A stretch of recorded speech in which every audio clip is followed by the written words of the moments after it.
Thank you all for being here. We're going to go ahead and get this meeting started. Can you tell me who's on WebEx, please?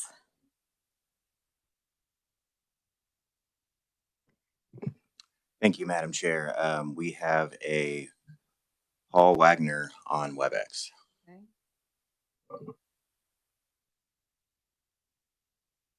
And I hear Representative Penn in the hallway.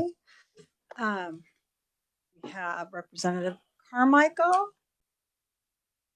And I know that, okay, all right. So we do have a quorum. Thank you all for being here. Welcome to the Joint Committee on Administrative Rules and Regulations. First, we need to note and look at our calendars when we are done with this meeting and figure out what day would work in October for any of you, because we need a meeting between the 13th of October and the 18th, apparently. Is everyone ready to get started? Okay, we'll start with the Secretary of State and Clay Barker, General Counsel.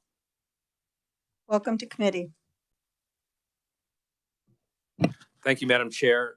I'm Clay Barker, the General Counsel for the Secretary of State, and we have two regulations to present to the committee today, both on elections. Both, I believe, are small changes that came out of the 2022 election.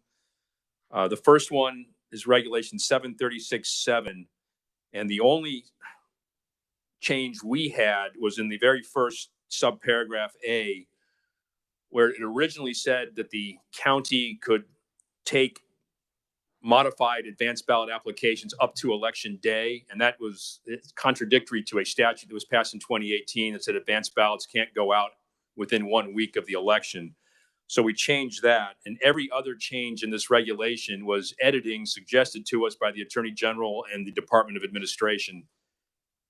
And since we believe the editor is usually right and they have to approve our reg, we took their suggestions. But again, our only change was that line that says by Tuesday before the primary or general election. And this was several counties requested we change this so there'd be no challenge if they don't give out advanced ballot applications within a week of the election. Okay. Does and Madam Chair, question? Sorry. Senator Warren and Senator ks.gov. Thank you, Madam Chair. So, okay, so this change affects when the advanced ballots are mailed out? Senator, it affects when the advanced ballot application, if someone had sent it in and there was a mistake on it or a problem, if the county could not contact the person within a week of the election, they can't send out a replacement advanced ballot. They can still try to contact the person and say, you need to get in and vote a different way. And that's to prevent someone counting on an advanced ballot being sent to them when it doesn't make it in time. Madam Chair, and then however, that person returning the actual ballot, just for the record, the deadline would be? If they're physically returning it, it's 7 p.m. or close of polls on election day.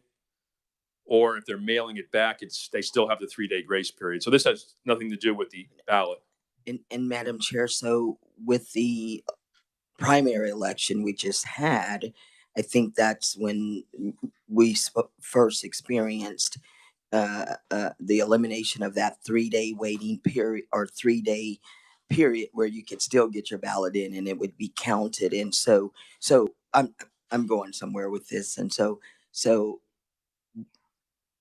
7 p.m. on election day, they could walk it in. And I'm just wondering, with that change, did we have any major problems, or do you think from the Secretary of State's office that went well? No, Senator, that's still the law, that you can physically drop off the ballot by 7 p.m. or if you mail it, you get the extra 3 days if it's postmarked election day. That's what I wanted to hear. Okay, thank you. Thank you for the clarification. Thank you, Madam Chair. And Senator Warren. Thank you, Madam Chair, and thank you for Mr. Barker for being here.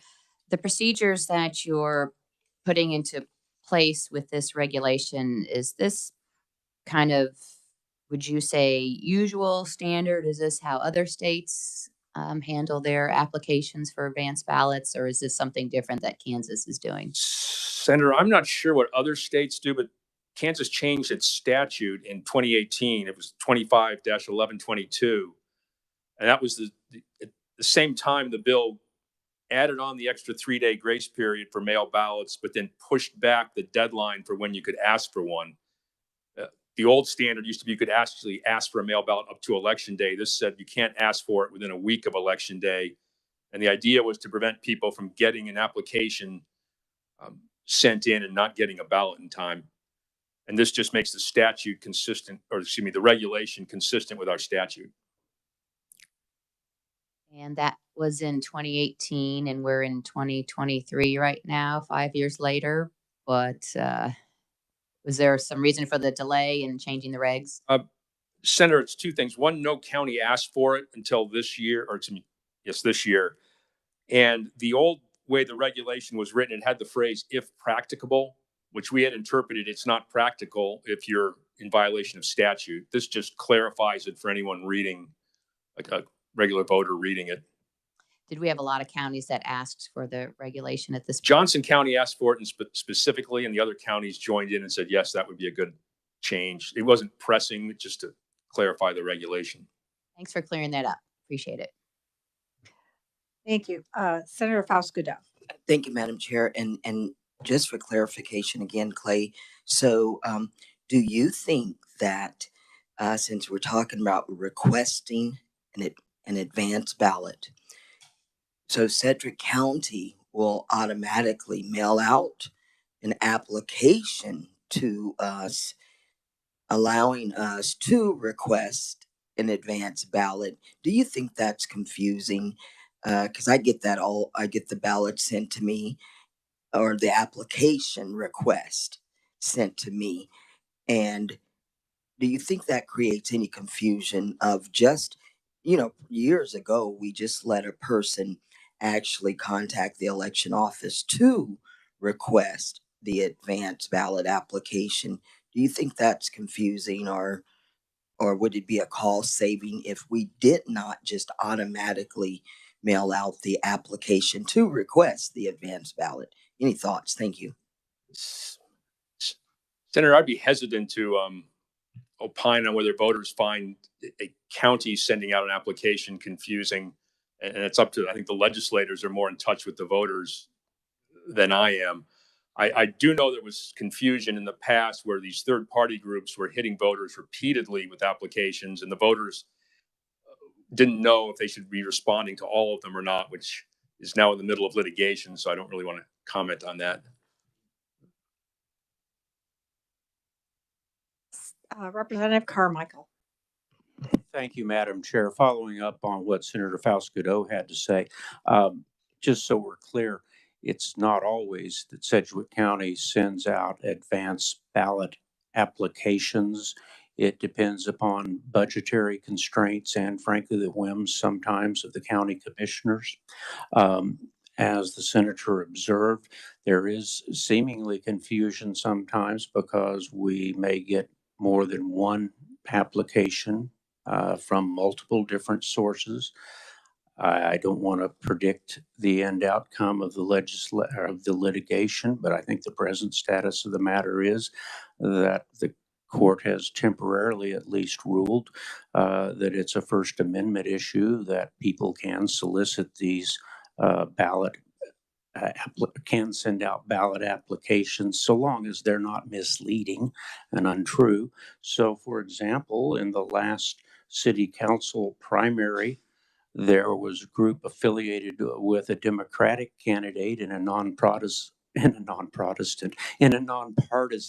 election that sent out advance ballot applications pre-filled out to people they thought might vote for their candidate.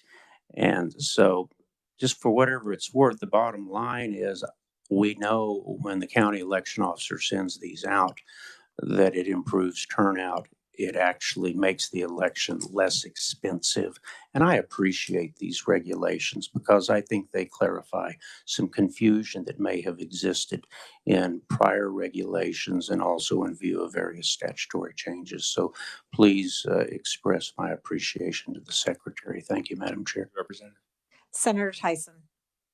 Thank you, Madam Chairman, and thank you, Clay, for coming. I do have some concern, and I understand why the legislature passed overwhelmingly the attempt to stop these additional applications for mail-in ballots because it is very confusing.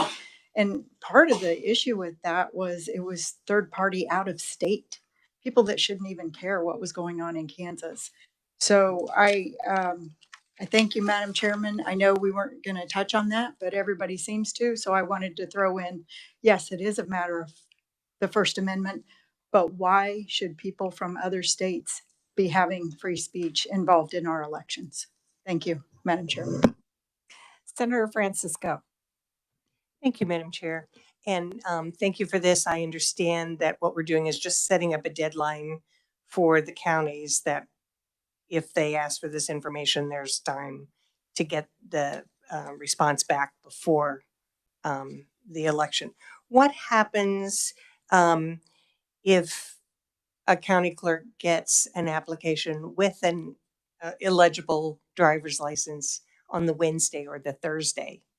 Do they have to try to make contact with the voter and say, this is too late, or?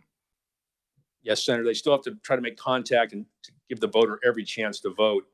Although the voter would hopefully realize that they didn't get a ballot in the mail, they better get out there and vote in person. They could call in and check on that, or get on voter view and check the status. So my understanding is if the application doesn't have sufficient information, then the county election officer is going to contact them no later than the Tuesday before the general election. But I'm guessing you may get some requests for advance ballots later than that, just because people have them on their desk and they may not know the rules. So does it say clearly this needs to arrive? Will that ballot say this request needs to arrive by a certain date? Senator, there's a separate regulation, 736.9, which actually deals with signatures, where the county is required to reach out to the voter if it's applications or ballots, and there's no deadline there. This is just a deadline about getting it fixed so you can send out perhaps a second application. Thank you for that. That helps me understand. Are there any other questions? All right, you may continue. Thank you, Chairwoman. The second regulation has to do with the post-election audits that the counties conduct internally after the elections. And this is not a recount, it's the audit. When this regulation was originally written, and I wasn't part of that, the office felt that they would not require counties to audit constitutional amendments, all mail ballot votes, or local issues. But the county could do that if they wanted to. After the 2022 election, or before the 22 primary with the value them both amendment, we asked all 105 counties if they would commit to auditing the constitutional amendment.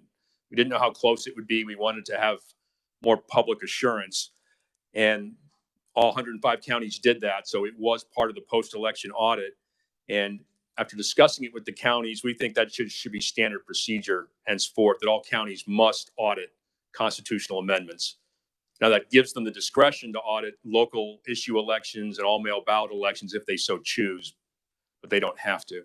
And that was the only change we suggested. And there was a wording edit from, I believe, Department of Administration, subparagraph B, no substance change.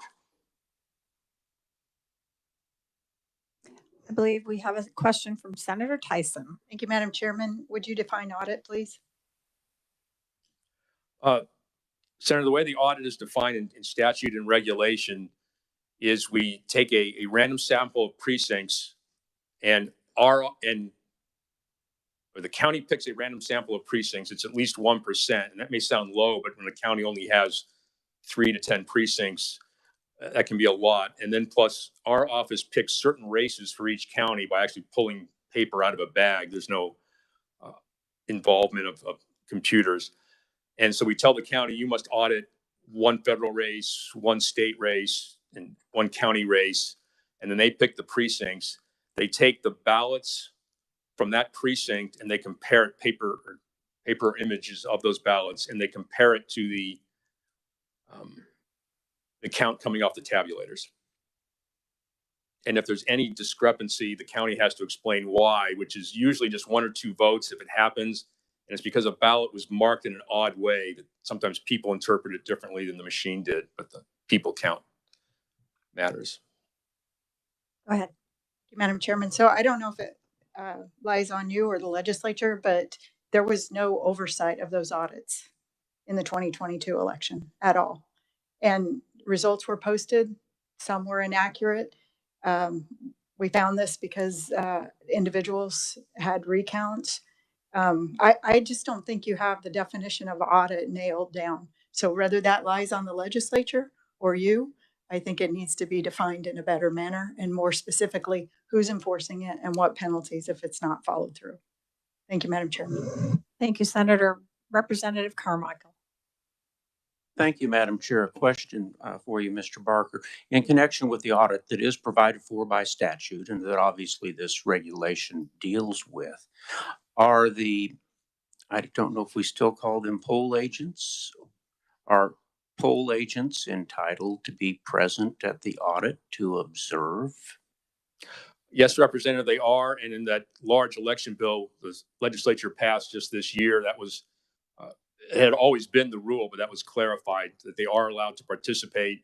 We leave it up to the counties to decide if too many poll agents show up. For a county like Sedgwick, you could have 100 poll agents that are authorized, but you can't obviously have 100 people in the room. But yes, poll agents are allowed to watch audits, recounts, anything of that manner. Well, I thought we had solved the problem that the senator alluded to, but now you tell me that county election officers have the authority to somehow limit the number of poll agents that can observe and audit? And if so, what are the standards or criterion about who gets in and who doesn't? I'm a Democratic precinct committee man. I'd like to be there. And I frankly hope my colleague, the Republican precinct committee man, Mr. Todd, could be there as well. But are you telling me that there's some sort of a secret rule about who gets to be in? I thought everybody was welcome. Representative, there is no secret rule. Everyone, the statute says poll agents are allowed to watch the audit or a recount, Right. which are usually done at a central location. But we leave it up to the county election officer to keep control of the space. So if 100 people showed up and there wasn't enough space for them, they'd have to work around that. The legislature chose not to get too much into the details there, but the statute says every poll agent can watch an audit. Right. And the statute does not allow the election officer to pick and choose which poll agents are allowed to be present for an audit, do they? And if there is, there's certainly no regulation that defines that. Is that just purely a matter of discretion? Because I've never heard of that. I've never heard of a poll agent not being allowed to observe every portion of the election process. So I didn't know there was a rule that allowed me to be excluded because the room was too small. You're correct, Representative. For instance, the election judge at a polling place is in the end that controls the space in the polling place. And so they can push poll agents a little further back. They can pull it in. They can pull people together and say, we have too many people in here and it's interfering with the election. Can we reduce the number if, say, 20 poll agents showed up at one polling place? That's always been an inherent authority to preserve the sanctity of the counting so people aren't on top of each other. But there are no regulations, no secret rules. I absolutely disagree with you. That's not an inherent part of the polling process to allow the exclusion of any qualified polling agents. So I guess now I'll have to visit with you later rather than compliment the secretary on this one. Thank you, ma'am. Representative Penn. Thank you, Madam Chair. Thank you, Mr. Barker, for being here today, and my compliments to the Secretary for the substantive change that you want to make here. I will support it. And having served as both the supervising judge in Sedgwick County poll spaces several times, as well as a poll worker, I can verify that your testimony is correct. And I would refer the good representative to the local election officer in Sedgwick County, where he is a Democrat precinct committeeman, if that's what he is. So he can understand exactly to go through the training and understand that they don't turn anybody away. Never have I or anyone else. What it is that we actually have rules that are promulgated. Different polling sites are different sizes. There are fire codes. There are different types of regulations that go into that space. It's not that they're turning away anybody because, like you said, specific poll workers. That's not the case at all. And there's a difference, I would believe, between a poll watcher and someone who's doing the auditing, watching as well, verification. Those are two different pieces of regulations, and I would imagine that someone is steeped in the minutia of law, as the good representative would be able to ferret that out. Thank you. Point of personal privilege. I don't appreciate the comments of the representative directed toward me personally and my legal acumen or lack thereof, and I ask that that not be allowed, Madam Chair. Representative, we need to make sure that we're. Madam Chair, thank you. That was a compliment. I said someone of his esteemed legal acumen can ferret that out. That was not a compliment. That was sarcasm. If that's how you interpret it, sir. Well, we are not going to get into an argument right now. Thank you. I would keep my comments on the record because that's what I said and that's what I meant. Thank you, Madam Chair. Senator Tyson. Thank you, Madam Chairman. Well, I know that there statewide scenarios. A gentleman called me and he was not allowed in the room where the audit or count was taking place.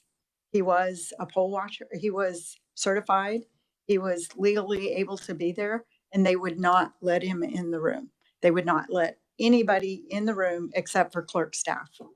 So I do know that there are counties that they take it upon themselves to implement rules and guidelines that they deem fit. And that is not the intent of the statute. So thank you, Madam Chairman. Thank you, Senator. Representative Wagner on WebEx. Yes, I hope you can hear me okay. Clay, I have a question or two. The training mentioned for the post-election audit, how long does that training take? I mean, what is involved with this, I guess now mandatory training for county election officers? Representative, I don't know offhand the requirements that Mr. Caskey has set for the county election officers and their staff. The county election officers conduct the training for the audit, and we help train the county election officers. I'm not sure who to look at, Representative. I'll just look at you when I answer.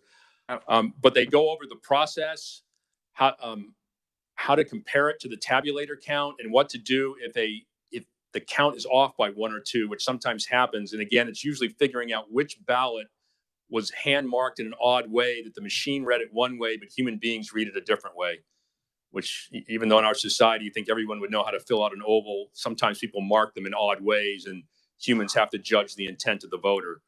But, and Mr. Caskey is very vigilant that no county is allowed to pass the audit until they certify that the count is perfect, meaning the tabulator and the hand count match exactly. And I have a follow-up question, if I could, Madam Sure. Chairman. The also in the last part, Part D on ballot images being used. I know, being on the Vice Chairman of House Elections, I know this question comes up some. I mean, the rule on ballot images is that they can be used for these automatic audits, or explain the difference between the rules for these standard audits versus an actual recount. Are they identical, or is there a different treatment of ballot images in those situations? Okay, Representative, on the audit statute just says a recount or to count the ballots. And I can't remember the exact language. I don't have it in front of me. But the regulation that was enacted in 2019 and the Attorney General has okayed it 3 different times. If a county wants to use ballot images in the audit, it can, because the audit is internal to the county's procedures. And I believe that only 4 counties do that. It's the 4 largest ones because it's an immense time saving for them.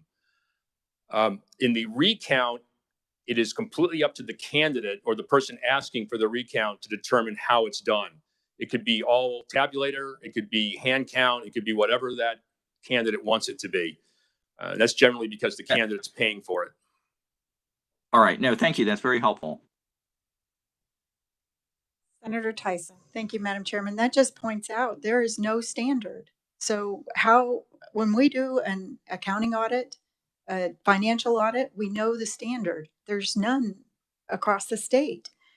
I just am disappointed at what the legislature has not implemented deeper, more definite, and that the rules and regs do not reflect the intent.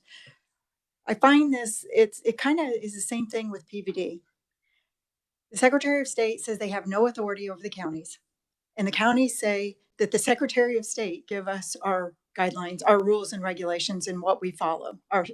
They're our enforcer.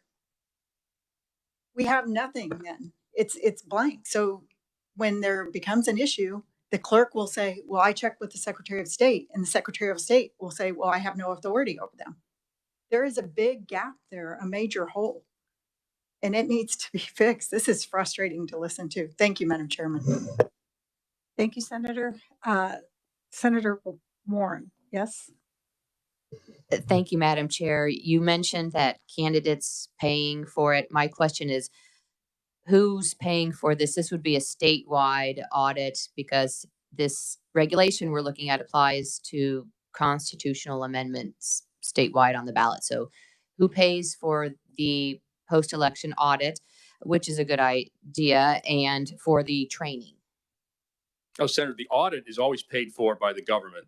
That's a mandatory part of the process to make sure the systems are doing their job. And the training is also completely paid for by the government. It's just part of what we do. The recount is optional because someone has to ask for it.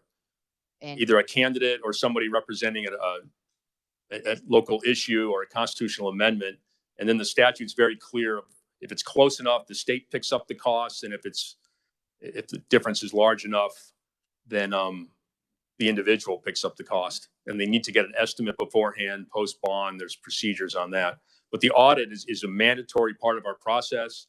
There's also a close election audit, which is similar, but on election night, if the results are close enough, we have to audit additional precincts. And we're also, I believe, only the second state in the nation to adopt a procedural audit, which is done after the election, where the Secretary of State goes to a variety of counties and checks their internal processes. So my question clearly was directed to audit, not a recount. And when you say paid for by the government, remind me, is that out of state general funds, or is that out of the Secretary of State's budget, or where is that from? It's the county pays for elections. Or it's the counties. Okay. And one other question, if I might, Madam Chair, just a point of clarification.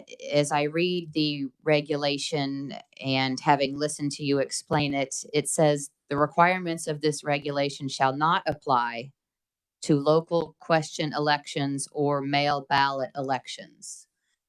And I thought, so this only applies to statewide constitutional amendments, this regulation we're talking about? No, sir. This regulation applies to any race where an audit is required, which would be anytime there's a candidate running and the constitutional amendments. It's not mandatory for a county to do an audit if it's a local issue or an all-mail ballot election. So every federal, state, county, city, school board, they all get audited. Per this regulation? Well, per the statute. And using this regulation then to determine how that's going to look? Correct, Senator. This regulation just puts some details on the state statute. And again, thanks for the clarification. Appreciate it. Senator Francisco. Thank you, Madam Chair. I just want to say thank you for the procedural audits and for making sure that our county clerk understood where we felt short. I think one thing is all ballots are supposed to be returned by 2 individuals, and there wasn't a way to monitor that. Everybody is always told that, but we got very good information at our training before this last election based on that audit, and I understand that that's because you provided that to each county. So just a thank you for that. All right, thank you. Senator Faustigeau. Thank you, Madam Chair. So just for clarification, because I've served on the election committees for years. And I think, so the audit that you're speaking of, just to clarify for myself, so it could be an audit for any race, any individual, any elected official at random, anytime. Is that if we're, and that could be us lawmakers, but is that only if we're running a campaign period or just any time? Senator, this particular post-election audit is done after the election and before the county canvass. So it must be done in that time period. And that's just to make sure that what was initially counted on election night is accurate and matches the ballots. And then that's what's given to the county canvass. But Madam Chair, then the clarification though, sometimes when we turn in our campaign reports, sometimes we may get, randomly they'll look at ours. So is it separate or the same of an audit? Or Senator, you're only talking about during an election? Senator, we're only talking about Okay. an audit of the votes. I think what you're referring to is an audit of campaign finance, Thank you. which is Thank you, Madam Chair. Thank you. governmental ethics. Okay. We're going to let you sit down. And you thought this would be quick. Oh, Representative, I'm always happy to talk about the election system and get ideas to make it better. It's ever evolving. okay. If there's no other questions, we'll go ahead and thank you for being here. And we'll probably see you again soon. Thank you, Representative. All right. And now we'll move on to the Department of Health and Environment. Looks like we have a gaggle of people here to discuss things. So make sure you introduce yourself. Welcome to committee. Thank you, Madam Chair and members of the committee. My name is Jason Meinholt, and I'm the Director of the Radiation Control Program at the Department of Health and Environment.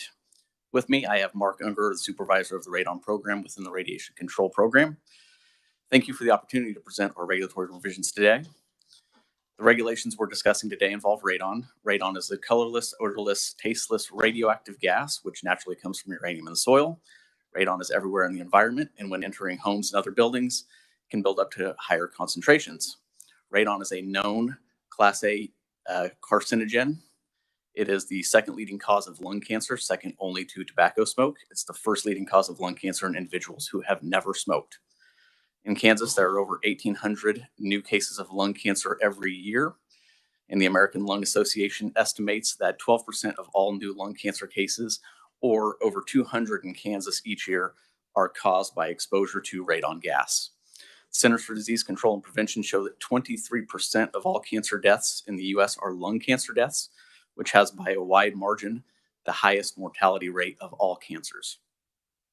When the legislature enacted the radon certification law in 2011, the agency adopted radon measurement and mitigation standards for certified radon professionals that were readily accessible and supported by the federal government. These standards were developed by the Environmental Protection Agency in the early 1990s and were designed primarily for the use in single-family residences. The bulk of the regulatory revisions we'll discuss today involve adopting updated standards based on the latest research and technology that will accommodate buildings of all types. The standards we're adopting are developed by the American Association of Radon Scientists and Technologists, or ARST, and they're developed in conjunction with the American National Standards Institute, or ANSI. ARST is an industry group that utilizes all stakeholders from industry, government, and academia to come to consensus. These standards are known as consensus-based standards for that reason. I'll refer to these standards going forward as ANSI-ARST standards. The ANSI-ARST standards have been around for many years, although they undergo routine revisions. We have not previously proposed adopting these standards in the past due to the cost to our regulated community. Each copy of these standards is $75, and there are many standards. Recently, ANSI-ARST made these standards viewable online for free, which did eliminate a regulatory financial burden to our regulated community. Further encouraging our decision to adopt these regulations is that the EPA no longer supports or recommends the old standards they developed and now refer everyone to the ANSI-ARST standards. Further to this point, Kansas is the recipient of an EPA grant called the State Indoor Radon Grant. We've received this grant for over 30 years. The EPA has recently proposed making receipt of this grant contingent upon adopting the latest consensus-based standards. If we do not adopt these standards, we could risk losing a federal grant that provides over $200,000 annually to the state to promote radon awareness activities in the future. Over the last several years, we've been engaging with our regulated community regarding these proposed changes via mass emails and newsletters, and also in person at stakeholder events regionally. The response has been overwhelmingly positive. Now, to move on to the specific updates, really to summarize the changes in 28-35-603, which is the section specific to radon measurement technicians, we're proposing to strike the old EPA standards for measurement protocols and also measurement device protocols.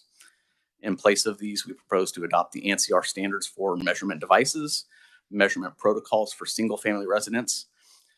In addition to this, we also propose to adopt measurement protocols for multifamily residences and also for schools and large buildings.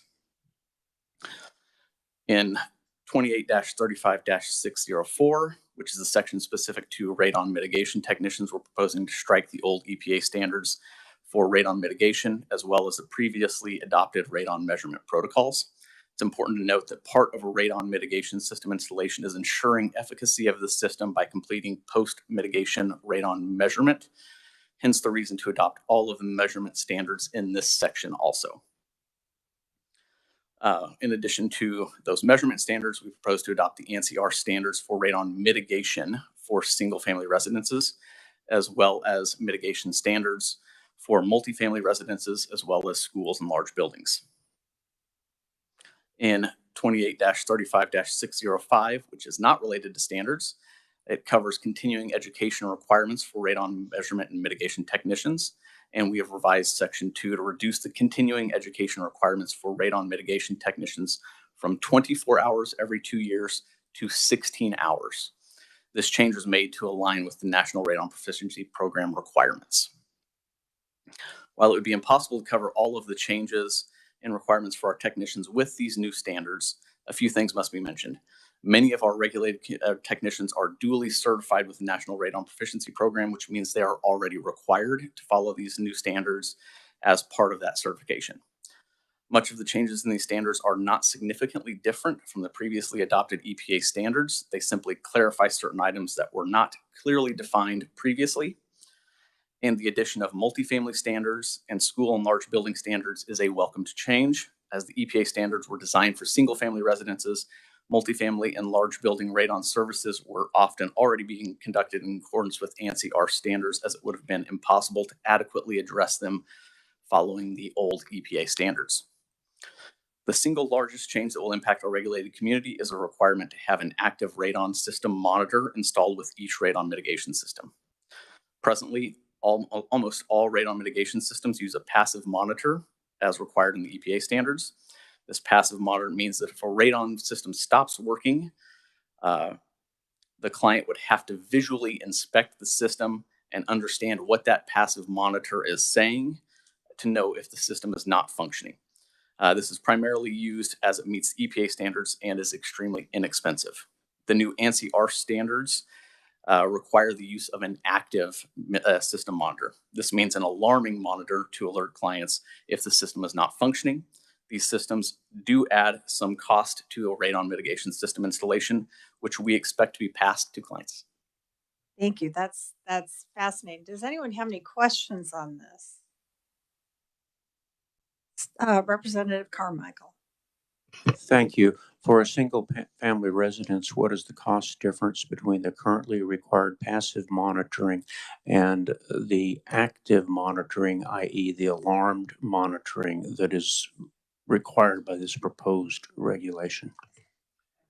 So overall system cost runs an average of $1,200 to $1,500. Now the difference with an active monitor is a passive monitor costs about $5, whereas an active system or an active monitor will cost $25 to $50. So it's going to add about $25 to $50 per system I installation. now recall that was in your materials. I apologize for the question. Thank you. No problem. Thank you. Senator Tyson. Thank you, Madam Chairman. So there has not been any change to the statute since 2011, and you guys you've said it yourself, you're choosing to adopt these standards for federal money. I have great heartburn over that, as should everybody on this committee in the legislature. You're jumping through hoops in order to get federal money. It's not for what the best purpose is for the state of Kansas.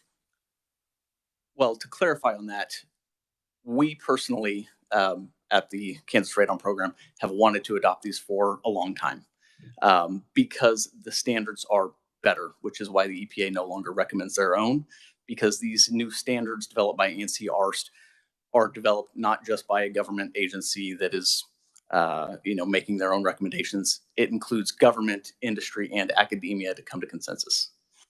Thank you, Madam Chairman. How many people in Kansas have died from radon gases? I do not have that figure. It's difficult to determine whether lung cancer is induced by tobacco smoke or radon. The only clear definitive picture that we have of that is if there are never smokers.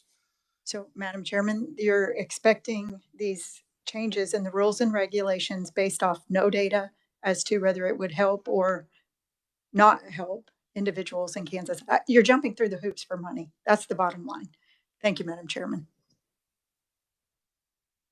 Thank you, Senator. Senator Warren. Thank you, Madam Chair. Thank you for your testimony today. Point of clarification, when you're talking about calculating the $25, that's would be a new mandated requirement under this regulation. And then you're talking about a system average cost is $1,200 to $1,500. Could you clarify, is that system, the $1,200 to $1,500 system, is that already mandated by statute or regulation? No, just to clarify, this is only required by certified radon technicians in the state. In the statute, there are provisions in there that exempt homeowners from doing so unless it's in conjunction with a real estate transaction. There's nothing that says that anyone has to install a radon mitigation system. It's not a requirement. There is disclosure as part of a real estate transaction, but it's entirely up to homeowners or building occupants on whether or not they choose to go through with this.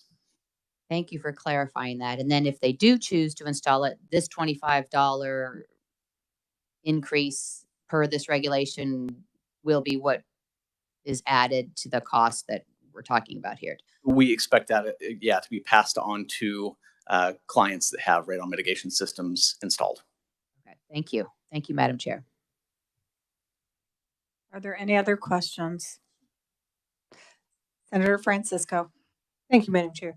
So this cost would only be for those individuals who previously would have chosen a passive system and not active. I'm assuming if you install a radon system at this point, you can say, I want to be alerted and have it be active. Yes, absolutely.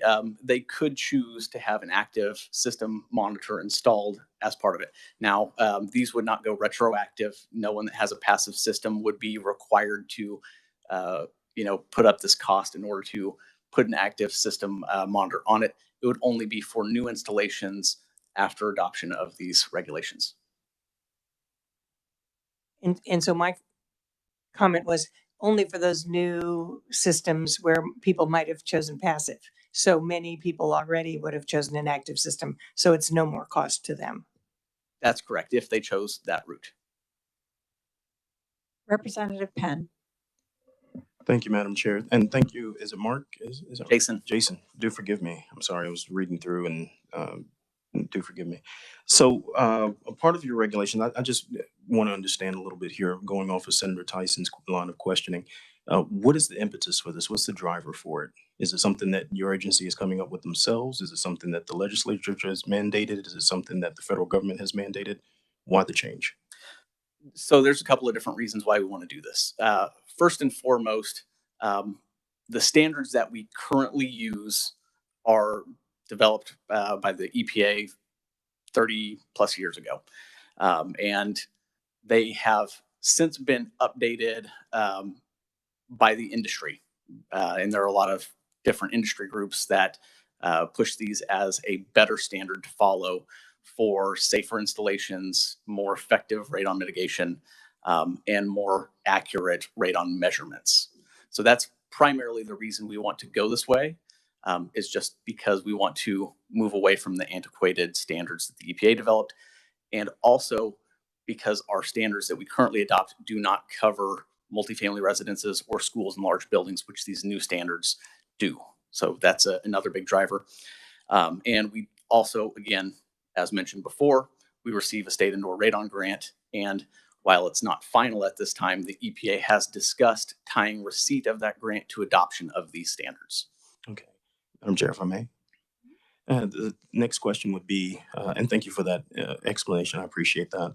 If this is not driven by the EPA, who is supposed to be the one that inspects and does the regulatory administration, correct, of these types of systems, they don't set the standard for it. The industry sets the standard, so it's grassroots pushed up. So states, there are many states that have no radon program at all.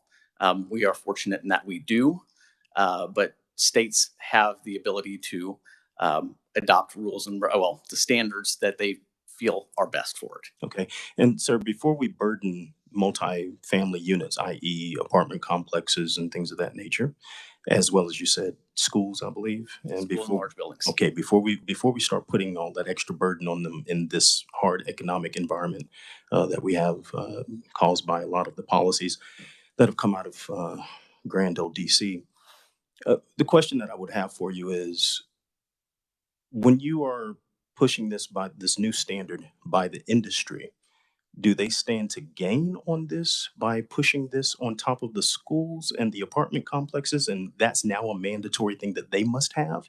Because you told Senator Warren that it was not mandatory. Correct. It's not mandatory. No, the industry does not gain from adoption of this because they are still required to follow the EPA standards currently, which are not significantly different from this. And I do want to clarify that in the statute, there is an exemption for, again, like I mentioned, owners or occupants of, or I just believe it's building owners. So multifamily, schools, large buildings, office buildings, they do have the ability to do radon measurements and mitigations on their own without having to follow these standards because they would be exempted from that if they own the building. So that's a point of clarification I can make. And there's nothing that says that they have to measure for radon or that they have to install a mitigation system. So there is no requirement for that. I guess the three problems that I have with it, sir, Jason, will be number one, the cost and undue burden on people for a regulation that is not being promulgated out of DC or anything like that. It just seems like it's a solution in search of a problem. So financially, that's not good. Number two, when you say that it's something that they could be exempted from, then why have it at all if you don't have to abide by it? It seems like it's not necessary. So you've already invalidated necessity. And then number three that I would say here is I'm really not understanding what the tether is pulling down radon grants. It seems like that we're trying to encumber the state of Kansas with regulation increase from either DC or from the industry. Either way, it is not something that I'd be in favor of. But thank you for your time. I do appreciate your explanation. Yeah, and I just want to add in that we have engaged with our regulated community and we've had overwhelmingly positive support for this. Madam Chair, may I? Quick question. You said that there's an antiquated system that we had. Are there a number of deaths that have associated with that? What's the problem with the antiquated system? Is it just not glitzy enough, or is there a real problem with their lives involved? A lot of it is that there is a lack of clarity in those old standards. The radon industry itself was new when EPA developed those standards, and a lot has been learned since then. So there are various clarifications on, without getting too technical, discharge points to make sure that concentrated radon gas doesn't come back in through windows and things like that. So that's really the purpose of it, is to make it easier and better for radon technicians to follow and ensure that they're installing safe systems for residents. Do you have an opine from the EPA on this? Do they have a stance? Yes, the EPA actually no longer supports their own standards, and they refer everyone to the ANSI standards, which we're proposing to adopt. So the EPA themselves. Right now, it kind of looks like the radon detection people are pushing this so that they can be paid more, if you ask me. That's what I keep hearing. And then, as in my daughter's house, we're going to have to pay more for the radon detection. I know that you've been asked this, but I would like to see significant studies based on the cancer caused by radon. So And I know you said, oh, it's very hard to tell. So you don't know if it even really does. may I? Yeah. Or did the radon detection people tell you that that's So- what the lung cancer is coming from? No, there As the are. parent of someone who has cancer, I want to know where this is coming from. Just to answer, there are studies out there that show this in depth. I just don't have that information with me to answer. I would request that you get that to the committee. Actually, maybe Jordan, and you can disseminate that information to the committee. Absolutely. And I don't think that this should be passed unless we have more information to see. So I'm not happy with this. Senator Francisco. Thank you, Madam Chair, and this is probably a good follow-up to that if we're asking for more information. So could you also provide this committee some idea of how Kansas ranks as a state in terms of the amount of radon that's been detected? My understanding is, I hear it's even maybe one of 4 residential homes in Kansas may have radon. And so I think that would also help because how do we stand comparable to other states? And why would this be an important issue for Kansas? Sure. I can actually answer that. We do collect data for radon measurements across the state, of which we have, I believe, over 250,000 data points at this point. And Mark can help me if I need it. Anywhere from about 25 to 30% of homes test above the EPA action level, which is 4.0 picocuries per liter of air.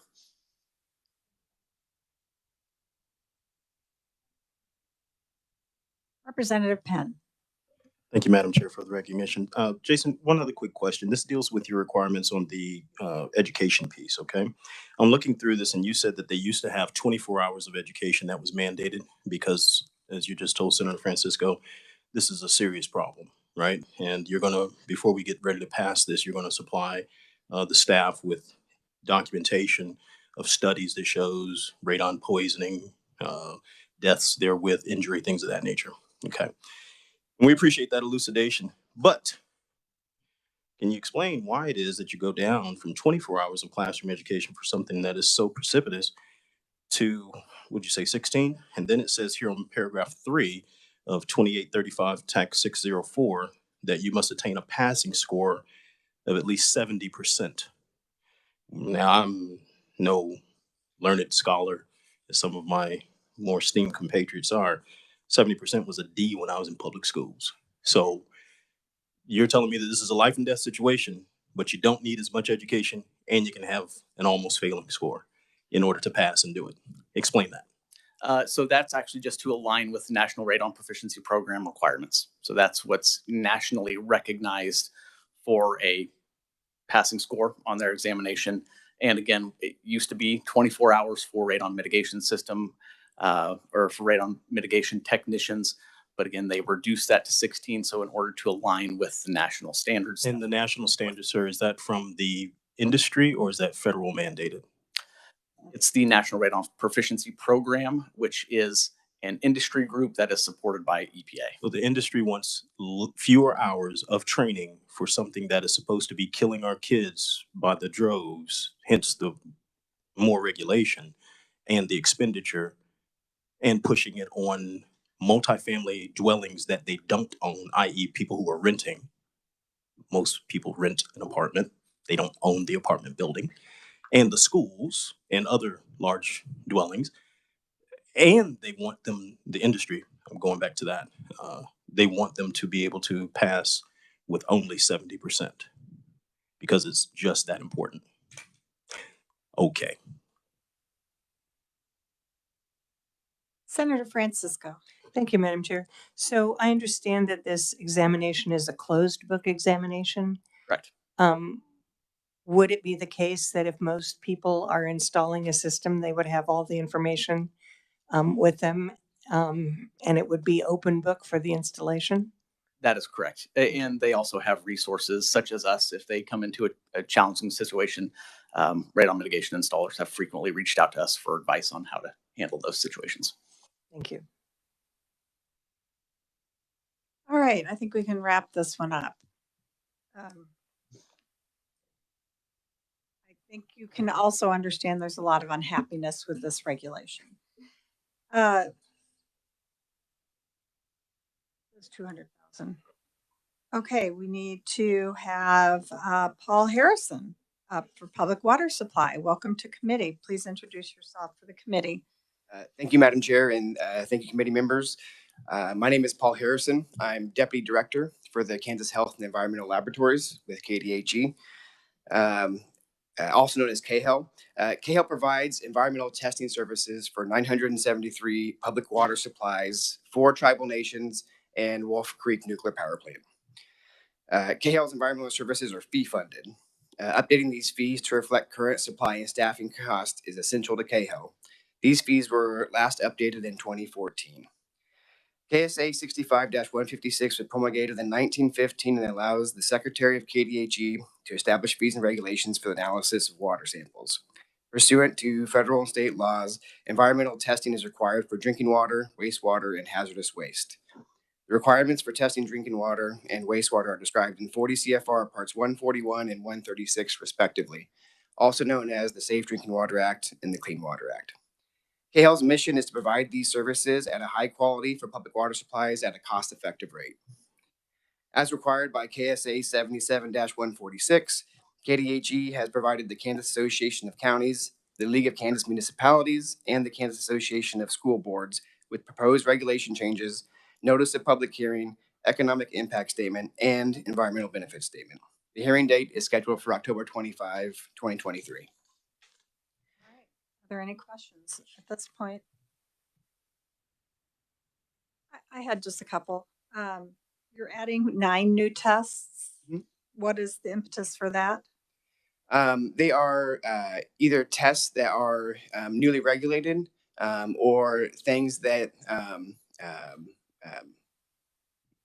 the state wants to keep an eye on. They are, for instance, harmful algal blooms, the toxins that come from harmful algal blooms.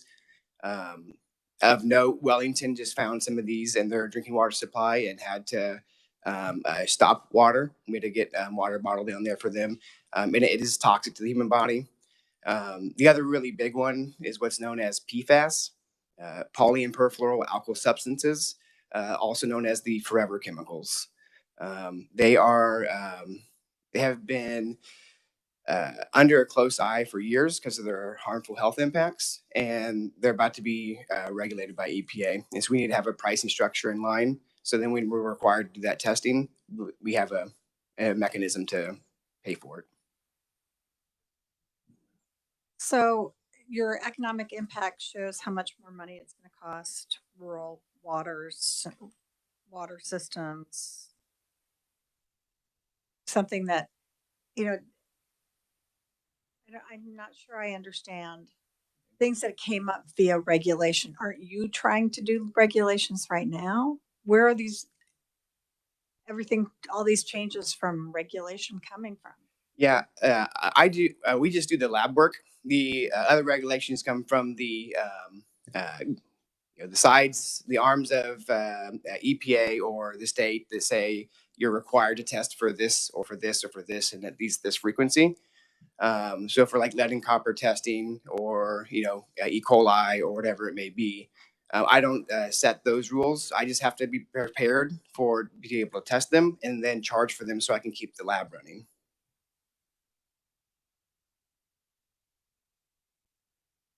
Senator Tyson.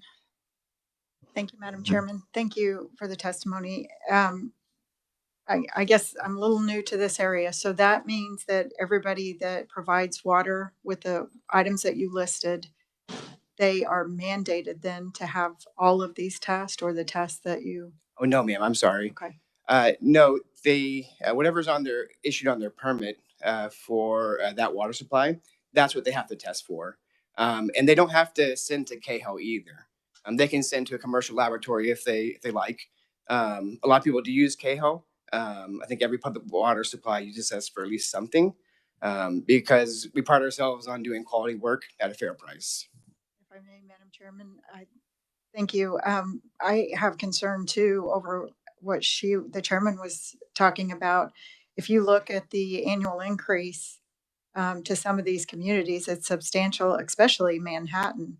I know Hayes is also on the list. So the increases are pretty hefty, it looks like. Is there any chance that you could mitigate the cost to some of these local governments by limiting your increase? I mean, we have looked at every avenue possible, and we can continue to look at it. This is really a matter of it's been a little bit too long since these regs have been updated. And when we reached out for our stakeholder input, we really were looking for, hey, how is this going to impact you? That's the question we asked them. You know, is this going to have a significant impact on you? And we left it open for general comments as well. The feedback we got was actually surprisingly positive or neutral. A lot of people just understood that's the way that you do business, and that we're just kind of behind slow to get to updating these.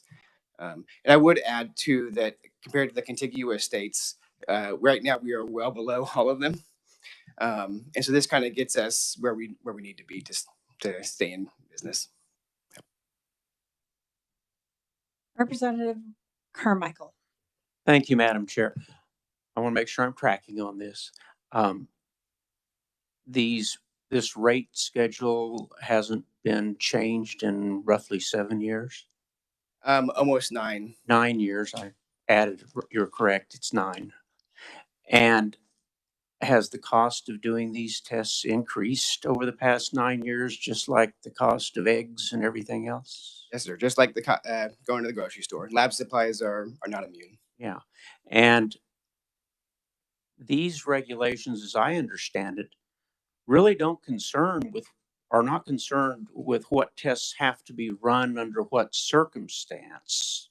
Is that right? That's correct. Instead, it says if you bring your samples to your lab, whether it's required by an EPA regulation, whether it's required by state law, whether the manager of the facility thinks it's a good idea to test, no matter why it's there, this is what it costs to have it done in your lab. That's correct. And that has to be established by a rule and regulation, and you haven't updated your prices in 9 years. Correct. But if I have samples from my water treatment plant or my sewage treatment plant or wherever it is, and I don't like your rates, can I go to other certified laboratories in the free market and hire whoever the lowest certified qualified bidder is if I want? You are free to do as you choose. And with respect to the 2 tests that you mentioned that are not apparently on the old fee schedule, algal toxins, as well as PFCSMs. I never can. The little microplastic things that we're now finding in water, I think it is. Is that what you're talking about? It's not microplastics. It's the chemicals that are on a lot of plastics. It's yeah. It's not the plastic, but it comes from it. Okay. Those tests, I take it, weren't around apparently, or certainly not offered by your lab 9 years ago. That's correct. But now that they are offered by your lab, do you need to have something in the regulation so people know what you charge? That's correct. We can't charge without it being in the regulation. Thank you. Senator Tyson. Thank you, Madam Chairman. Are you completely fee-based, the agency? On the environment side. Yes, of the lab. for this water lab? Yes. Okay. And how many, so that's wonderful, but I'm curious how many out-of-state uses of the lab? Do you think that you have, or is it just Kansans using it? Oh, yeah, no, we don't serve anyone outside of Kansas. No, no, ma'am. Thank you, Madam Chair. Are there any other questions? Representative Penn. Thank you, Madam Chair. And I appreciate the walk that we took down your fee structure comparatively to your near peer, if you will. What is their fee structure? Do you have any analysis of that you can provide to the committee, or is this just it? I'm afraid I don't know what NeoPeer is, sir. Your near peer, another lab Oh. that does a similar work for pricing, the pricing structures. Is that where you came up with these figures and numbers, or is this across the board what the standard is, or is it just something that you pulled out of thin air? No, sir. We got these numbers based off analysis in-house, where we look at how much supplies cost, how much it takes staff to run that test, how much it takes customer service staff to call back and get reports out, or there's issues. How much it takes to run our LIMS system, our electronic database, to move that information quickly and accurately. And then we looked at that number at the end and see what it was. We did at the end compare ourselves against our contiguous states to make sure that we weren't crazy or something. And we did also look at a few commercial labs and see what their prices were to make sure that we weren't charging double or something like that. But the actual number, the price came from our own analysis of supply costs and staffing time. Madam Chair, I would love to see the things that the gentleman has just described submitted to us so we can actually see it for ourselves and see what we're looking at across the region with the labs for the states and as well as the commercial industry. Because, when you're talking, what do you say, 9 years, they haven't had an increase in prices and everything. We'll just make sure everything's dress on it, okay? And that is a request if you can add it to the record. Certainly. Are there any other questions? Not, thank you for being here. Thank you.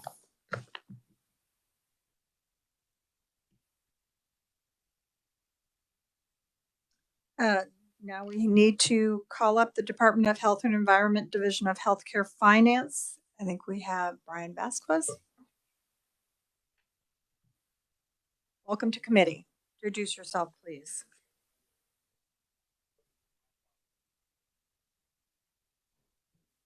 Can you hear me now? Okay. My name is Brian Vasquez. I'm General Counsel for the Kansas Department of Health and Environment. I will be presenting on a very narrow Medicaid regulation 129-6-86. It involves an area that's known as dual eligibles. A dual eligible is a person who is receiving both Medicaid and Medicare benefits. The specific area is in the low income and expanded low income Medicare beneficiaries.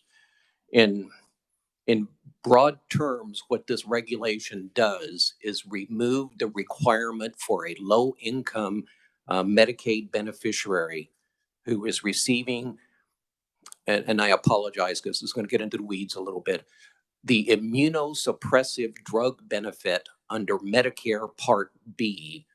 This removes the requirement for that person to have to be enrolled in Medicare Part A.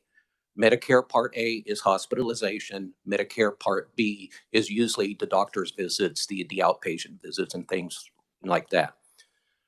The push for this is as a result of a change in federal law. Back on December 29th, 2022, as a result of the Consolidated Appropriations Act of 2023, they changed the benefits at the federal level. Medicaid is known as a program that, because we have agreed to participate in the federal program, we have to follow federal rules to maintain our federal funding. This was a requirement that we are basically imposing. To be fair, one of the questions that we had internally was, what is this going to cost the state of Kansas? And it's surprisingly hardly anything. Nationwide, there's only about 50 individuals who are in this program. Kansas had none of these individuals since 2022. We've had one person since January of 2023. Quite frankly, it's not a major change, but it is something for us to be able to maintain our Medicaid status that what we do have to implement. That's the background on this. I'll be glad to try to answer questions, but to be fair, I may need to actually take the questions from the committee back to the office and answer something if it gets very technical. All right. Any other questions? Senator Francisco. Thank you, Madam Chair. When I was reading this over, I just want to make sure I understand. And this is the first part where it talks about Medicare Part A beneficiary. So do individuals who are individuals who receive the Medicare Part B immunosuppressive drugs, can they not have Medicare Part A? I mean, they don't have to, but could they get it? Yes, they could. And in fact, to be fair, the agency would actually like them to do that because there is a cost shift of the cost for the hospitalization from the Medicaid program back to the Medicare program if we had it. But what this federal law does is creates this little niche for this very small group that you do not have to have Medicare Part A to receive this benefit from the state Medicaid program. Okay, so I'm trying to then understand the way this is just worded. And it says each individual shall be entitled to Medicare Part A benefits except individuals who receive the Medicare Part B drug benefit. So it almost sounds like if you receive the drug benefit that you can't get Medicare Part A. And so am I reading that No, the you're wrong way? not misreading it. It's this is wording that is almost driven by some of the federal language. The intent, though, was to create the exception. Maybe I should back it up this way. Normally, if you are in the Medicare savings program, and those are individuals who are low income Medicare beneficiaries, qualified Medicare beneficiaries, you would have to enroll in Part A and Part B to be able to get the state Medicaid benefit.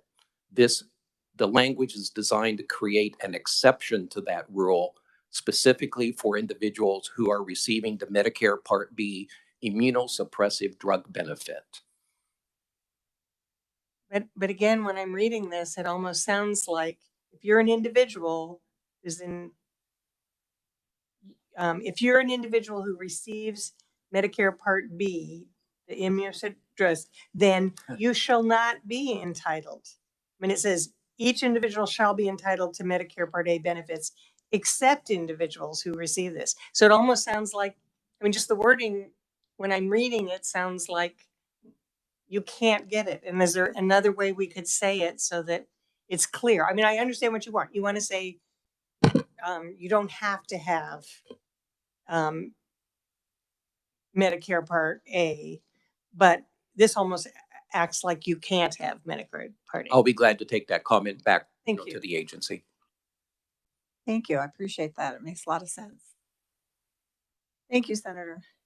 Anybody else have a question? So bring back our request, would you please? Because it is worded Thank you very much. poorly. Okay. Let's move on to the Board of Healing Arts. And it looks like we have Assistant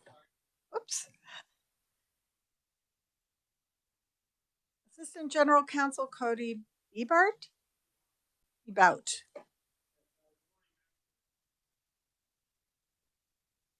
You would welcome to committee and reintroduce yourself since I did such a bad job.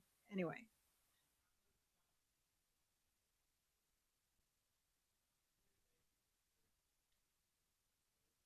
Regulation.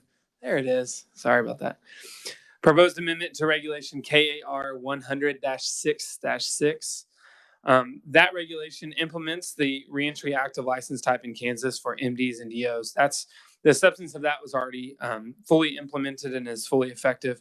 Before you today, for your consideration, is solely a technical amendment to that regulation, which allows us to sync our MD and DO reentry active licenses with what our IT system can handle, basically. So MDs holding a reentry active license will sync with the regular MD renewal cycle, and then the same for DOs. That's really all this amendment does, is just kind of help keep things efficient and reflect what our capabilities are. All right. Are there any questions? Senator Francisco. Thank you, Madam Chair. So when I was reading this, you're taking out the wording.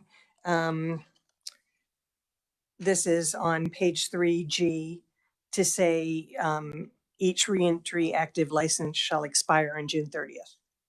Where is the language that tells me what happens if they expire? Do licenses expire now? Where would I find those dates? Yeah, so if you look at statute KSA 65-2809I, it lays out the expiration dates and renewal cycles for our MDs and our DOs generally.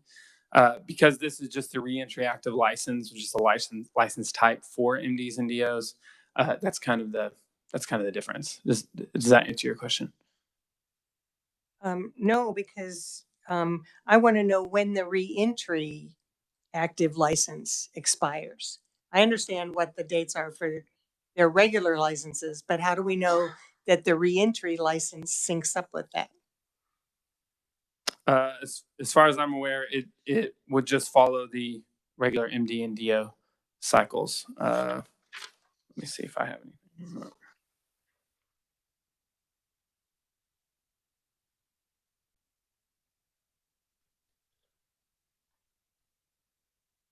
I might have a different. I guess I'll have to follow up. I don't have that statute in front of me. I believe because this is just a license, kind of a designation for MDs and DOs, it can just follow the regular expiration date that's found in 2809, probably A and B, but I have to get that in front of me. Yes. So thank you. I would appreciate that follow-up because I think in this section, it might be more clear if we know when those reentry active licenses, because it says it may be renewed one time, but, just so it's clear when they get removed and, it could even refer to that other section, but I don't see anything in here about the dates for that. So that was confusing when I read it. Thank you. We'd be glad to follow up with that.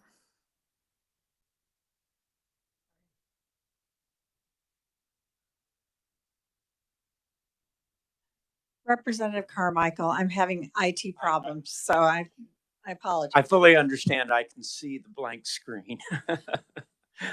I don't know if this is any help with respect to Senator Francisco's question or not, but we've got a letter here dated August 14 of 2023 from Courtney Seisman.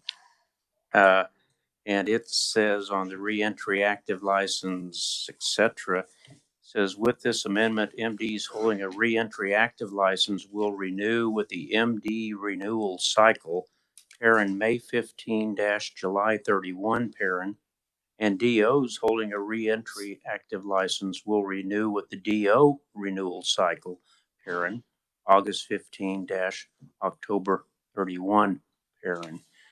Is that when these reentry licenses will need to be renewed, or yes, that's correct. And to go to your question, I missed it. I had the right statute. I didn't see the section. So if you look at 2809I and then 2, it says the provisions of subsections A, B, and D of this section relating to continuing education, cancellation, and renewal of a license shall be applicable to a reentry active license issued under this subsection.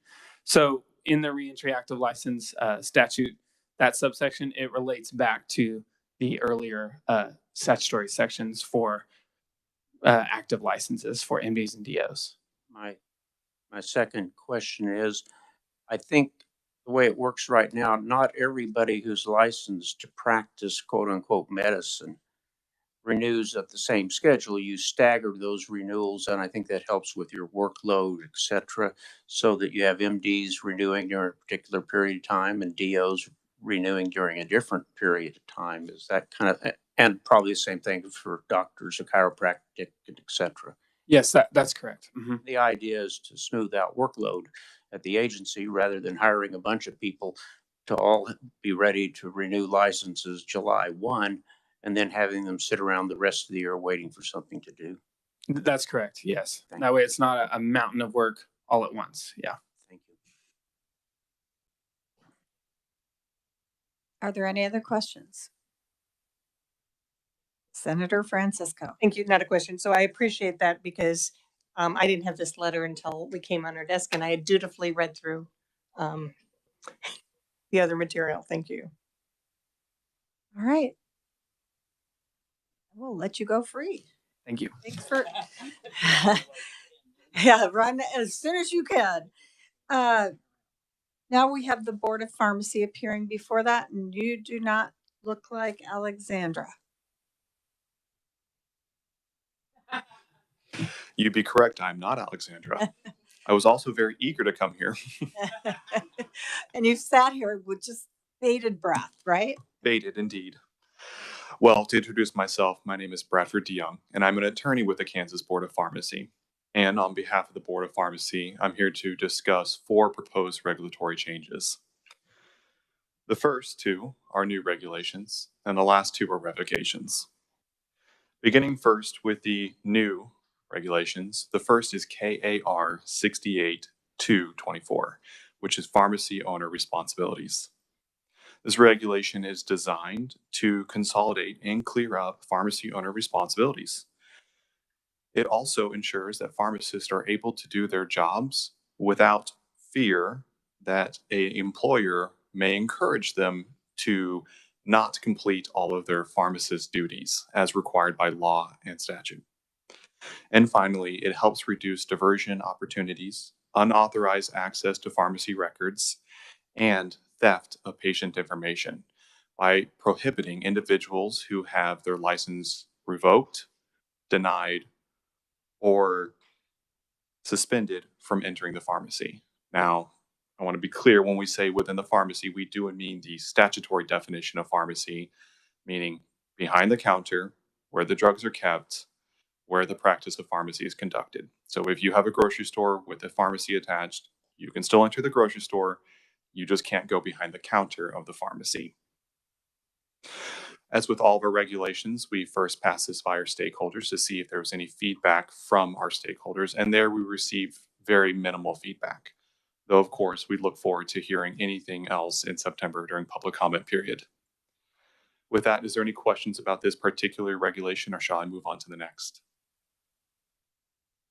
Senator Faust-Godot. Thank you, Madam Chair. I'm just curious. So what are reasons for the suspension or revoked, and how long before that's reinstated that they could then go behind the counter? I will tell you that I do not have the entire list of reasons why the board, though it would involve a violation of one of our regulations. I will say probably the most easiest answer would be diversion. And diversion meaning someone took a drug that was meant for a patient and diverted it into maybe a different source, like their own pocket. And is there a time limit, Madam Chair? Is there a time limit that they then would be reinstated and allowed to perform their original duties? If a license was suspended, that would, or revoked, or however it may be, that would entirely depend on the order of the Kansas Board of Pharmacy. So it is a case-by-case basis. Are there any other questions from the committee?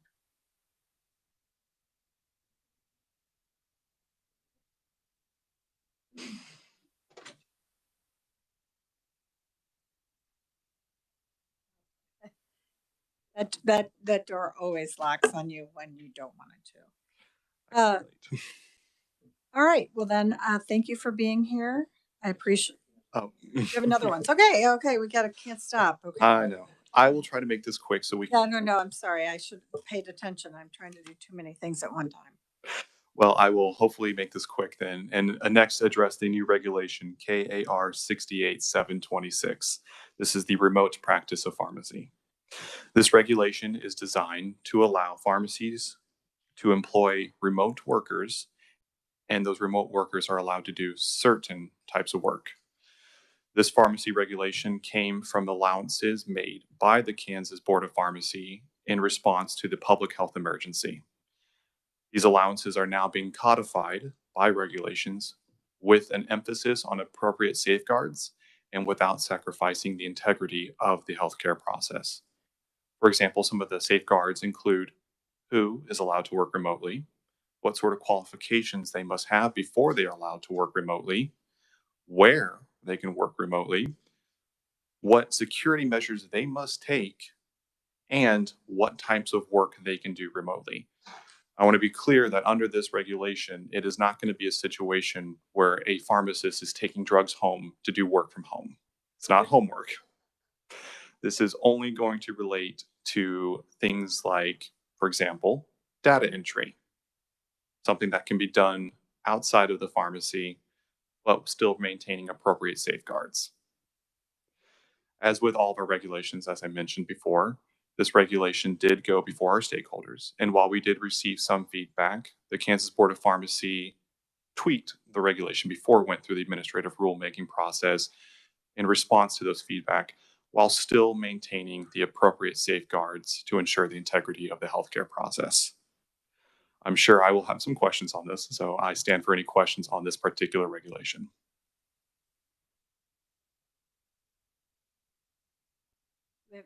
Senator Tyson. Thank you, Madam Chairman. Thank you. And actually, this is for the reviser. Did we change something in statute, or were they just allowed? I'm reading your supplement to be able to define remote worker and then create rules and regs for it.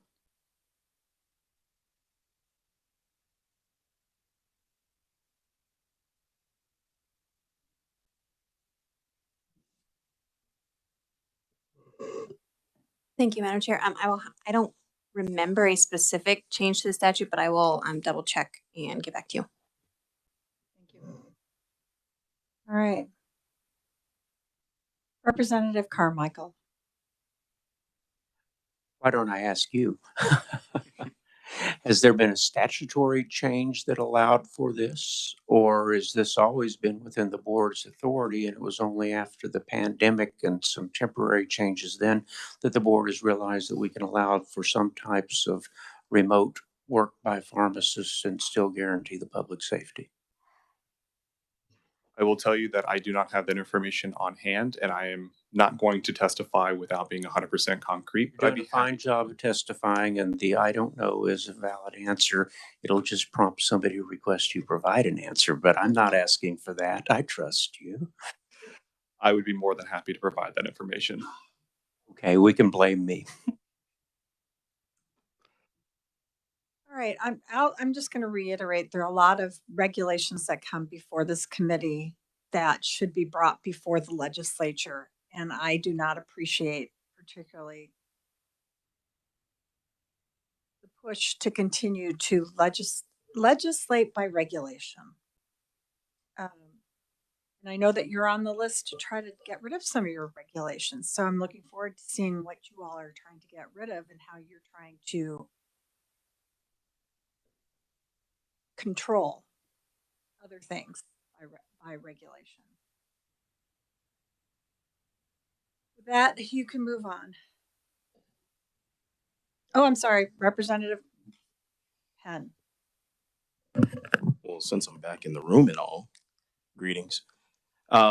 Quick question, dealing with the economic impact of this right here, the pharmacy owner responsibilities, the change in what a pharmacist is, the duties that are prescribed therewith. As the chair said, these are things that have not been legislated to and put before the people before the changes have been made or proposed to be made.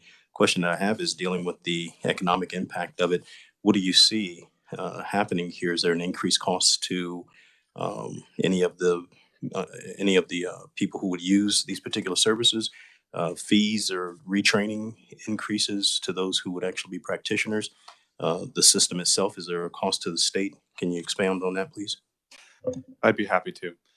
Regarding the economic impact of pharmacy owner responsibilities, the three primary goals accomplished by the regulation. The first is more of a consolidation and clarification of pharmacy owner responsibilities held elsewhere through our regulatory body. It's then designed to put them all in one spot, if you will. Regarding the second,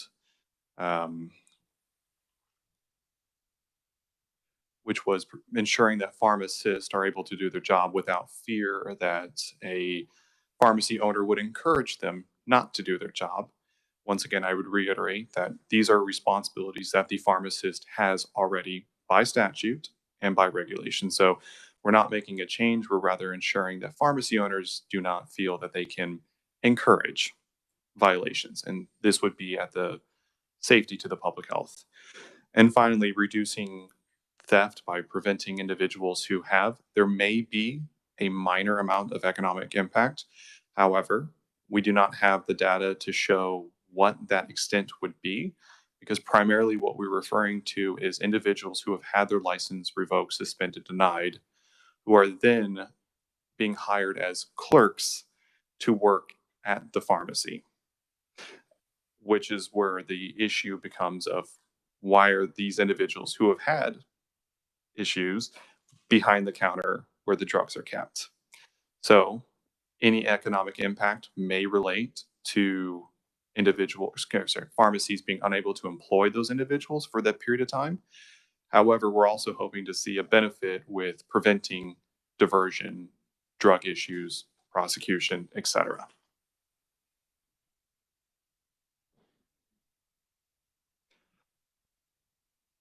Senator Faustido. Madam Chair, just a quick question. So would you say what percentage of those individuals are reinstated or, get their license back and are able to perform their duties? I mean, is that a high number or are they out the door altogether? Thank you, Madam Chair. I do not have a percentage of individuals who, I will use the word rehabilitate, but not necessarily the correct word, who eventually do have their license reinstated. I do not have that percentage with me. I do know that it has happened in the past, and hopefully it will happen in the future for individuals who are appropriate for those positions. Representative Carmichael, I apologize for skipping you. Quite all right. Thank you, Madam Chair. Two things I wanted to visit with you about. First is the new regulation, which in essence, I think says somebody who's lost their license can't go back to work at the pharmacy back behind the counter, even though they're not compounding medication. They can't be back there running the cash register or processing the credit cards or doing anything else. And I think that's because you don't really want people with demonstrated abuse problems back where the drugs are. Is that kind of the goal here? That would be the goal. Okay. And certainly the board's interpretation is we've always had the legislative authority to say that unlicensed people can't be back there. And we're just saying that if you've been defrocked, so to speak, and that's a terrible phrase, I was going to say disbarred, but that doesn't apply either. But if you've lost your license, the law, as you all understand it, has always given you the authority to prohibit folks like that from being back there. It's just a matter that now there's been a demonstrated need, and that's why you're doing it. Is that kind of conceptually right? Or if not, help me. I would say that's conceptually right.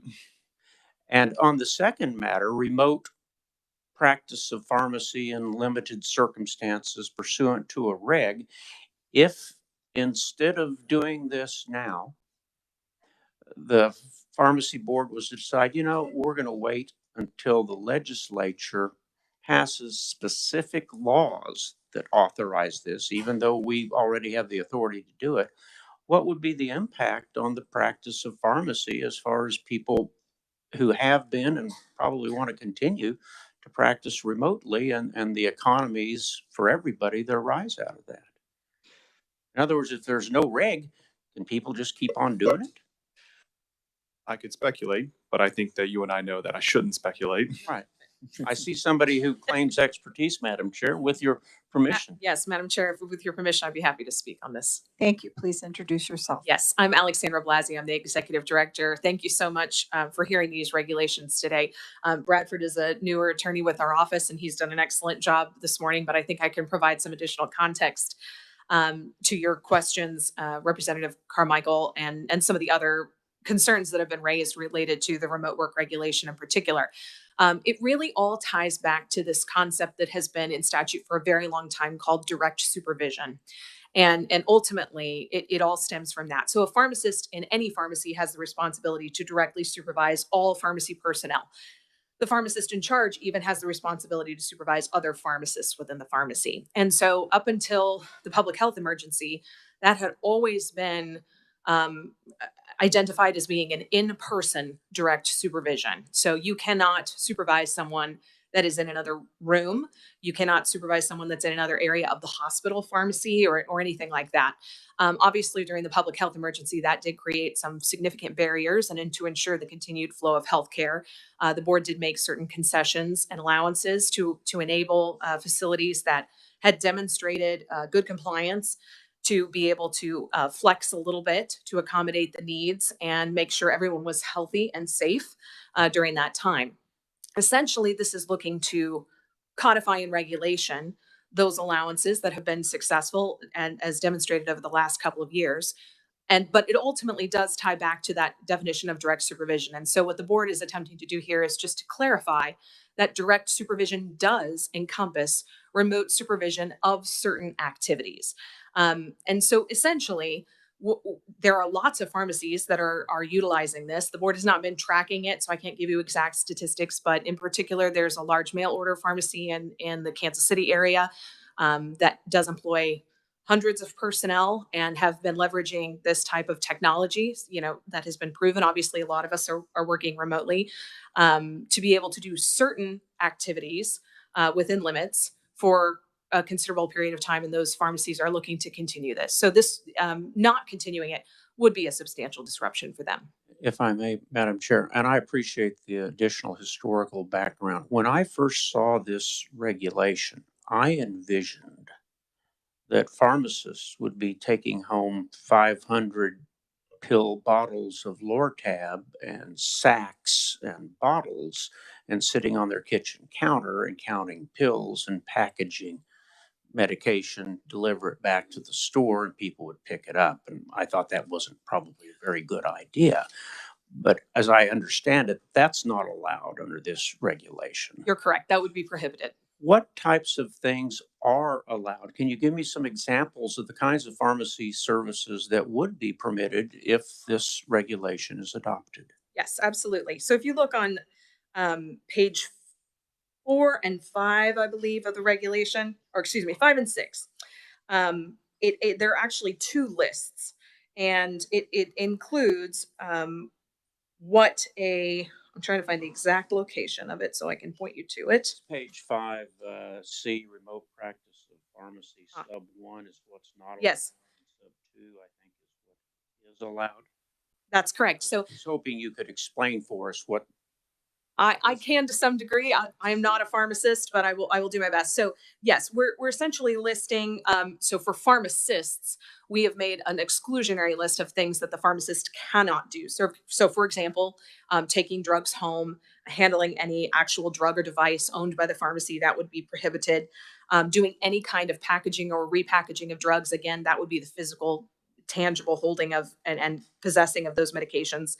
No labeling, so that would prevent any paper documents from being taken home from the pharmacy to a home office or any other location. Any kind of compounding. Compounding is the actual preparation of the medications. Usually you see that in IV type medications.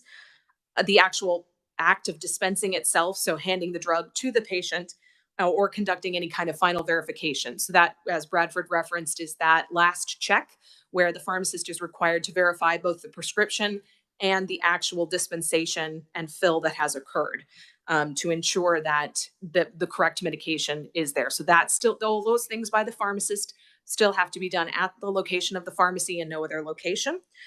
For the other staff at the pharmacy, the interns and technicians, which are just registered individuals, instead of an exclusionary list, what has been given is a permitted list. So these are the only types of things that they can do outside the pharmacy at the remote location. Data entry, order entry, those are initial things that occur when a prescription comes into the pharmacy for the patient. refill queue processing. So that's when a refill request has been made, and then there's a verification that occurs that is still going to be checked by a pharmacist, and then sending refill requests on behalf of the patient to the prescriber. And it looks to me like other parts of this regulation provide that, for example, if a computer is used on this type of work, it has to be, I believe, provided actually by the pharmacy. That if I were a pharmacist, I can't take my own home computer and start doing this work. And I assume that has to do with patient privacy and that type of matter. Yes, absolutely. Okay. Thank you very much. I appreciate it. Senator Warren. Thank you, Madam Chair, and thank you, Madam Executive Director, for being here today, and you as well, Brandon. It is, I think. Bradford. Bradford. Yes. I'm sorry. I have a couple of questions, and just going to start with, I think in the legislature this last session, we heard about filling prescriptions by pharmacists, and I think the terms were white bagging or brown bagging. You're shaking your head yes, like you Yes. know what I'm talking You're about. familiar with those terms. Okay.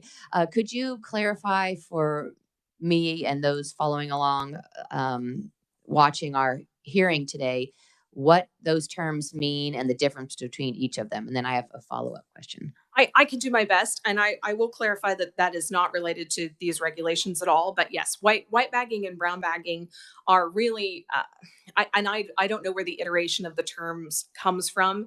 I assume the color of the bags at some point in the lifespan of pharmacy. But white bagging is a process whereby instead of prescription order, medication order, being sent to one pharmacy, being filled, and then being directly administered to the patient, there's an additional step involved. So, for example, a patient may need a particular specialty medication. This is becoming increasingly more common. And so there is a requirement at some point. This usually comes from an insurance carrier for purposes of cost, to reduce cost, that prescription be sent to a specialty pharmacy that completes the medication order, prepares it, and then has to, instead of sending it directly to the patient, they send it to a third location where the medication is then to be administered to the patient. Sometimes that is an infusion clinic, sometimes that's a hospital, sometimes it's to a provider's office. So a doctor's office may decide to administer that. You could think of like a chemotherapy type medication. So these are not pills, they're not oral medications, they are injected medications. And so the specialty pharmacy prepares it, sends it to the final destination, and then it's administered to the patient. Brown bagging is a very similar process, except instead of that third location, it is sent to the patient's home, where the patient then takes it to that third location to be administered to themselves. So it sort of leaves the chain of custody of the pharmacy management system. The drug supply chain is what it's referred to, goes to the patient and then returns to the drug supply chain. Thank you. If I may, a follow-up question. You were talking about drug supply chain, and we hear a lot about the opioid crisis, the fentanyl crisis, and just a drug abuse crisis happening. And I'm curious about the remote worker pharmacist, in that it's not governed by a statute passed by the legislature, but regulation that you called direct supervision. And I would think that Kansans who are hearing direct supervision would envision something very different than what is kind of proposed in this regulation. And by that, I mean, I'm kind of surprised as well. I see on page 1 of the regulation, sub B2, that the pharmacist engaged in remote practice can be anywhere in the United States. So we could have a remote pharmacist in California or Illinois or New York practicing pharmacy here in Kansas, which would be the proposal under this regulation.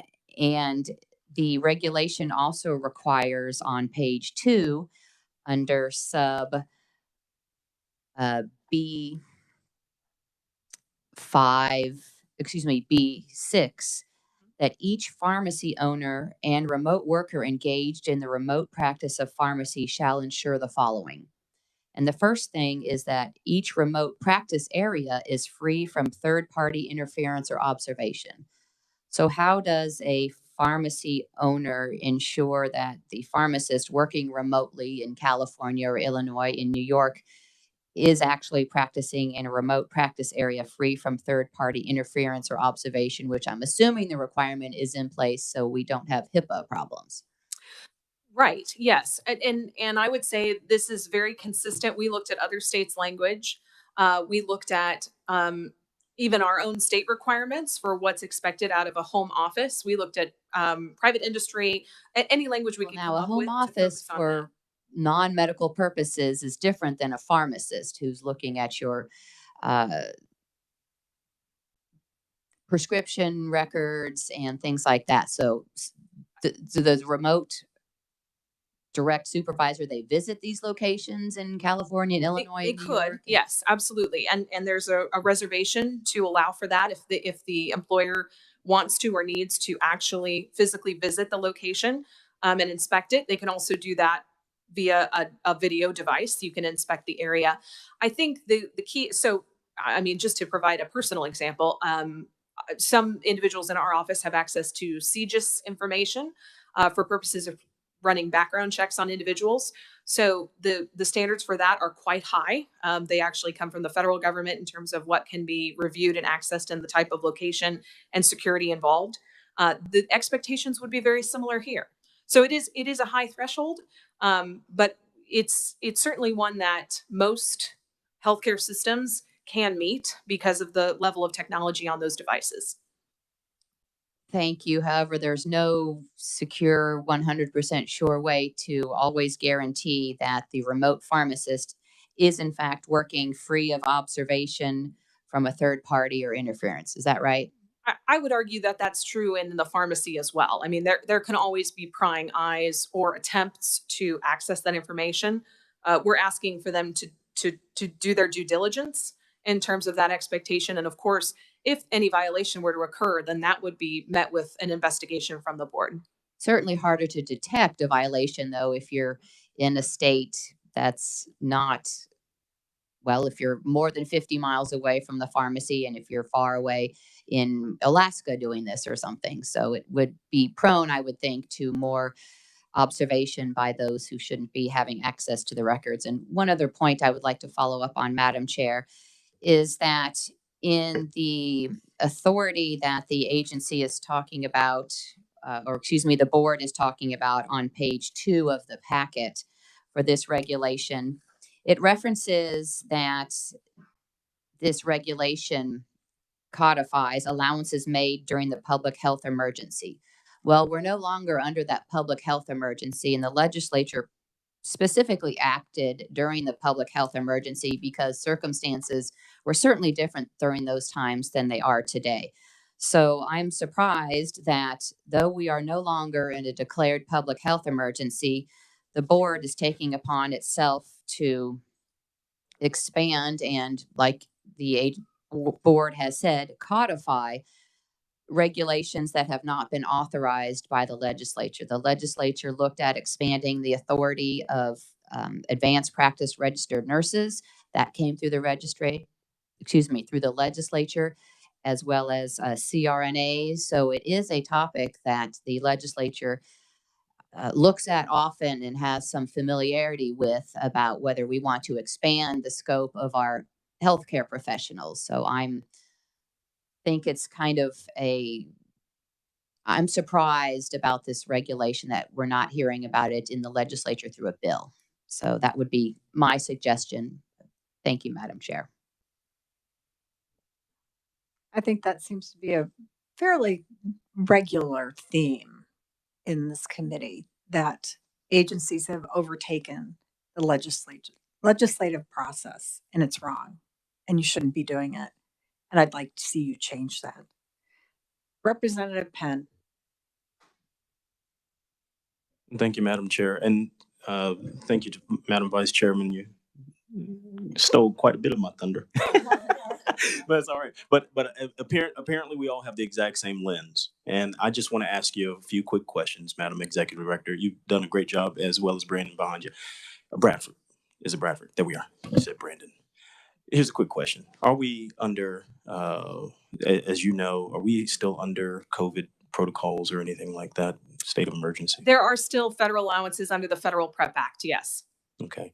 And how do those affect the state of Kansas for the Federal PrEP Act? So there are allowances related to still COVID testing, the vaccine, other immunizations and things like that that are being provided. The legislature did actually act this past session to implement on a long-term basis some allowances related to the PrEP Act, but not entirely substituting for that. So some of that is still in place in pharmacies. Okay. And it's not for me, we have a long day ahead of us and stuff, so I don't want to belabor the point, and I don't want to be snitty with you, but I just want to ask a serious question.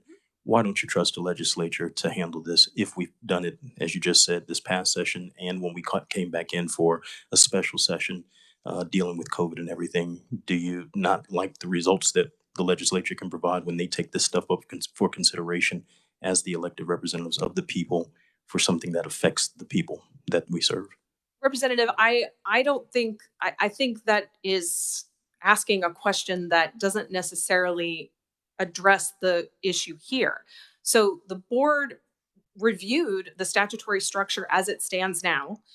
The board already has electronic supervision allowances that have been on the regulatory books for many, many years, believed these were very akin to those, and felt they were within the board's current authority to be able to adopt swiftly and in a responsive manner. And this was the attempt to do that. We solicited stakeholder feedback and input. This is something that's agreed upon largely by the stakeholder groups, that the pharmacies themselves, and the board feels is safe and effective. I agree. It's not an attempt to substitute. It's just an attempt to be responsive to the authority that the legislature has already vested in the Board of Pharmacy, and to carry out our responsibility under that mandate. Okay. And that might be your perspective. I would say that the old adage of if you go alone, you go fast, but if you go together, you go farther. And when you say that it's the authority that you have, I think the authority still rests with the legislature. And if you get the buy-in of all of the elected representatives, that's the sweet spot that you're trying to achieve. I'll move on. Some things were brought up that were elucidated here as far as being 50 miles away or being in other states and things of that nature. How will this, and you made mention that, hopefully if they detect it, then an investigation could ensue. If someone decides to, in the realm of the opioid crisis, decide to take this information on a VPN with the system that you have, and I don't know all the protocols and everything like that, but I know that this doesn't address it.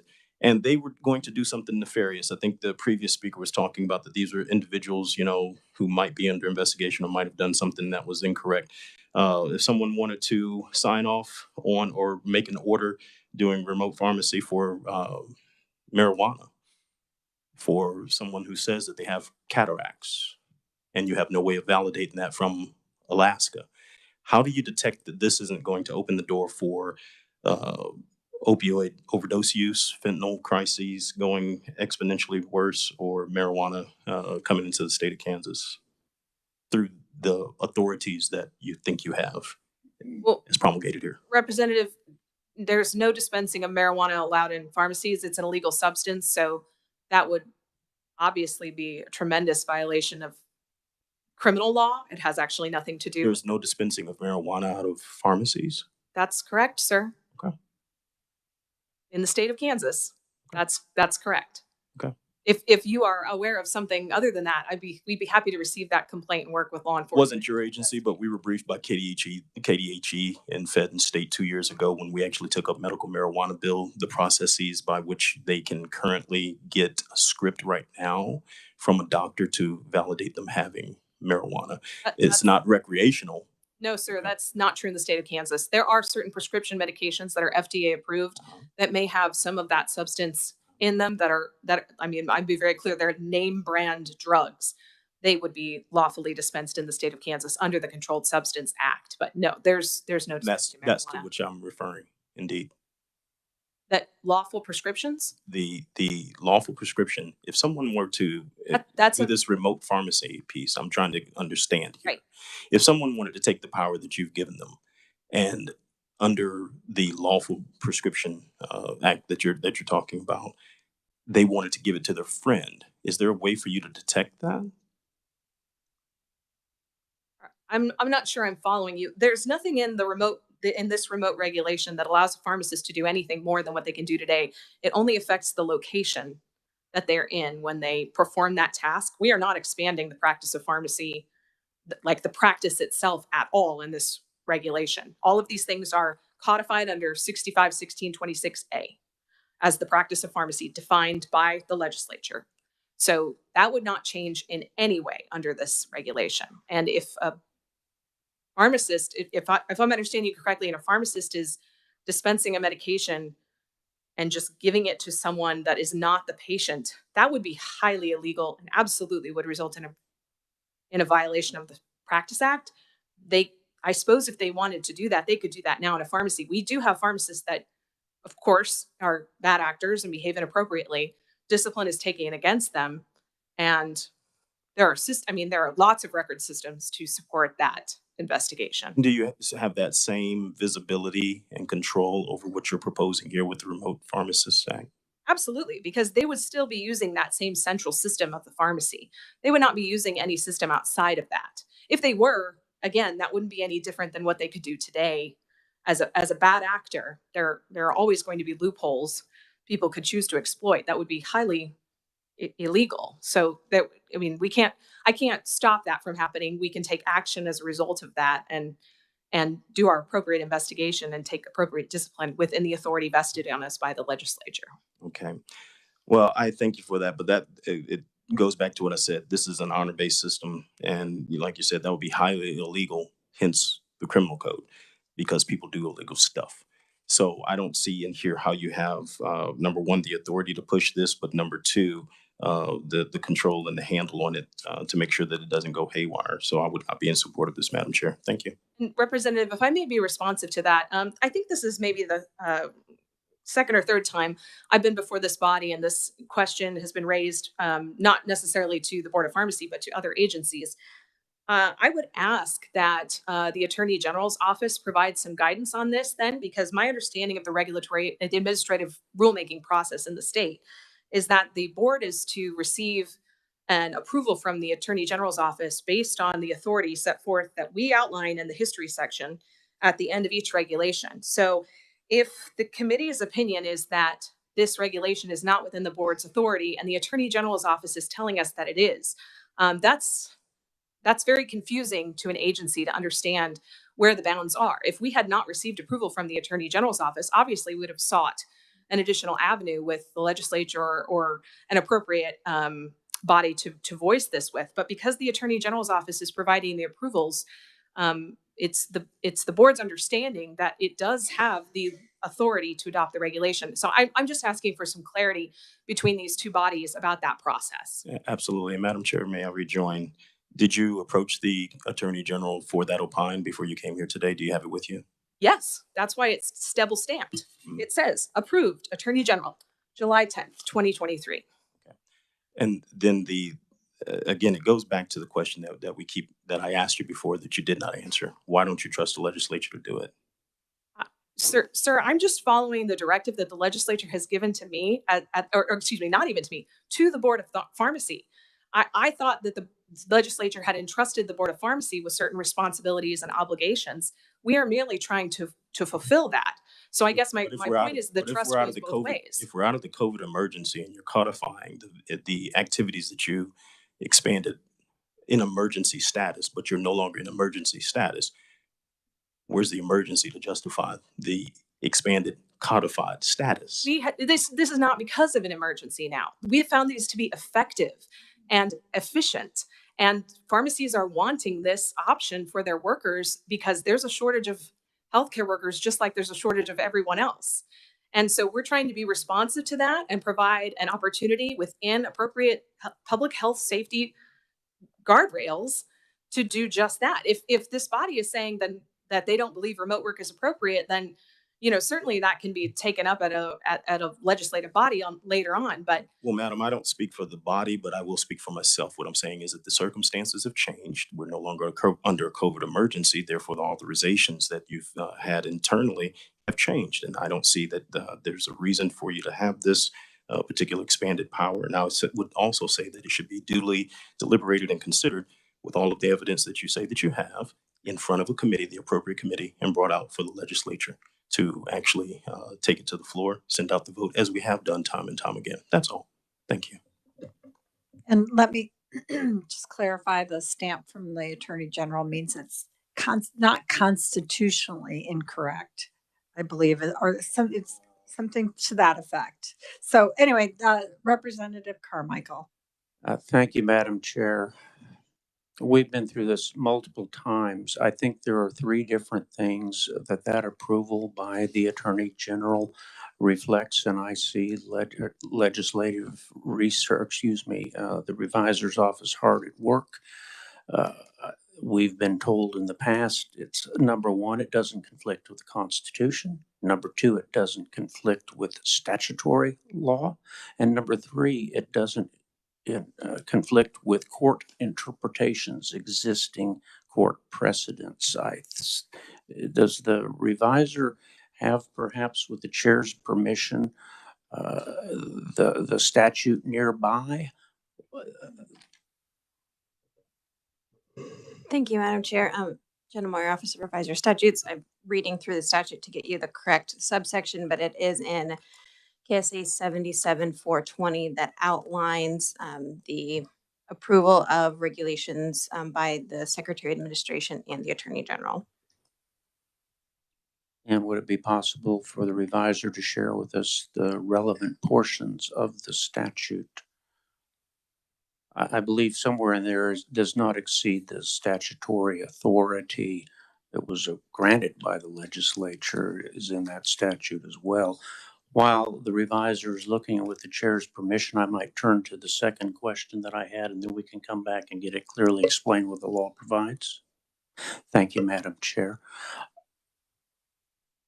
As far as taking things like, I think, Marinol or other pharmaceutical products that may have some THC under the existing laws and regulations, are those types of controlled substances received by the pharmacy, kept by the pharmacy, dispensed by the pharmacy? yes, of course, sir. Does existing law or regulation permit pharmacists or pharmacy techs or others to take those controlled substances home with them and work on them at night and then bring them back? No, sir. Do these new proposed regulations allow pharmacists or pharmacy techs or anybody else at the pharmacy to take scheduled drugs home with them to work on them, where they could be diverted to either use by the employee themselves or others? No, sir. And then going back to point number one and question number one, I know as the ranking member of this committee, I receive multiple letters, oftentimes every week, that come from the Attorney General's office to agency heads or agency counsel or executive directors saying, we have received the following, and for the reasons we have discussed, we are returning them forthwith or enclosed without approval. Have you been through that process in your experience at the agency? I'm not sure I understand the question, Representative. Let me rephrase my question. Do you submit proposed regulations to not only Department of Administration, not only Secretary of State, not only Division of the Budget, but also the Attorney General? Yes, sir. And then do you typically receive communication back from the Attorney General as to whether the regulation has or has not been approved? Yes, sir. And sometimes do they write back to you? And the letters that I see always say, for the reasons we have discussed, we're unable to approve the regulation and we're returning it to you without our stamp. Yes, sir. That's happened many times. Okay. But on the other hand, with respect to this regulation, it looks like you submitted it to the Attorney General. And on July the 10th of 2023, the Attorney General approved the regulation. And, uh, and that's why we see it today. That's correct, sir. And if the Attorney General doesn't approve it, you don't ever show up here to tell us about it, do you? That's correct, sir. It never makes it this far. Madam Chair, with your permission, perhaps the reviser has the relevant statute. Thank you, Madam Chair. It is in KSA 77-420 in both subsection D and again restated in subsection E, and it states that essentially before rule and reg has, or after it's been approved by the Secretary of Administration, the proposed regulation shall be submitted to the Attorney General's office for an opinion as to the legality of the same, meaning the regulation, including whether the making of such rule and regulation is within the authority conferred by law on the state agency. Then the AG would promptly furnish an opinion as to the legality of the proposed rule and regulation so submitted. And subsection E restates it, saying that no rule and regulation would be filed by the Secretary unless, and then paragraph 3 says the rule and regulation has been approved in writing by the Attorney General as to legality. So the requirements under that statute would be that it is legal and within the authority conferred by law on the state agency, which is part of the reason why our office prepares that memo that cites the direct statutory reference to the authority conferred upon the agency. Thank you. Thank you. Jenna. Thank you, Madam Chair. We have a question from or comment from Senator Tyson. Thank you, Madam Chairman. I would refer to your question as to you're getting conflicting information from the legislature and the Attorney General's office. And this has happened before and does happen. And a prime example was our last meeting. We had a regulation that was denied by a previous Attorney General, but was signed through on the current Attorney General, the exact same language. So it's an opinion. And it is the opinion of this body that the terminology remote worker is beyond the scope of what was intended in the legislation. At least that is what I am hearing from the comments. And my question was, where does the term remote come from? And why are we looking at it in rules and regulations at this point? Thank you, Madam Chairman. Thank you, Senator. All right, I think we've beaten this. Would it be? Thank you. Thank you, Madam Chair, for the recognition. This is a super quick question. Madam Executive Director, going off of Senator Tyson's question, it talks about in here in 68-7-26. It says down here in the paragraph B requirements, B2, unless the remote worker is a pharmacist, up above it delineates what all remote workers are. This one lays out a pharmacist. Unless the remote worker is a pharmacist, each worker shall be located in the state of Kansas or within 50 miles of the pharmacy. A quick question. If the person is a pharmacist and they're obviously allowed to be over 50 miles away or in another state or another country, whatever the case might be, and if there's a discrepancy or a charge, whose laws do they abide by? Are they sued in state of Kansas, federal court? How much does that cost?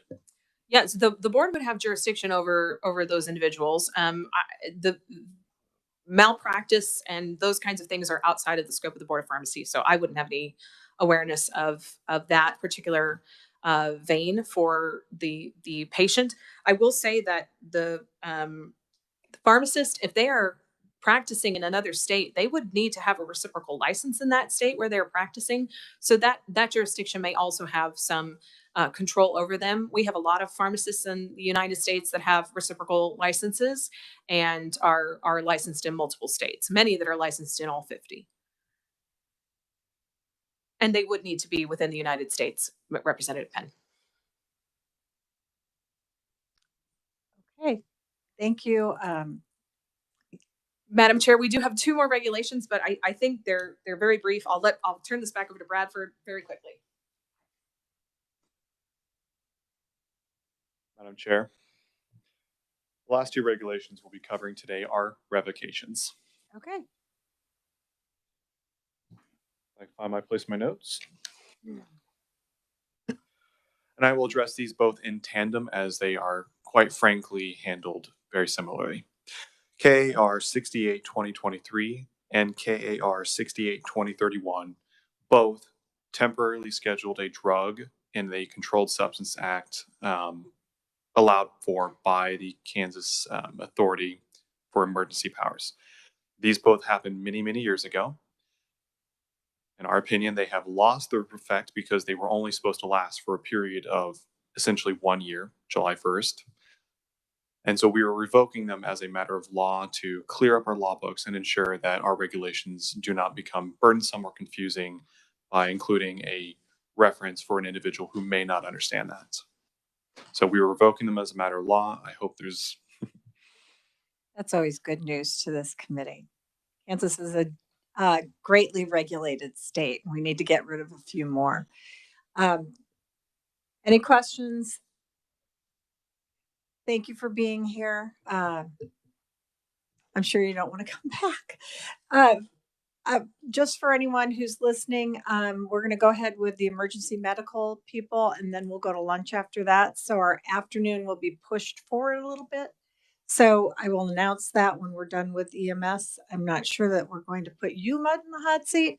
So well, I welcome the Emergency Medical Services Board, and I believe this is Joseph House. Correct. Thanks for coming to committee. Welcome. Thank you very much, Madam Chair. Yes, my name is Joe House. I am the Executive Director for the Kansas Board of EMS. 13 regulations, I believe, in front of you. 8 of those have revisions, mostly deletions of language, and then 5 revocations in their entirety. So I do want to thank the body for the successful passage of House Bill 2014, which did eliminate an occupational license for instructor coordinator, an individual that was basically given a certificate to teach EMS-related education, which we found was really kind of unnecessary in going through. So we had about 220 of those individuals left. The regulations in front of you just actually go through and delete out the reference and finish off what the legislation started. So would you like to go through these one by one? The best route to go, Madam Chair? If you could give us brief explanations of each, and I'll just wait for hands up if people have questions. Okay. Perfect. So 109.11 is just our definitions regulation. What we did in there is we eliminated the 2 references for disciplinary action taken against an instructor coordinator. So that would be the definition of incompetence when applied to an instructor coordinator, the definition of unprofessional conduct when applied to an instructor coordinator. We took out the definition of instructor coordinator, and then I believe that's it on that one. Senator Tyson. Thank you, Madam Chairman. I'm just curious as to when you deleted it, the definition, you referred to different statutes as to why you're referring to. One is to KSA 656129B, and then the other one is KSA 656132.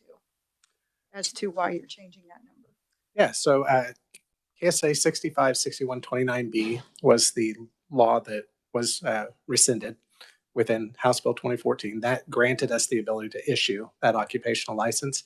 6132 deals with disciplinary action of a body, and so it was a reference within the one.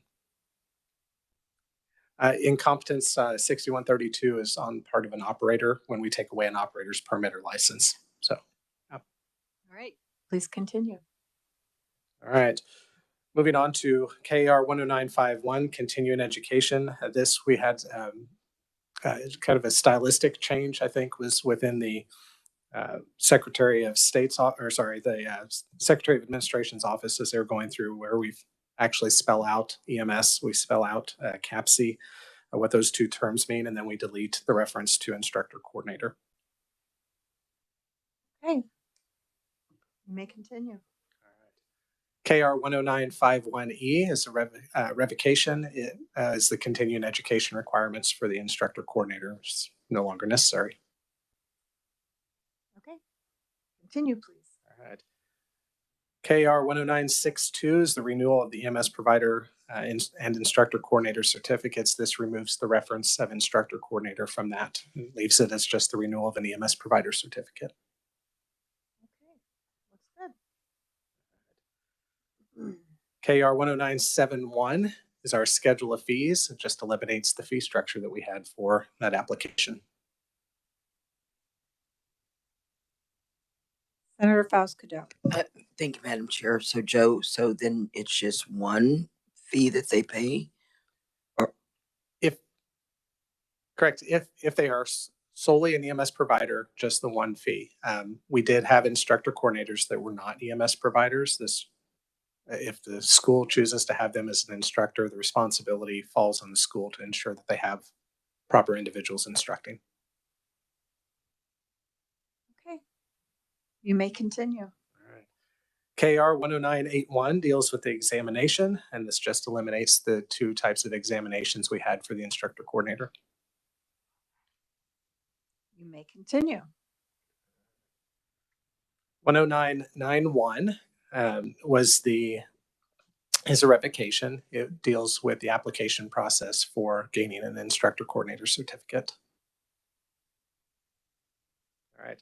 KR 10994 is also up for revocation. It is entrance into an instructor coordinator class. 109-10-1E deals with the course curricula that we had for that level of occupational license. It is a revocation as well.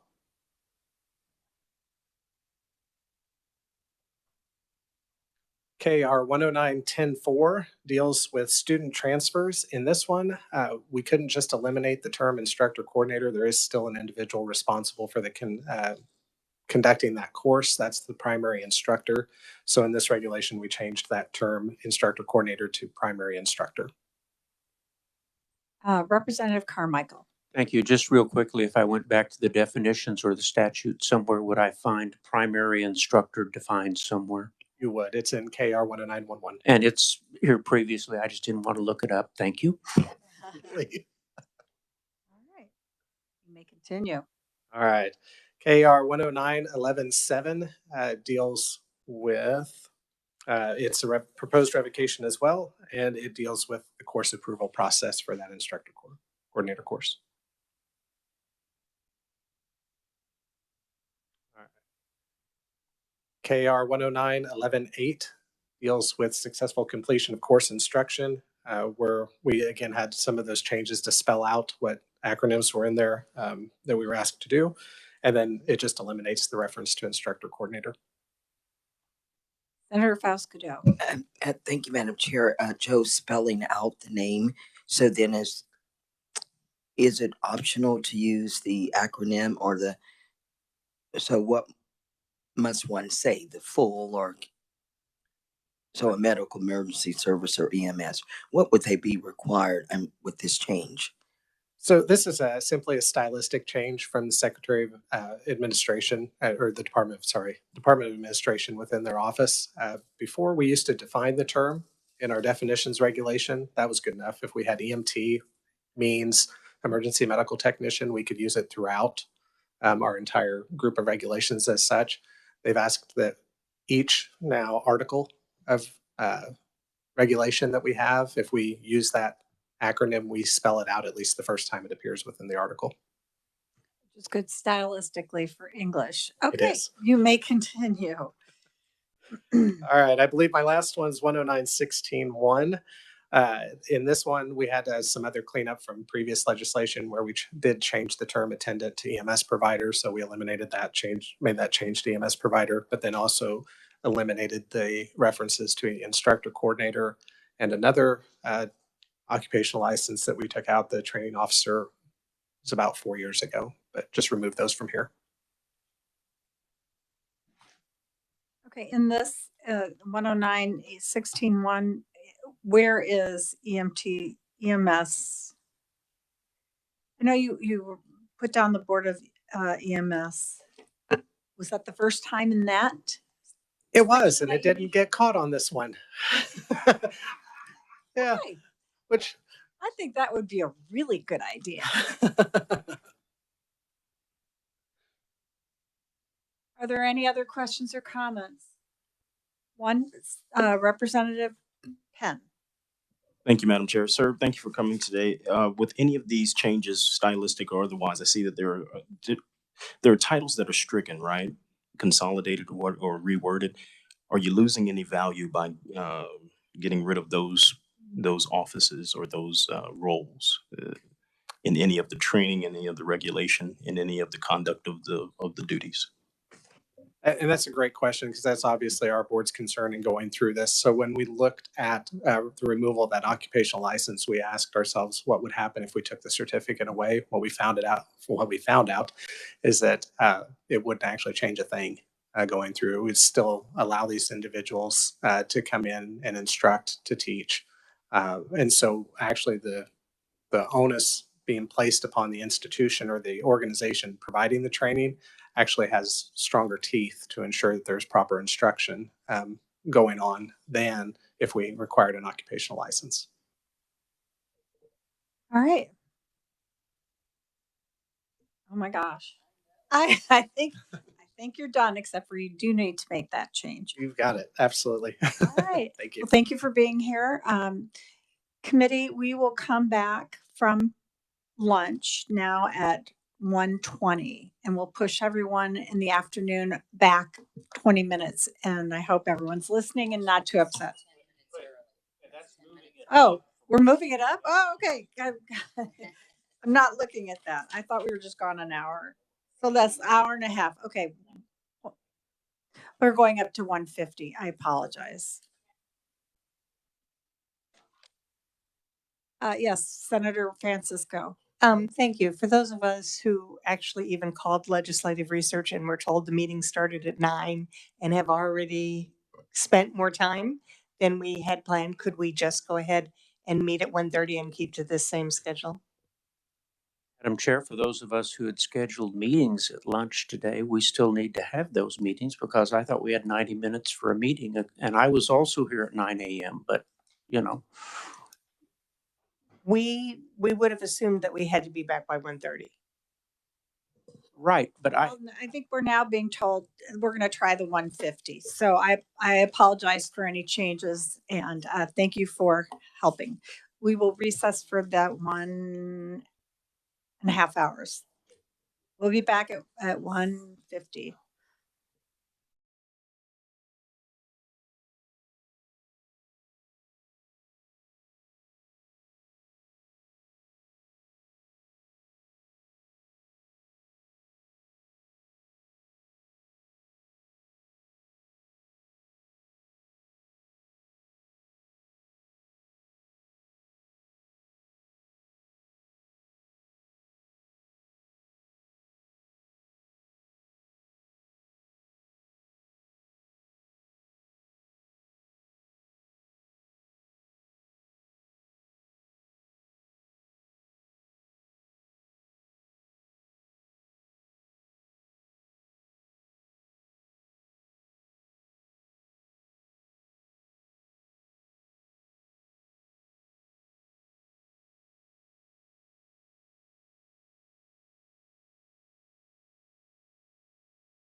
I think since it's 1:51, we're going to go ahead and get started. And the first on our list is the Department of Revenue. And thank you all for being so flexible so that we could start a little bit later. Welcome to committee.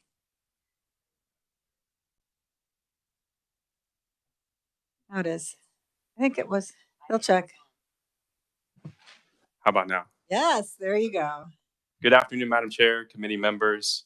My name is Taylor Murray. I'm with the Office of Policy and Research with the Department of Revenue. The department proposes amending KAR 9212-140 and revoking 9212-141, 143, 144, and 145. When these regulations were promulgated, KSA 79-32-261 contained one income tax credit. This credit was available from tax years 2008 to 2012. The statute provided an income tax credit matching certain contributions to state universities, including Washburn, community colleges, and technical colleges. And KR 9212-140 through 145 were promulgated to administer this. In 2022 House Bill 2239 amended the statute. So now there are two credits in the statute. Paragraph A1, available from 2008 to 2012, and paragraph A2 from 2022 to 2026. This A2 credit is an overall simpler credit. The new credit doesn't include contributions to universities. It also just has, it's a first come, first served credit. There's a system of allocation in the prior credit that doesn't exist with this credit. So the proposed changes, they amend 9212-140 to clarify the definitions to match the current credit, and that these regulations only apply to the current credit, the paragraph A2 credit. Principally, that's just removing universities from those definitions. Revoking 9212-141, 143, and 144 and 145. Again, these were deemed unnecessary for the current credit. 141 and 143, that's a tax credit agreement, quarterly reports required at schools. And based on administration of the prior credit, these were deemed not necessary. 144, again, deals with a system of reallocation that is not attached to the current credit. And then 9212-145 deals with transfer of credits, whereas the A2 credit is not transferable. So on September 12th, 8:30, we have a public hearing scheduled for these regulations. So far, we've received no comments. I'd like to thank the committee for your consideration of these regs, and I'll stand for any questions. All right, thank you so much. Oh, come on. You guys have all been so ready with questions for everyone else. Do we want them to feel badly that we didn't pick on him? Wait, no, I don't think there are any questions. Thank you so much, Taylor, for being here, and Kathleen. And have a great day. Stay cool, not warm. Okay, thank you. Thank you, Madam Chair, and thank you again, members of the committee. Thanks for being here. All right, now we're up to Behavioral Sciences Regulatory Board. I believe we have the Executive Director with us. Welcome to committee. Thank you, Madam Chair, members of the committee. My name is David Fye. I'm the Executive Director for the Behavioral Sciences Regulatory Board, and I do have some testimony in front of you. I'm happy to talk to the requested proposed changes to permanent regulations. In your packet, you'll see those regulations involve fee regulations under KAR 102-1-13, KAR 102-2-3, KAR 102-3-2, KAR 102-4-2, and KAR 102-5-2, and KAR 102-7-2. These would be for the licensed psychology, social work, professional counseling, master's level psychology, marriage and family therapy, and also the addiction counseling professions. I would like to let you know that the open hearing is scheduled for Tuesday, October 3rd from 10 a.m. until 11 a.m. at the BSRB office for public comment on these proposed changes. And while these proposed changes affect fees, what I would like to let the committee know is that none of these changes are expected to be a significant revenue generator for the agency. They're primarily focused on the creation of new license types, and we are trying to resolve some issues with licensure and then better able individuals to enter the workforce in the mental health professions. Additionally, the board is in favor of some permanent fee decreases to some of the fees to become temporary licensed under the board. I would also like to note that some of these fee changes have to do with a bill that passed during this last legislative session. 2023 Senate sub for 131. And I did go before the State Rules and Regulations Review Board on July 17th, 2023. And these changes were approved as temporary regulations, so we're following these up with permanent regulations. Speaking to that bill that passed, Senate Bill 131, it created several new license types and it established the caps for the fees, but the regulations would establish the specific amounts under the caps. In terms of some of the items that are included in these changes, there is a new temporary license type for social workers. These would be for individuals who had attended an educational program that is in candidacy to become accredited, but it is not accredited by the national accrediting body.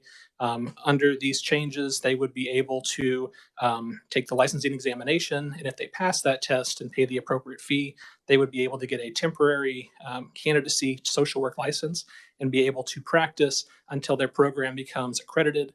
And then once it becomes accredited, they get a permanent license under the board. Additionally, it creates a new student addiction counselor license. Currently, we don't have any student type licenses, but the board was interested in helping the workforce by creating a pipeline for individuals who had obtained 60 credit hours towards a degree in addiction counseling or a related field. And there are some different items they would have to have in place to have this arrangement work, but it would let people start to get into those addiction counseling positions earlier in the process. So this bill would set the amount for that fee. Additionally, the board was interested in helping out workforce in having individuals that were previously licensed by the board be able to have their licenses reinstated. And so any individuals who had previously had a license under the BSRB would be able to seek a new 6-month reinstatement temporary license. Currently, to have your license reinstated, you would have to have all of your continuing education hours for the past time period and also pay the appropriate fee. This new license type would allow you to immediately be able to practice under the 6-month temporary reinstatement license while you're taking those hours to have your license permanently reinstated. And then once you have your hours, you can request that your license be permanently reinstated, and then you can have that back in effect. Additionally, the legislature added an item to the bill that had originally been requested by the BSRB.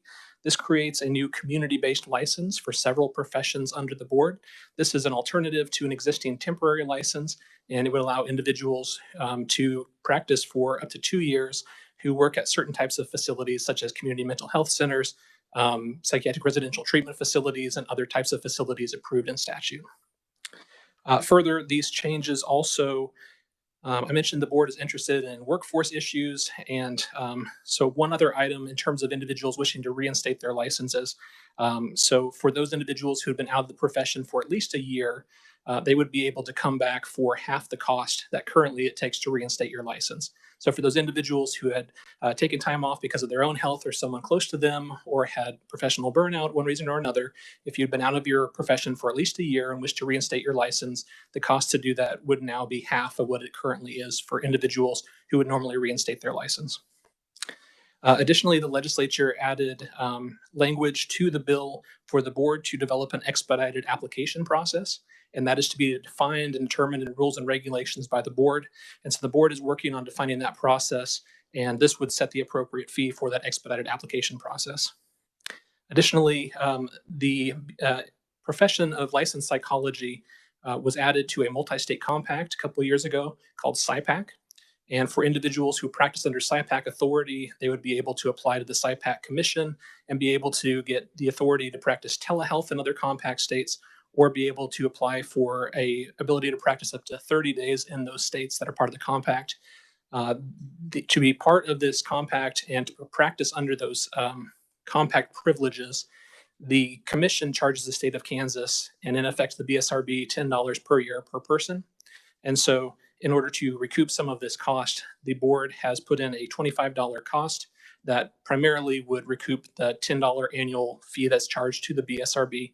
But also we would be investigating complaints against practitioners from other states practicing under the compact. So that's what this fee would have to do with too. It would only be for licensed psychologists upon renewal.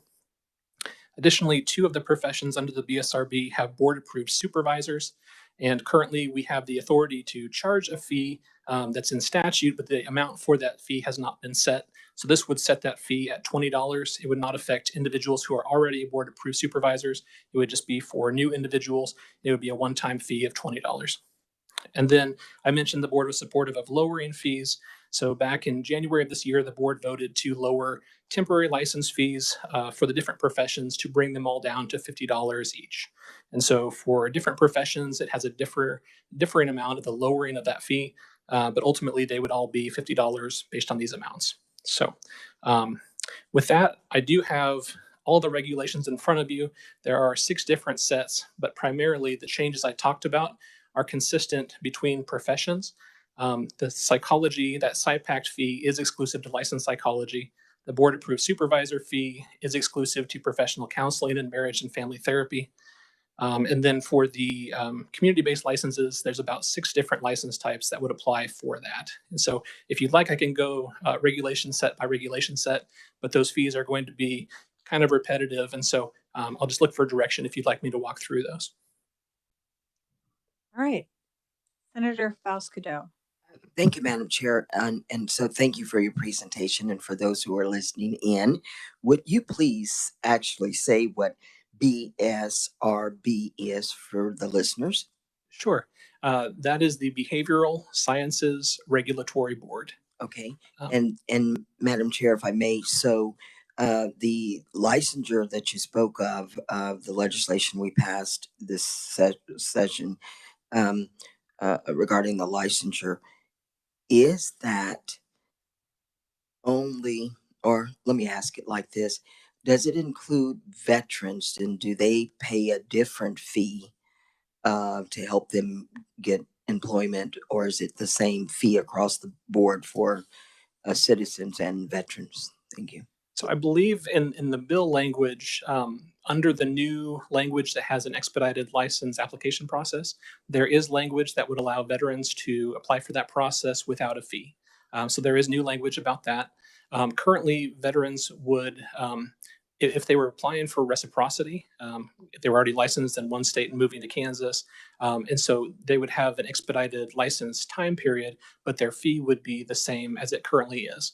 But I do know that there's some federal legislation that just recently passed, and so we're working with legal counsel to look at that federal legislation to see if we can modify some existing applications or create a new application for that federal legislation. Madam Chair, I see staff shaking her head. Do you want to elaborate? Oh, my apologies, Madam Chair. I was just agreeing that with the expedited licensure provisions that he was stating. Thank you. Are there any other questions? Representative Penn.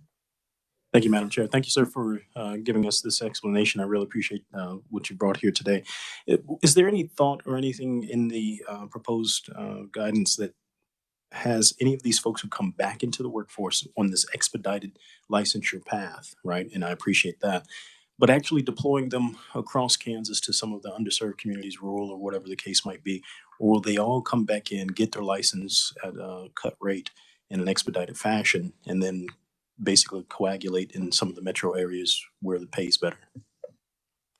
So this set of regulations is solely setting fees for those individuals who come back, or giving some direction in terms of how much individuals would have to pay to get their license reinstated. So there's nothing specific that talks about location of individuals practicing. But I would say that there has been a prevalence of telehealth, especially in the last few years. And so what Kansas does is, based on our statutes and regulations, we look where the client is physically located. And so if a client is physically located in Kansas, that practitioner would need to be authorized or licensed to practice in Kansas. And so practitioners could serve individuals from all over the state if they were face-to-face in the same room, or they could be across the state and be doing telehealth. And then there's also a couple of multi-state compacts that Kansas has joined, one for psychologists, one for professional counselors. And I have heard there's going to be legislation that will be offered next year for social work. So those might be additional individuals from outside the state who might practice in if that legislation passed. And Madam Chair, if I may, quick follow-up. When it comes to the utilization of these individuals coming back into the workforce, if you will, is the functionality of them only to be practicing in if they can meet the muster, or can this also be applicable to those who wish to teach practitioners? So this language would be to have an active license. And so those individuals could practice under that license, or if they chose to use the license in a different way, they would be authorized to do that too. So depending upon what they chose to do, but this language really has to do with them being able to have their license brought back into active status and be able to have choices on what they want to do. Are there any other questions? I have a couple things that I would like to tell you. Number one, you have a misspelled word on page 2 of 102-5, but -2. It's under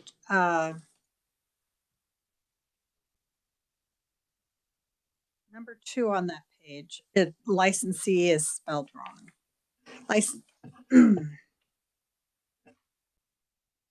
Under fees, 102.52. Section B, number 2.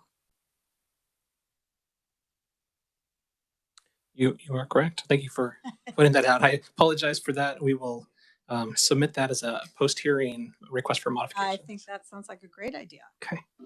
The other thing that I want to point out is that with all these different fees, brand new, back and forth, even though you don't legally have to give us an economic impact statement, I would appreciate seeing what the impact of this is between your office and also the people that are working underneath your license office. Okay. I'd be happy to do that. Just to clarify, I provided an economic impact statement with the proposed regulation changes. I didn't see implementation costs were 0.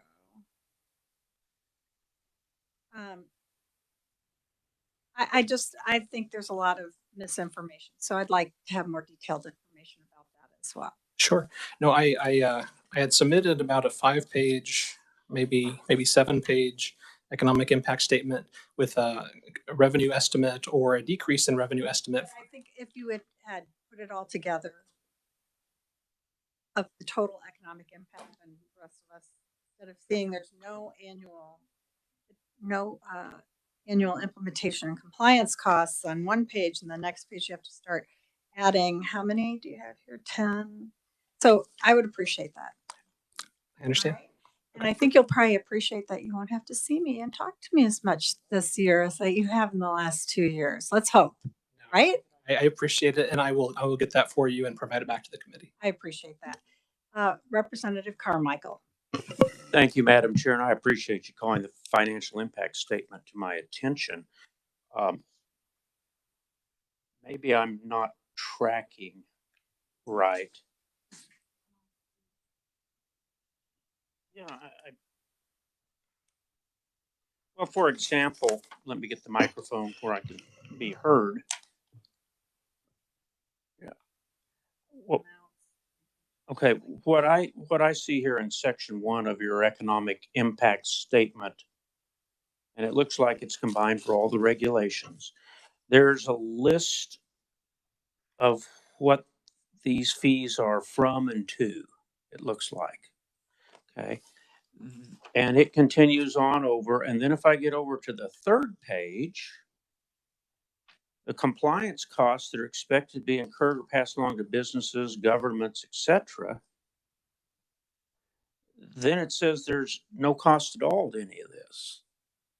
It looks to me like some providers may end up paying more and a whole lot of providers are going to end up paying less.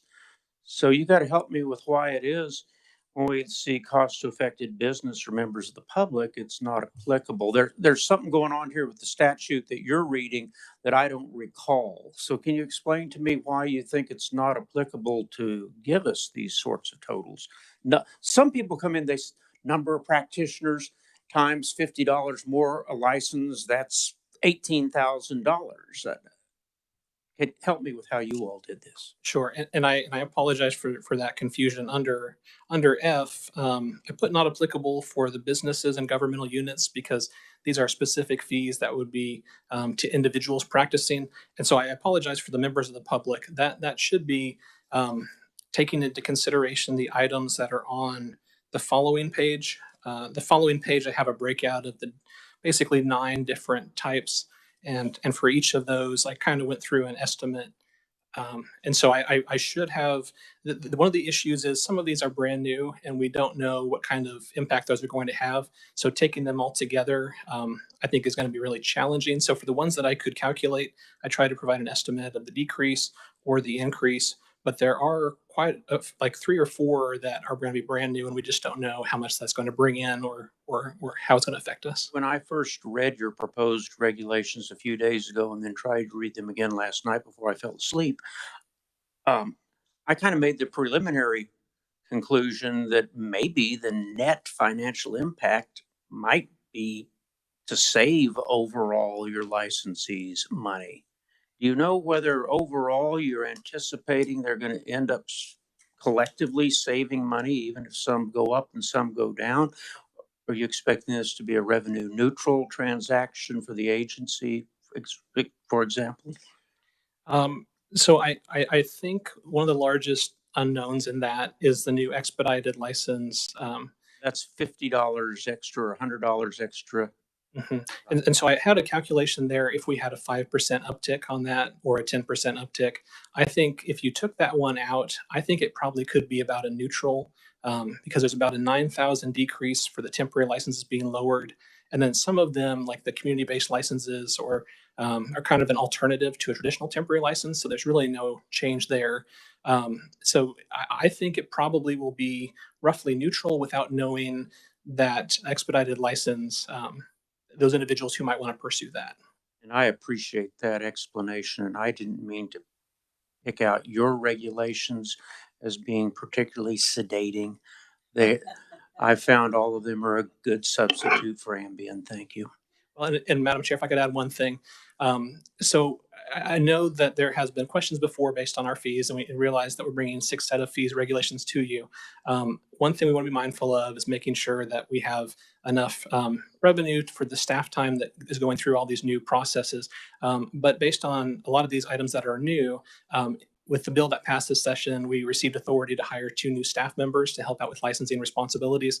And that is expected to be an additional cost to the agency of about $100,000 per year from that staff cost. And so we do have money in our fee fund balance right now. We're not looking to increase any fees above what they're currently at. We are going to take a 2-year approach and see how revenues change over the course of those 2 years. Also, that multi-state compact for social work, that could change the way that we receive revenue as well. But we're not looking to come back to you to ask for an increase in fees for at least 2 years. We just want to have things kind of settle and then come back to you and report where we're at that point, if that would be okay. Sure. And since you brought it up, how much money is in your fee fund? So at the beginning of last fiscal year, we had about $2,165,000. And at the beginning of this fiscal year, we had about $2,093,000. So it's down about $70,000 between the last 2 fiscal years. Part of what the board has done in the past few years, back in 2019, they lowered a number of fees to try to bring the fee fund balance back over time. I think one of the reasons that it has gone down a little bit slower than previously estimated is at the time that was estimated, we had about a 4.2% growth in licensees. And currently over the last 2 years, we've had about a 7.3% growth. And so I think if that would have held stable, we would be lower in our fee fund balance. So it's a good thing given the mental health shortages that more people are entering these workforce. However, we are mindful of the fee fund balance. And if it doesn't lower to the rate that we anticipate, the board will, I will encourage the board to look at additional fee decreases. We've already started to have conversations along those lines. Okay. What are you anticipating? In terms of growth. What would you said if it doesn't lower to the extent that you anticipated, what is that anticipation? Is there a dollar figure you can give me? Let me go ahead and bring that back to you. We do enter our budget in mid-September every year. And we did submit a budget last year, but that was based on the projected revenue. And I think we'll have new numbers here soon. So I can bring that back to you in terms of a new revenue estimate. Okay. Well, I just would like to put this out to the public. Thank you. To all the agencies that I'll be looking very closely into fee fund balances because Kansans are being charged so much for so many things.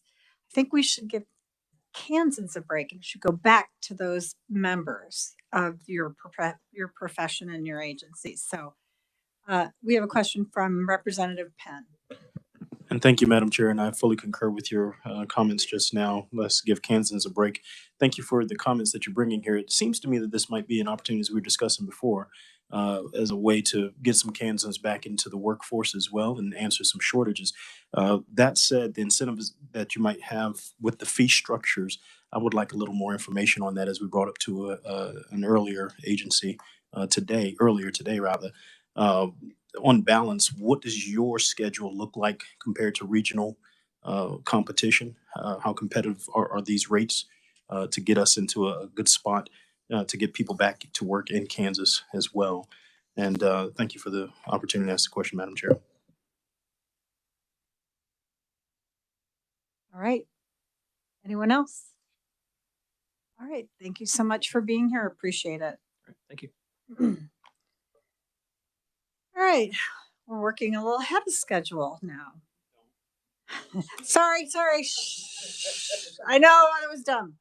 All right. Department of Agriculture. I think we will have Stephanie Kramer, Chief Legal Counsel. Welcome to committee. Will you introduce yourself for the record? Yes, thank you, Madam Chair. I'm Stephanie Kramer, and I serve as Chief Counsel to the Kansas Department of Agriculture. Also present on behalf of the department today and available to answer questions is Jeff Vogel, who is the manager of the agency's plant protection program, and Scott Marsh, who is the department's noxious and invasive weeds specialist. The department is proposing 4 new regulations and amendments to 2 existing regulations for the administration of the Kansas seed law, which is KSA 2-1415 et sec, and amendments thereto. The proposed new regulations would implement recent revisions to the seed law, while the proposed amendments simply implement a few minor clarifications that we found were necessary as we were going through this act. So, in developing the proposed regulations, we sought input from the Kansas Seed Improvement Association, the Kansas Corn Growers Association, the Kansas Soybean Association, Kansas Grain Sorghum, the Kansas Grain and Feed Association, the Kansas Wheat Alliance, and Kansas Farm Bureau. So a summary of the proposed regulations is as follows. KAR 4-2-1 would revise an outdated reference to the Kansas State Board of Agriculture, just simply to make that refer to the Kansas Department of Agriculture. KAR 4-2-8A is a proposed new regulation that provides that the term noxious weed seed refers to prohibited weed seed, noxious weed seed, and restricted weed seed, as those terms are defined in KSA 2-1415. And this is not really a substantive change, but was just designed to ensure there's no confusion between the definition of noxious weed or noxious weed seed between this act and the Kansas noxious weed law. 4-2-8B is a proposed new regulation that provides that an analysis conducted by a person other than an authorized representative of the department may be considered as evidence that a violation of the Kansas seed law has been remedied following the issuance of a stop sale order, which is provided for in KSA 2-1423C. But the regulation provides that that analysis that is conducted by an authorized representative of the department is to be considered the official analysis upon which a determination of whether there has been a violation of the seed law is based. 4-2-9A is a proposed new regulation that establishes the species of weeds whose seeds are considered restricted weed seeds and establishes the permissible rate per pound at which such weed seeds may be present in agricultural seed. The list of restricted weed seeds contained in this regulation is largely the same as the list of restricted weed seeds that was previously contained in the statute 2-1415. It mostly is just some updates to the common and scientific names to kind of reflect current scientific naming practices and be updated in that regard. And then also added Caucasian blue stem and yellow blue stem to that list.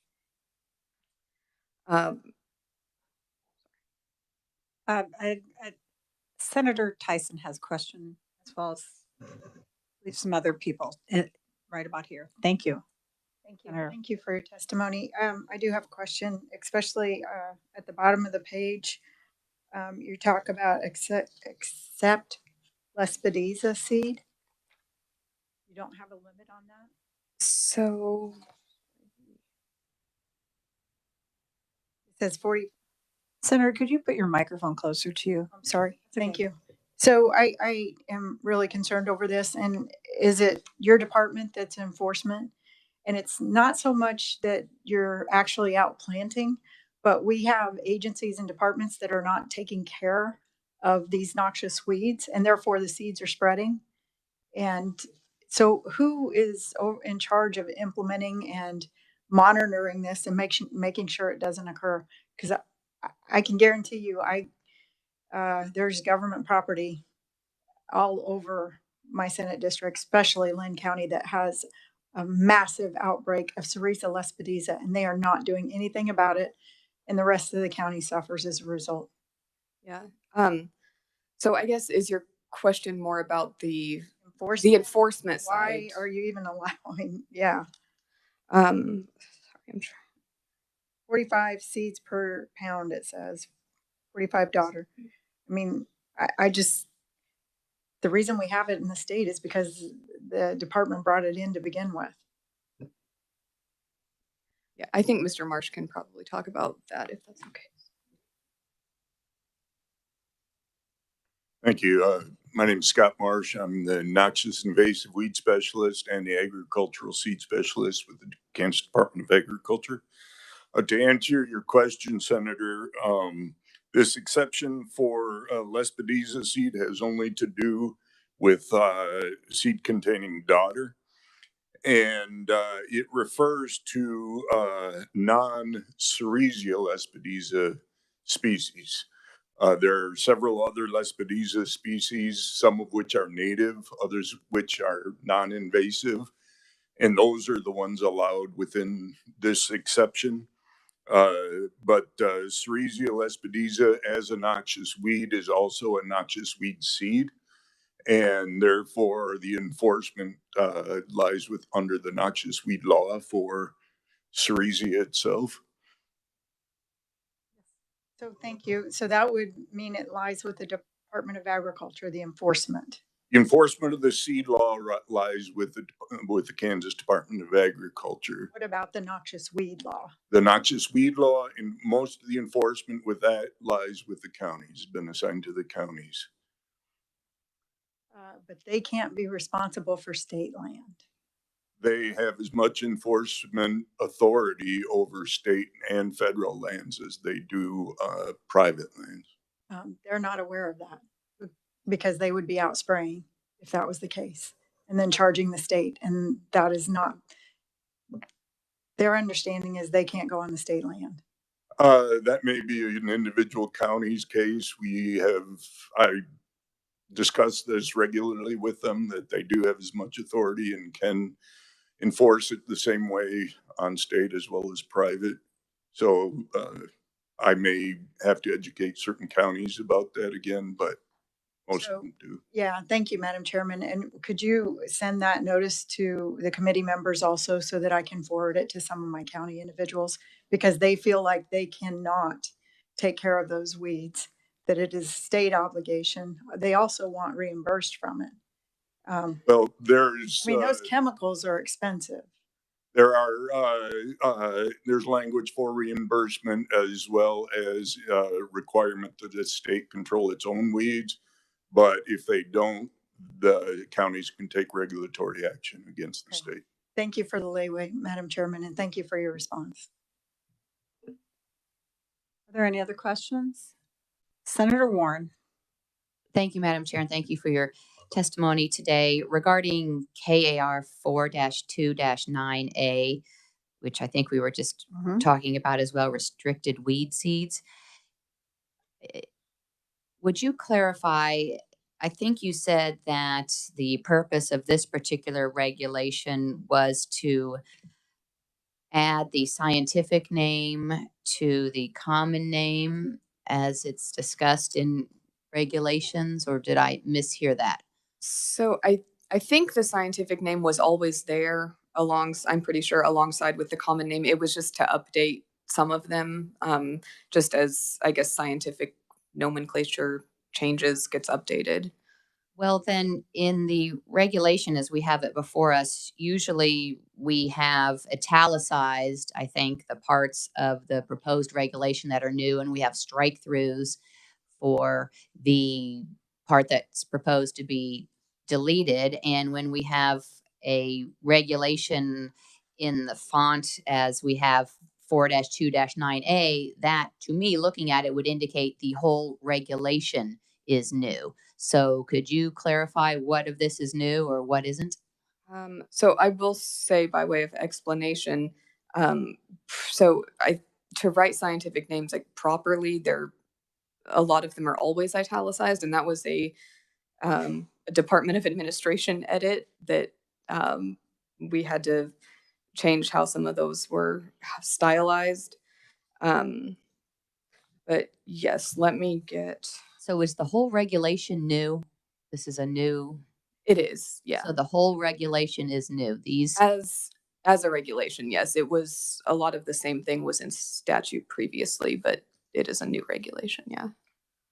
And what is different than the statute? And could you say the statute again, where we in Kansas are restricting these weed seeds already? It's not something new proposed by this regulation, because yeah, I'm concerned about the notice that was given for the restricted weed seeds that are new, not currently in statute, but are proposed to be newly restricted by this regulation. I'm hearing from some industry members that the proposed regulation wasn't put in the Kansas Register until Thursday, August 17th, 2023. And then we have the hearing on it today in this committee, August 21st, 2023, which is not even 2 whole business days later. So if it's something that's new and we have that kind of short time frame of notice for the industry to weigh in on, that to me is concerning. So I guess, first of all, some of this restricted weed seed is newly restricted. And second of all, was the notice in the register as late as Thursday, August 17th, 2023? It was, yeah, it was a quick turnaround. So the only things that are substantively different as far as new seeds being added to the list are what I mentioned, Caucasian blue stem and yellow blue stem. And we had a lot of stakeholder conversation around that change. When was the last time you had those conversations with stakeholders? Was it a year ago? Was it in 2023 at all? I think it was later 2022, probably. That's what I'm hearing from the regulated industry stakeholders as well, that it's been more than a year since the department has had conversations with the list of industry stakeholders that you talked about earlier in your presentation. And I'm hearing from industry stakeholders that the last time that they talked with the department about this, they opposed these kinds of restrictions and that the department was aware of it. And now there haven't been further conversations. We see the proposed regulation put out on Thursday, and here it is Monday, and none of the industry is present because the notice was so short. And the department has been on notice from industry that they would oppose these types of regulations. So there's not really a question there other than if that's the timeline of how it occurred and when the department last had conversation with the industry, and the last time the industry spoke with the department, they opposed these regulations, it looks suspicious that the notice of these regulations to be heard here today was only 2 days ago. And I would find that concerning unless I'm missing something in the chronology here.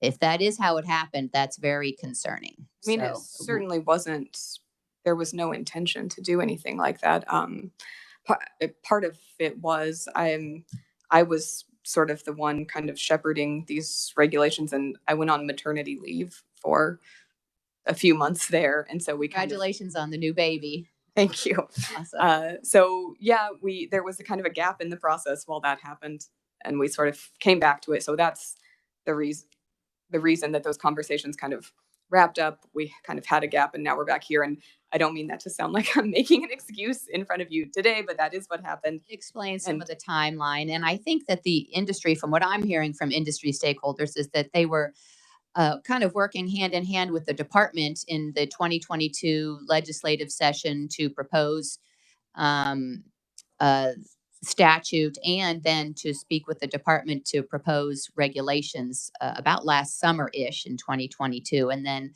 kind of the conversation stopped. So I don't know if it's possible to have this hearing in a time frame where our industry stakeholders can be present if they want to come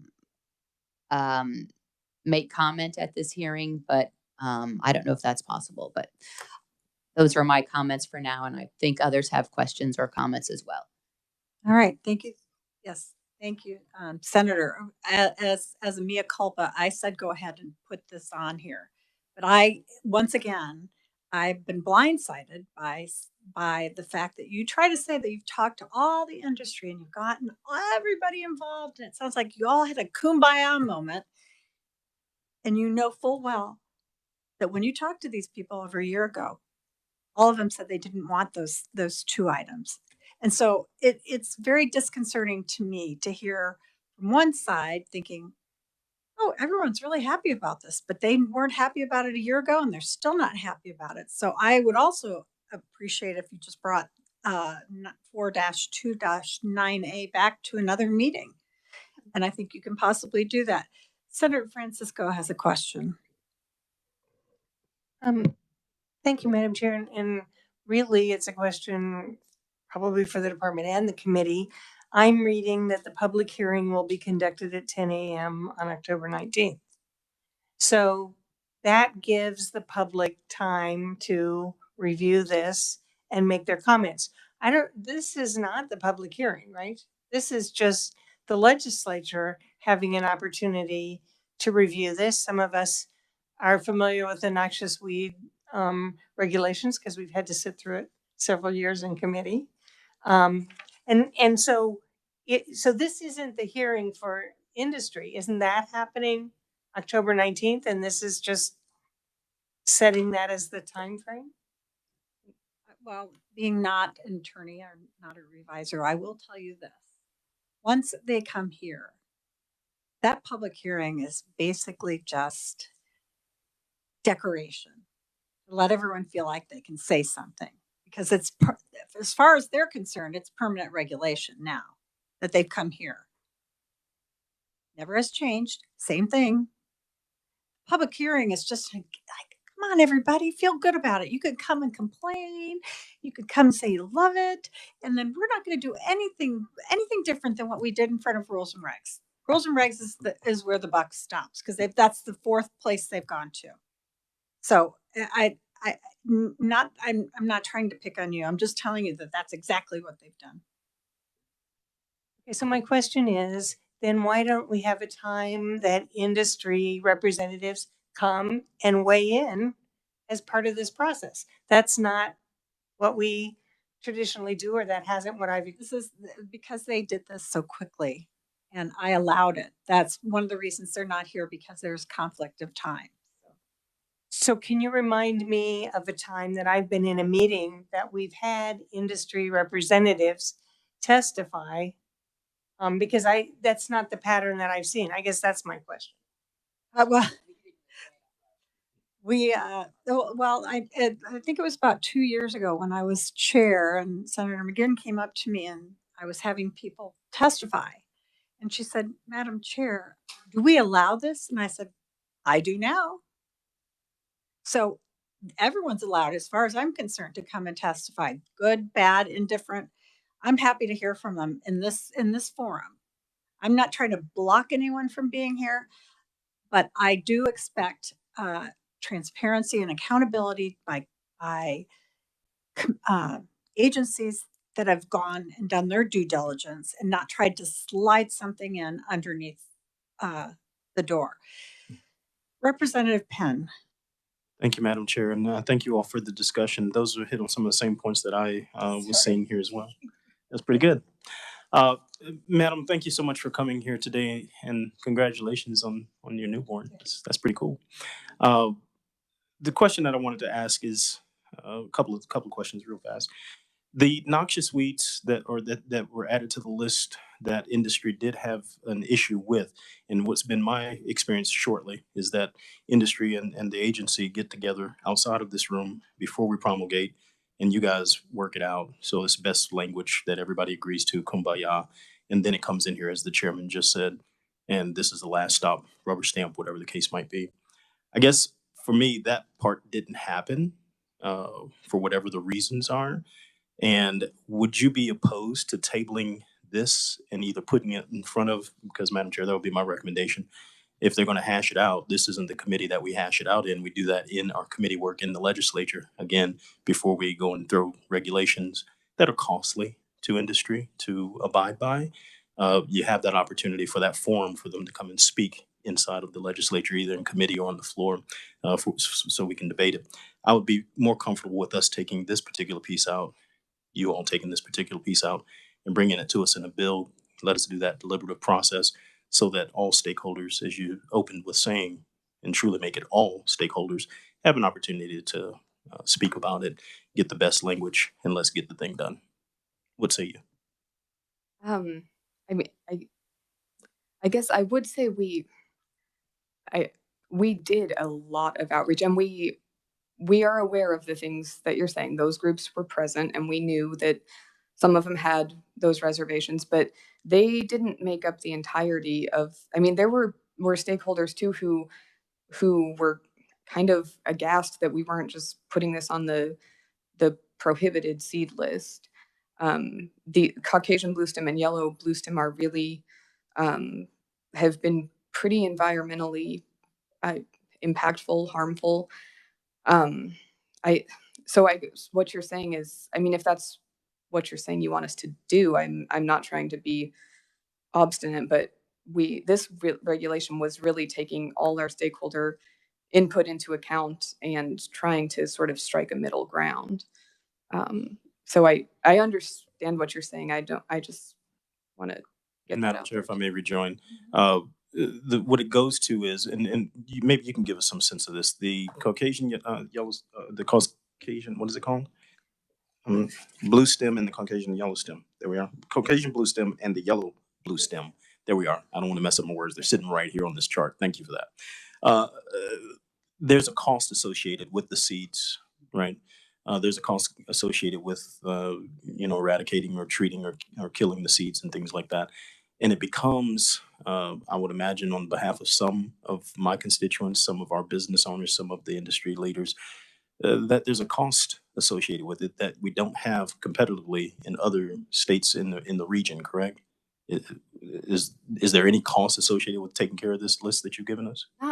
I guess they can correct me if I'm wrong, but I actually don't think so, because there is testing that's required, but that testing is already required. And I don't think to just look for the testing to look for the 2 additional seeds, I actually don't think that imposes additional cost. And that's why I'm saying we should have this in front of a committee with us hearing from the other side, because you don't think that it is, but maybe they can elucidate a little bit better for us and tell us whether or not there's actual cost associated with it that makes it a competitive disadvantage for business as well. So we can take that into consideration before we start adding undue regulatory burden onto industry. I think this is something that we can knock out very quickly. And again, Madam Chair, I would recommend that we send this back to the legislature for due deliberation and get it done. Although asking people to table something is well within our rights. Senator Francisco. Thank you, Madam Chair.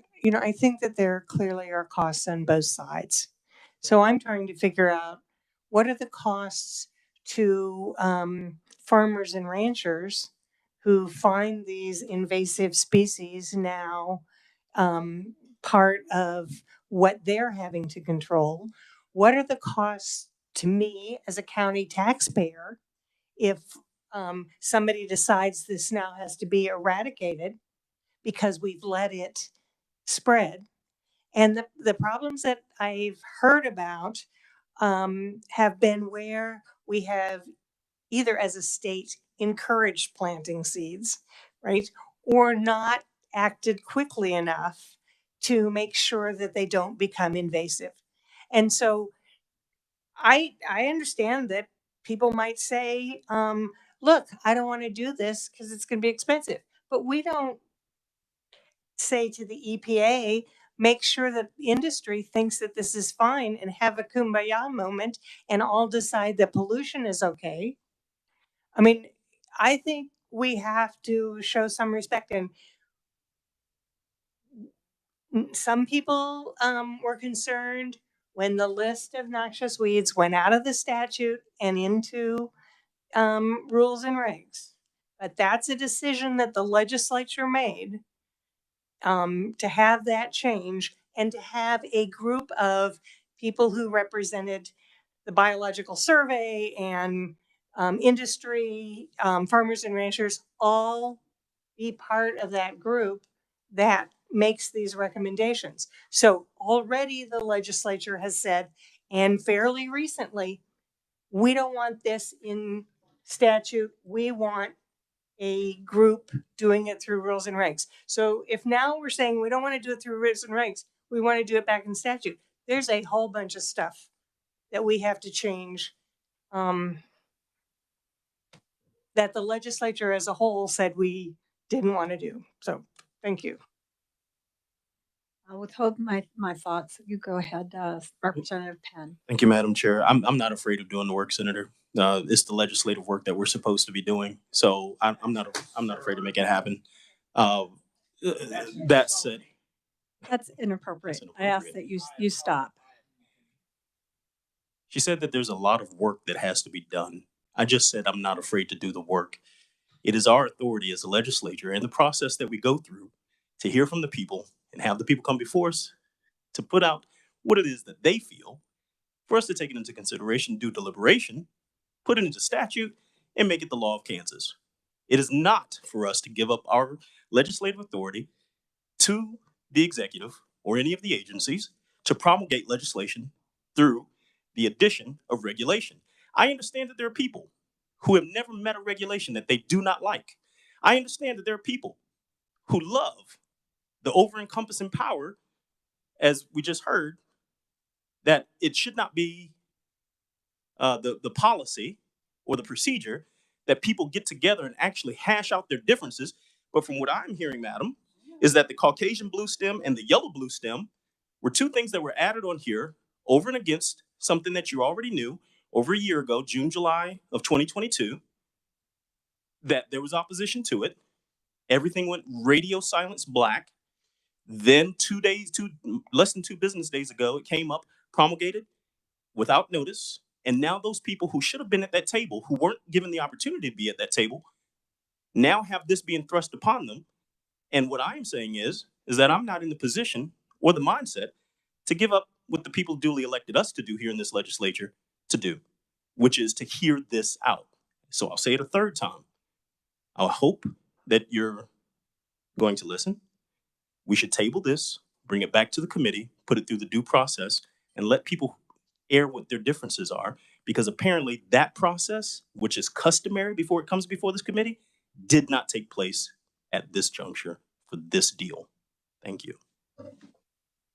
Senator Representative, I think all we really wanted was, I believe, is for them to come back here and have people talk, not bring it back to the legislature as a whole in statute. So Representative Carmichael. Thank you, Madam Chair. I'm just waiting till they finish their conversation. I'm sorry, I don't recall the name of the gentleman who's here with you. Mr. Marsh? Mr. Marsh, could you answer some questions, please?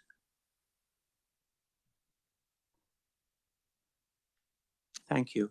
Yes, Scott Marsh for the Kansas Department of Agriculture. Okay.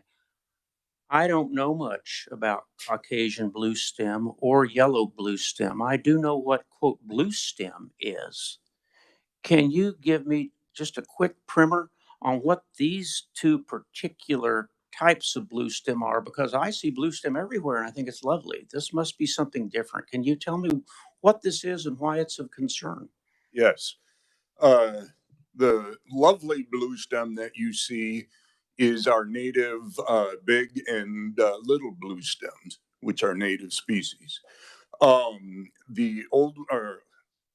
broad term for the two species is Old World blue stem, making the Caucasian and yellow blue stems, which are highly invasive species. And we have been looking for ways to restrict further introduction and spread of these species. And so by listing them as restricted weeds with a tolerance for errors in identifying the seed during the, say, filtering process, we have put the tolerance of two seeds per pound on there. I now understand a little bit more about what it is we're dealing with.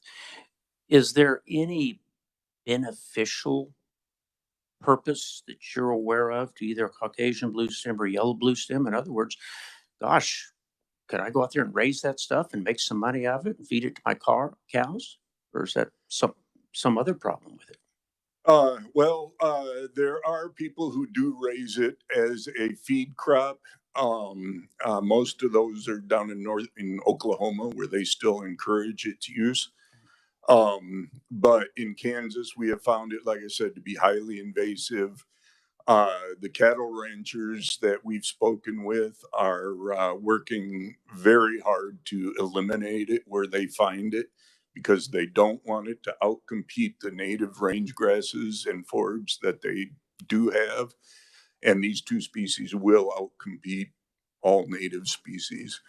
As I understand this regulation, it's really not specifically about eradication of these two invasive species. That's not what this regulation deals with, does it? No, this regulation is merely intended to reduce any further introductions or possible spread of these species within the state. When I go down to Sutherland's to buy my Kentucky 31 fescue, I can buy it for cheap if I buy some that has a whole bunch of weeds in it. Or I can pay more and get some that doesn't have a whole bunch of weed seed in it, as well as the fescue seed. And I found out from experience, it's not a good deal to buy the cheap stuff because I spend the next 2 years trying to get rid of the weeds.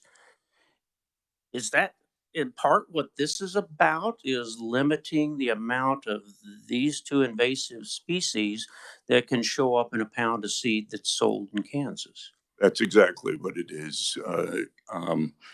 If there are no more than 2 seeds per pound, we know that any seed purchased, expensive or cheap, will have no more than these 2 seeds possible in the pound of fescue seed, and therefore reduce further introductions. But if I go buy seed, cheap or expensive, and it has 100 seeds per pound, what difference does that make to the pasture land or the place wherever I'm going to plant this seed? Why should I care whether it has 2 or 100? Well, most pasture areas are not planted to seed in this way because the pasture grass reestablishes itself as a perennial species. I'm a city boy. I'm sorry, I'm a city boy. I have an urban district. Sure. Sorry. But this would also apply to crop seeds. If you planted a field of corn, you would also not want Old World blue stems or any of these other weeds in that bag of corn or soybeans or any other crop. Or along the same lines, if you planted grass in your lawn and you got these unwanted species along with the grass you were looking for, that would cause problems with reduced crop production, increased need for weed control, herbicides, and other actions that would just reduce the value and health of the farmland. So my final question then is, if I accept the proposition that I don't want these two plants growing in my yard, and I don't want it growing in somebody else's cornfield, and I don't want invasive species taking over the old world blue stems and what Kansas cattle have lived on for years, is the cheapest approach to wait until it's out there and growing and try and eradicate it? Or is it a cheaper approach to try to keep it out of the seed in the first place? Very much it's cheapest to try and keep it from establishing itself in the first place. And even if established, getting it very early. So yes, we'd want to make sure that do everything we can to prevent any further invasive species to be introduced into an area. Okay, well, that makes sense to me, Madam Chair. Thank you. Senator Warren. Thank you, Madam Chair, and thank you again, Mr. Marsh, for your testimony today. We heard that some seed is more expensive than others because it has been culled a little bit better through the threshing process. I'm understanding because you're instead of 100 seeds per pound, you've got 2, and it's more expensive to buy it at the 2 seeds per pound than the 100. So I'm not an agriculture person either, but is the expense because on the seller of the pound, it is a more expensive process to thresh it differently to get it down to 2 than 100? Well, they all, because of the prohibited and noxious weeds, they all have to thresh out weed seeds from the seed that they're going to be selling. So while they're in there doing that, I don't know, I've never done it myself, don't think it's all that more expensive to continue and thresh out even further seeds while they're in the process of doing so. The expense is that there is more, would be more crop seed in a bag if there were fewer weed seeds. And there are restrictions throughout the laws and regs that reduce or restrict the number of weed seeds overall in a pound of seed, as well as those species. Well, respectfully, I think at this process in proposing a regulation that if we have the department or the agency saying, I don't think it would be more expensive, to me, that's an indication that the due diligence on behalf of the department or the agency proposing the regulation hasn't been completed. Because coming to us here at this committee, you ought to know that answer because, in fact, it's required to be part of your proposed regulation package, the economic impact statement. So I'm surprised to hear your answer is you don't know. Because if it's no further expense to the industry, then we need to know that. If it's more expensive, we need to know that too. In fact, it's requested in the packet you're turning into this committee. And so that's why I think it's even more imperative that we hear from industry that's being regulated by the agency how this does impact either their time in threshing this differently, their expense. They have to do different settings on the machine or use different machines. I'm not sure, but it's not, to me, seeming ready for prime time to advance this regulation if the question, does this cost the industry more? And the answer is, I don't think so. So. Well, I can't speak to the economic impact statement that we submitted, but I did work with the stakeholders for several months before coming up with our final copy of both the law and the regulations. And the last conversation we had with the stakeholders was whether we should list the old world root stems as restricted weeds or as prohibited weeds species. And if there was a stakeholder out there who opposed the listing at all. They had not come to our meetings or discussed this issue with us. Although we invited through the Kansas Seed Industry Association all seed producers in the state to participate. So if there's somebody out there who is opposed to this, we would love to hear from them and have a discussion with them. But we had given it every possible chance to do so previously. This is not something we snuck in after our discussions. Just for clarification on the time of those discussions, was that last summer, June, July 2022, or after that? I believe it was early in 2022 when we were doing this, and the final copy of proposed changes sent out included this change to the restricted weed seed list. What I'm hearing from industry is then the blackout period for a year and a half, there were no further discussions, and the last that they had known was that these kind of proposed changes wouldn't be proposed in regulation. So that's kind of why the angst today about the short notice period that between Thursday and today's hearing, because of schedule conflict between industry stakeholders, that they would have been here had there been more adequate notice. Thank you for the discussion today and answering the questions. Thank you, Madam Chair. Madam Chair, this is Carolyn, Senator McGinn. Yes, Senator McGinn. Thank you, Madam Chair. Could I just ask Senator Warren, when she refers to industry, could she be specific about industry? Like individual industries?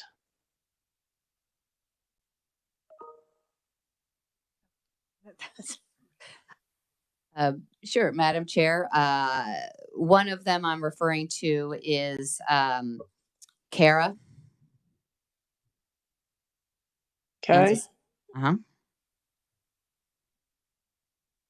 And I mean, and I'm not here to answer questions, but I was curious because there's kind of been a debate though about whether industry has been involved voluntarily or has not been, or has been left out due to lack of whatever reason. And I'm an ag person, so I'm just kind of curious. Right. And I think the point is that even if there's one stakeholder who feels that with the lack of adequate notice since Thursday published in the Register, they weren't able to be here today, that's a problem for any and all other stakeholders who would have liked the fair opportunity to be heard. I mean, that's kind of the definition of due process: notice and a fair opportunity to be heard. And the CARA stands for Kansas Agribusiness Retailers Association. Yep. Right. Okay. All right. Thank you, Madam Chair. You're welcome. Are there any other questions here or comments?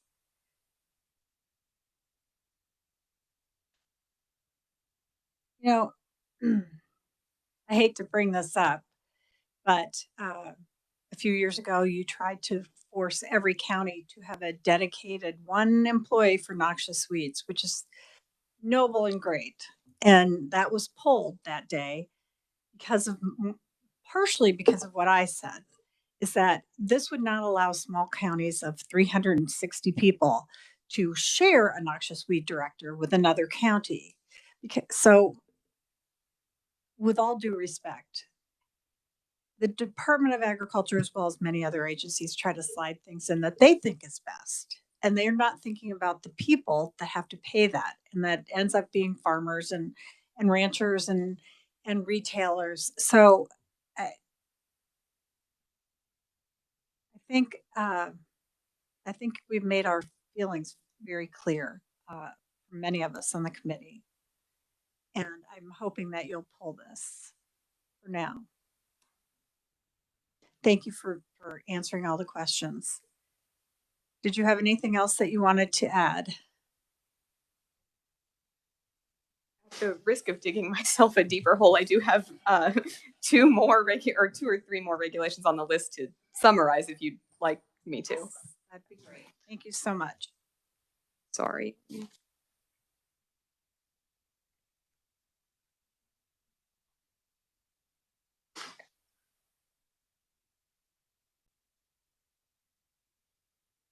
Okay, sorry. KAR 4-2-9B is a proposed new regulation that establishes the species of weeds whose seeds are considered prohibited and are not to be present in agricultural seed. Those weeds are Texas blueweed, Columbus grass, and any weeds whose seeds cannot be distinguished from Johnson grass seed. And that regulation is not any substantive change from the prior list. I would ask you one quick question. Can you tell me the difference? What is the definition and difference between restricted and prohibited? So prohibited, they cannot be present at all. And then restricted is enforcing that. We do. Okay. We do testing and then restricted is they can be present subject to the limits that are in the chart in that proposed regulation. Thank you. And then KAR 4-2-14 is an existing regulation, provides that agricultural seed that is exposed in a sales room, storeroom, warehouse, or other place where seed is sold for sowing purposes is to be considered to be offered or exposed for sale unless clearly labeled otherwise. The proposed amendment just requires that labeling be made permanent. All right. Any questions on that? Yeah, you look very relieved.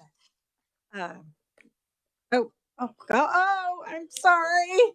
Representative Penn. Thank you, Madam Chair. Yeah, here we go. No, Madam, dealing with your 4-2-14, talking about the existing regulation for seed that is exposed in the sales room, storeroom, or warehouse, or other place where seed is sold for sowing purposes is to be offered or exposed for sale unless it's clearly labeled otherwise. I'm just trying to think that one through. So if someone has some seed that is present, but they don't mean to sell it, the default, the opt-out status is that it's going to be for sale. And if they fall to somewhere afoul of this particular regulation, what happens to them in that instance? They just got a bag of seed sitting there, it's not properly labeled. They didn't intend to sell it by default. You say that it is. What's the enforcement? What does that look like? How much does it cost them? So we would issue what we call a stop sale. It's basically sort of tags it and says that then it can't be offered for sale. And we'll generally those are in place for a short time. And in this instance, I think we would just say label it or would correct it. However.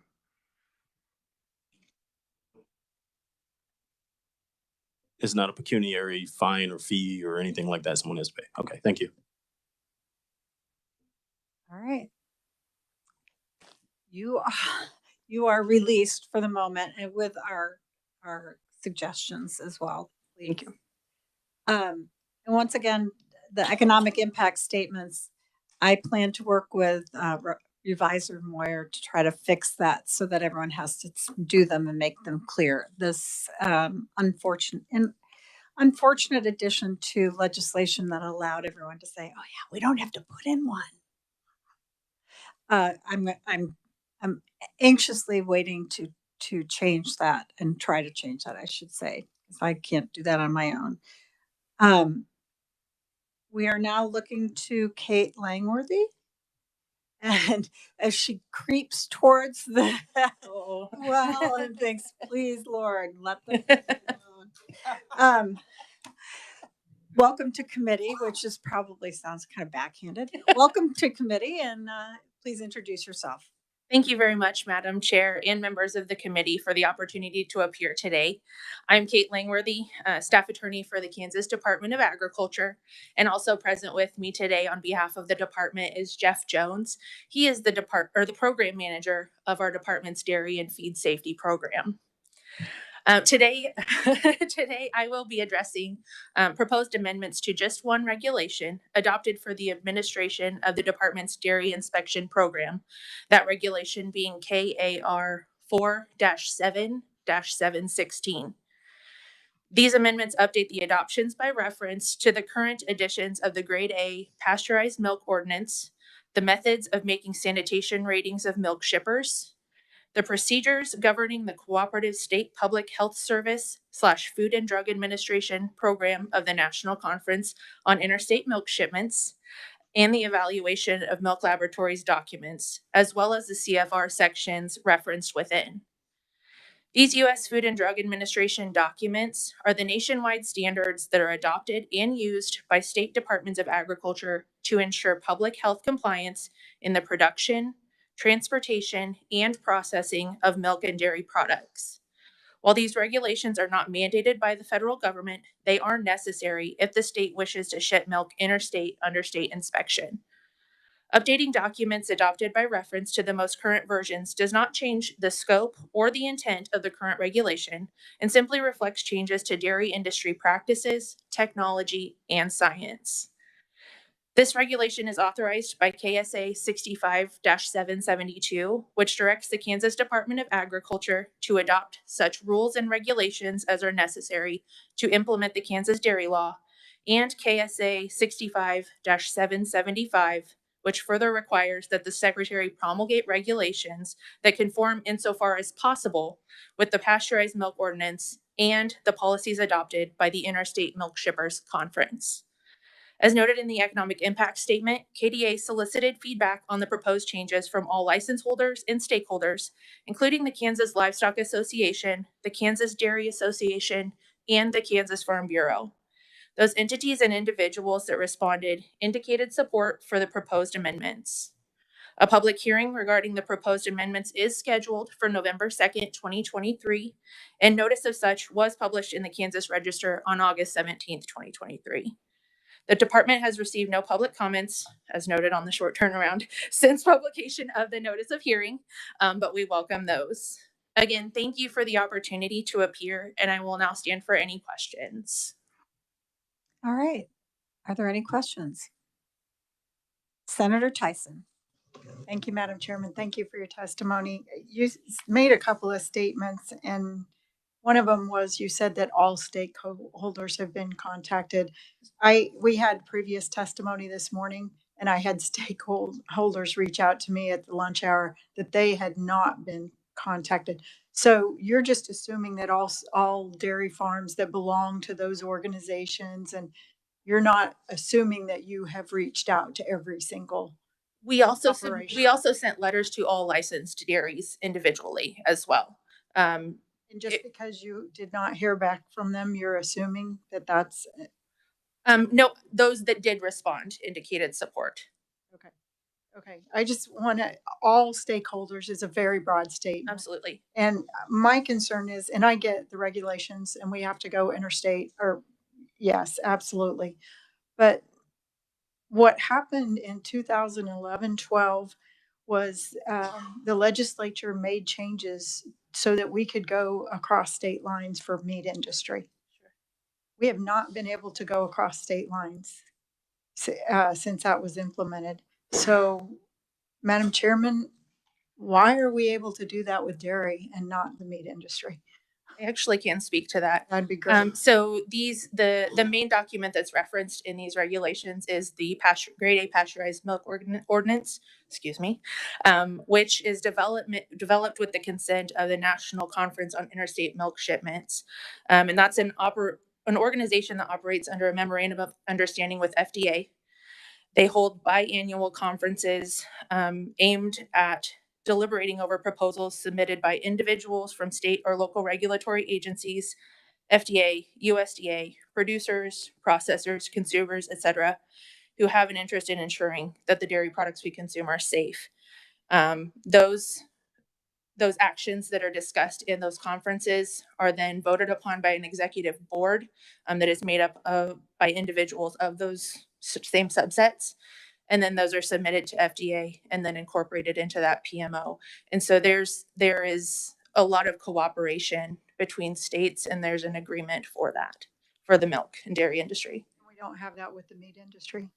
I would have to look into that and get back to you. I'm not sure. Thank you, Madam Chairman. Okay, is there any other question? You did get kind of off scot-free. Go sit down, run out of the room. Thank you all very much for your time. Oh, Hold on. Whoa. oh, he was joking. I think he was joking. Okay. I think he's just pulling your leg. Yeah, and it's Madam Chair, am I recognized? yes. Will this save the babies? Will this make sure that It will certainly help keep the babies safe. Okay, then I'm on board. Absolutely. Thank you all very much for your time. I appreciate it. Being here, I appreciate it. All right. We did pretty well, despite how long I thought this was going to go.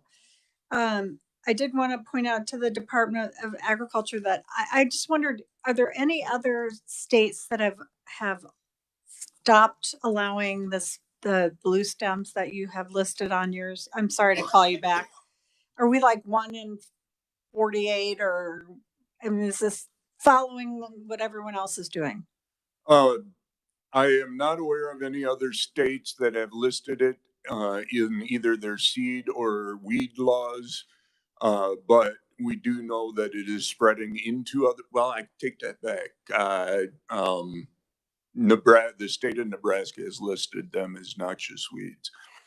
At least one of the blue stems. So you're saying that this infection started here in Kansas? Is that what you're telling me? No, it started back in the day. I could give you a big long history, but it started after the Depression and the Dust Bowl days to reinvigorate pastures, and then they found out how invasive it was, and so Kansas stopped using it. Okay, that's interesting. All right.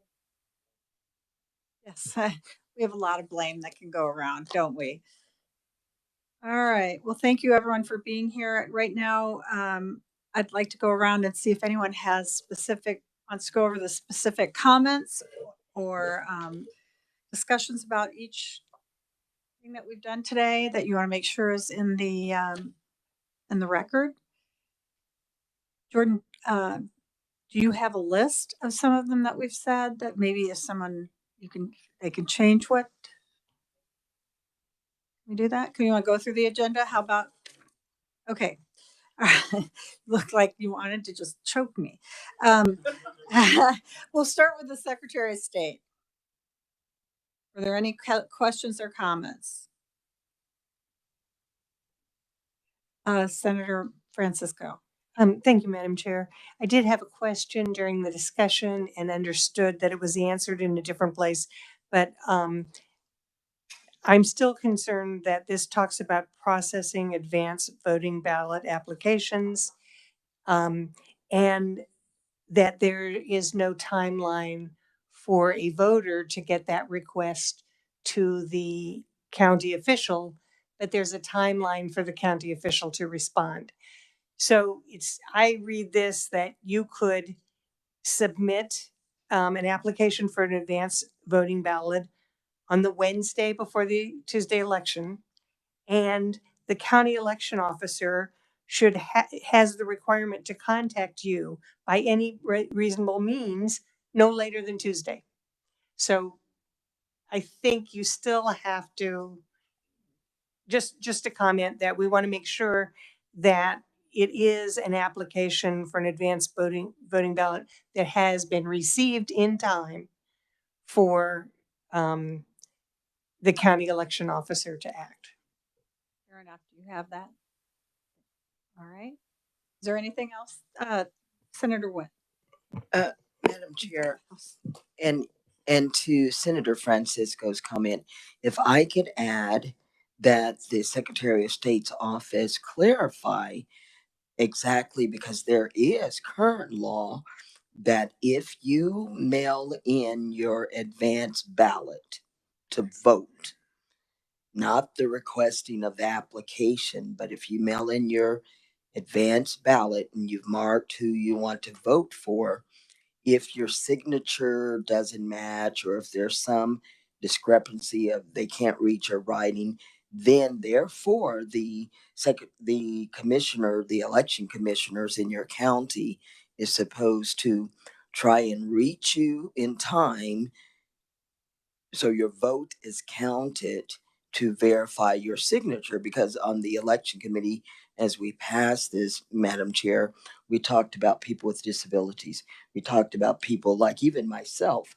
I have a plate and 4 screws in my hand, and over the years, and when the weather is bad, my signature changes. Therefore, I always vote at the polls, but years ago, I introduced a law that is current law that I think today there was some confusion of trying to contact that voter for verification. And I just want clarity, is the proposal today, was it for just requesting an application to fill out for the advanced ballot, or is the Secretary of State's office talking about um, contacting that voter to verify their information for their actual ballot? Thank you, Madam Chair. Thank you, Jordan.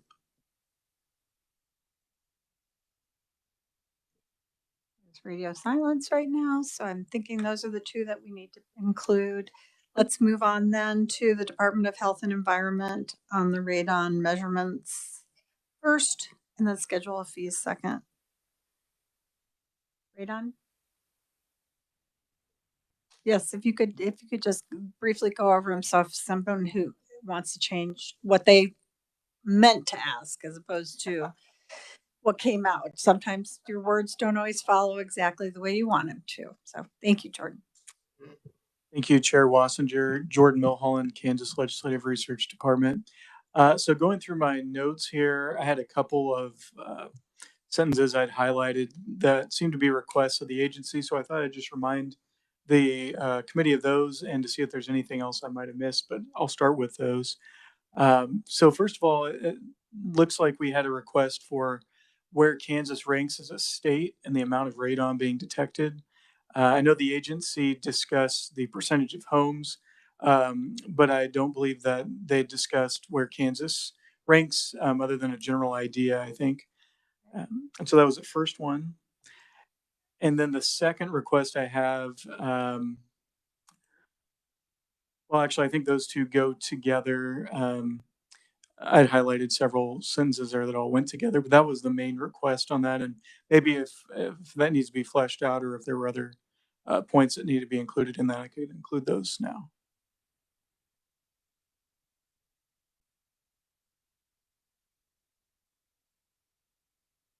What? Oh, Senator Francisco. Thank you, Madam Chair. What I heard from other committee members was there was and perhaps from you, was there was an interest in knowing about the health ramifications of radon exposure. Thank you, Madam Chair. Sir. Sure. I'd be happy to include that as well with this request. Ask if there are studies that the agency can provide that have determined whether cancer is attributed to radon, or the amount of cancer cases attributed to radon in the state. Is that what the committee is looking for? Okay. Okay. Senator Warren.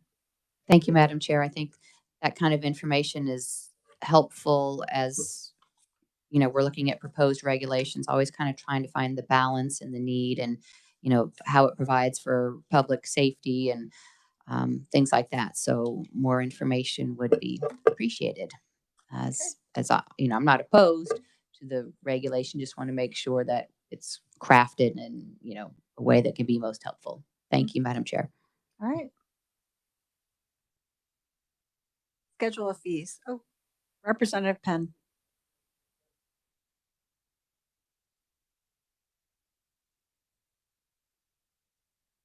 Oh, I skipped that. We were still on radon, so we'll go down to continuing education. And Jordan, if you would read that, and I think that's what the representative was wondering.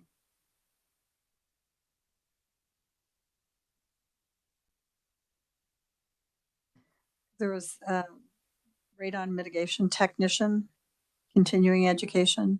Did you get any comments in that?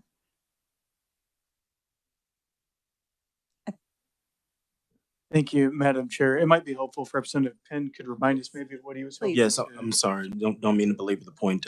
We were talking with the presenter about it, and we were talking about the education, the number of hours that they curtailed it to from 24 down to 16, and the grade level that they had to achieve, which is about 70%. And we wanted to find out near peer assessment in the region if that is a standard that everybody follows, because this seems like it's something that's quite momentous. But that sounds like you're not getting enough training and you don't have to have a good grade to do so. So I'd like to flesh that out, please. Thank you, Madam Chair and Representative Penn. I appreciate the reminder on that. And yes, I do recall that being part of our discussion. So I've got a note here about that as well. All right. All right, that, and I guess now schedule of fees. Were there any questions or comments on that? Yes. Thank you, Madam Chair. According to my notes, looks like a member requested a comparison of those costs for the fee structure, and I'm not sure if that's something the committee was wanting to follow up on, but I did have that noted in my notes. Okay. All right, then we'll move on to the Department of Health and Environment, Division of Healthcare.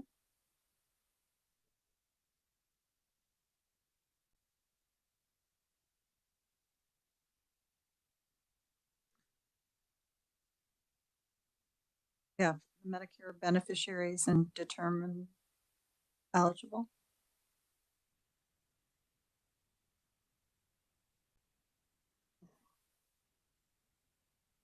Sorry, Madam Chair. In KR 2814-2, I had Senator Francisco mention that wording in A1 about the accept individuals as being confusing. It seemed like there was consensus on the committee about recommending some rewording on that to make it more clear. Very good. I like it. Not that that matters. Let's move on to Board of Healing Arts. And Jordan, you don't have to ask permission to speak. We're just asking you to go ahead and jump right in, please.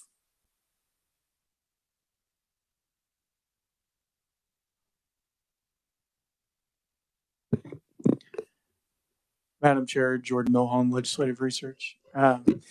So looking at my notes, there were some questions that had been asked about the MD and DO cycles and those dates in which those licenses would be renewed for the reentry. I believe Mr. Bebout spoke to those during the discussion, but I just wanted to make sure there weren't any further questions or needed information on that. Anything? Nope, I don't see any. All right, EMS Board. Emergency Medical Services Board, sorry. I missed, Board of Pharmacy, I apologize. Can you tell I'm trying to move this right along? Board of Pharmacy, sorry. Madam Chair, Jordan Milholland again. So I believe that there was a question about the board's authority for these rules and regulations. I know there was quite a bit more discussion after that, but I wanted to check and see if there's any further comments on that topic that needed to be made. I don't have anything in my notes, but is there anything? Yes, Senator Tyson. Thank you, Madam Chair. Just clarification. So are these comments going to the board? Yes. Okay, thank you. Okay, now we're going to EMS. I'm sorry. We'll go back to the Board of Pharmacy and Representative Penn. Thank you, Madam Chair, for the recognition. When we were talking about the Board of Pharmacy responsibilities, I want to make sure what our biggest piece was not necessarily only does it go through the legislative process, but because they are doing redefining of terms that are already in statute, those were the reasons that it needed to come back through. The scope of their duties, the definitions of terms of pharmacist and remote pharmacy, and things of that nature. Representative Carmichael. Thank you. I don't want us to get to the point of having to vote on anything and everything. It's up to the chair pretty well to put in the report, whatever. But I want to make it clear that what we just heard from the representative is just not accurate. These regulations do not redefine anything that is defined in statute.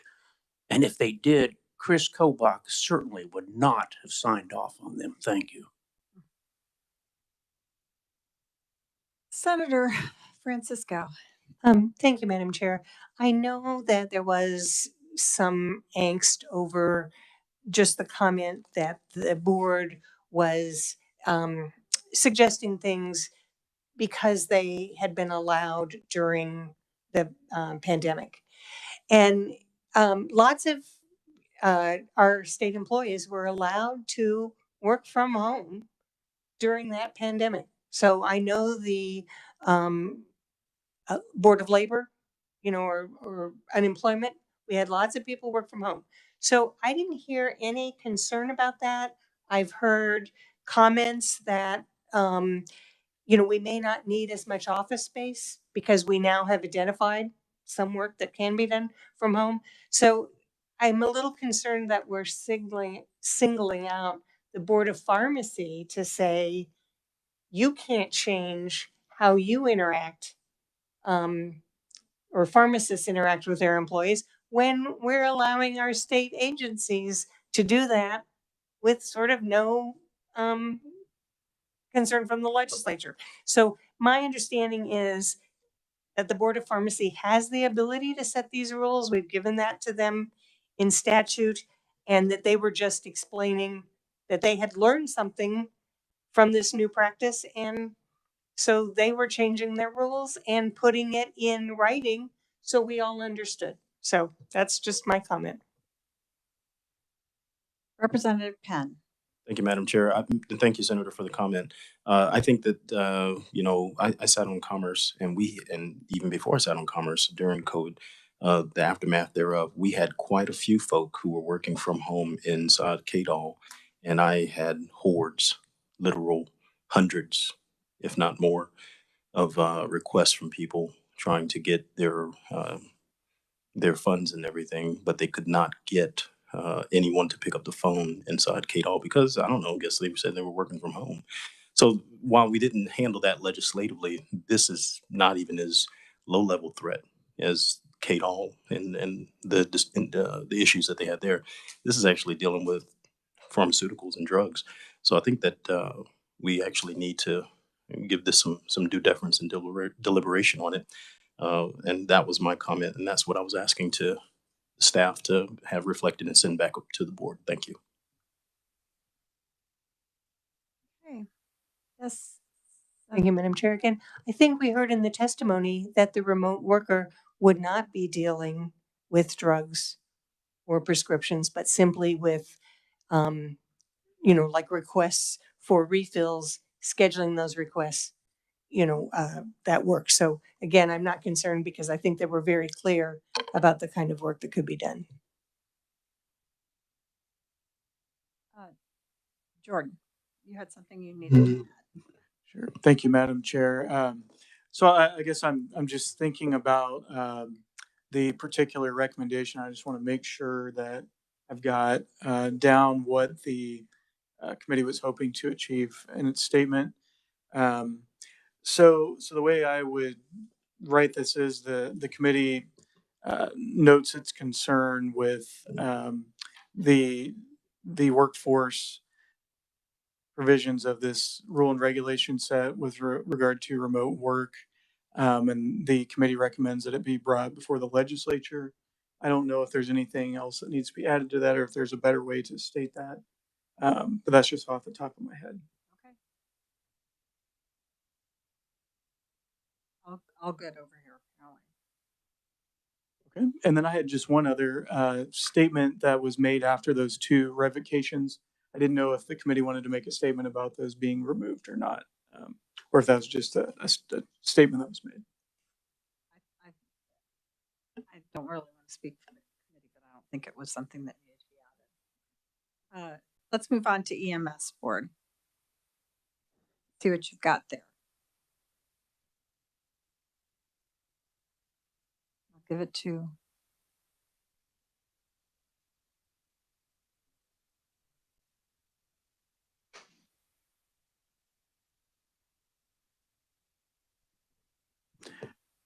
Madam Chair, Jordan Milholland, Legislative Research. You know what? At this point, you don't have to keep introducing yourself. We got it. We got it. It's just habit at this I know. I know. and sometimes I only speak once in a meeting, and so I guess I This just is a keep lot of thinking talking for you. I'm very sorry. Put you on the hot seat. No, that's fine, Madam Chair. So looking at my notes on this set, there was a stylistic change that you had asked about. I can go back and listen to the audio on that, make sure I capture that It specifically. was If we'd just like a misspelling of add that. licensee. Licenses. Okay. Yeah. See, I was thinking It that. was all twisted. I have a, Oh, they had it. They should have. That's the other one. They just. Those are the two that they need to. I went back and looked. I think license was correct as it is in the proposed No, it was regulation. misspelled. Well, That I think page they that were I had. talking about the license expired, not the licensee expired. Okay, so I was looking at the wrong license. So, okay, Yes. just make sure we're talking about license Okay, we got it, expiring, we got not it. We'll go back licensee down. expiring. There you go. So no I just knew statement that the word was spelled wrong. That's all I cared about. Yes, putting in style is a stylistic issue. I think he got that down. Now the Department of Revenue.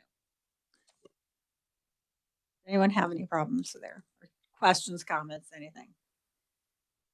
And then BSRB was the misspelling of the word license. Okay. And my comment was perhaps license was correct in the proposed regulation because it was talking about the license expiring, not the licensee expiring, I which didn't is have different. licensee expiring. They just spelled the word license incorrect. Oh, okay. Okay. It just jumped Okay. out at me from all my editing days. I do have one other question. Yes, sir.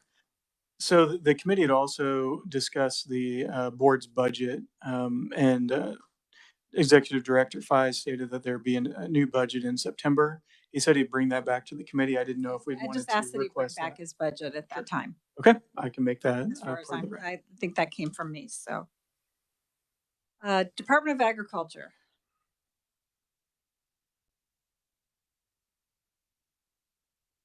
I do believe I have a statement here about the education for the counties with regard to the noxious weed seed. I believe it was requested of the agency to bring some more information back to the committee about the education they provide to the counties. Excellent. I see Senator Tyson nodding her head. We're good. Good job. Anything else? I think there are a few other things that came on.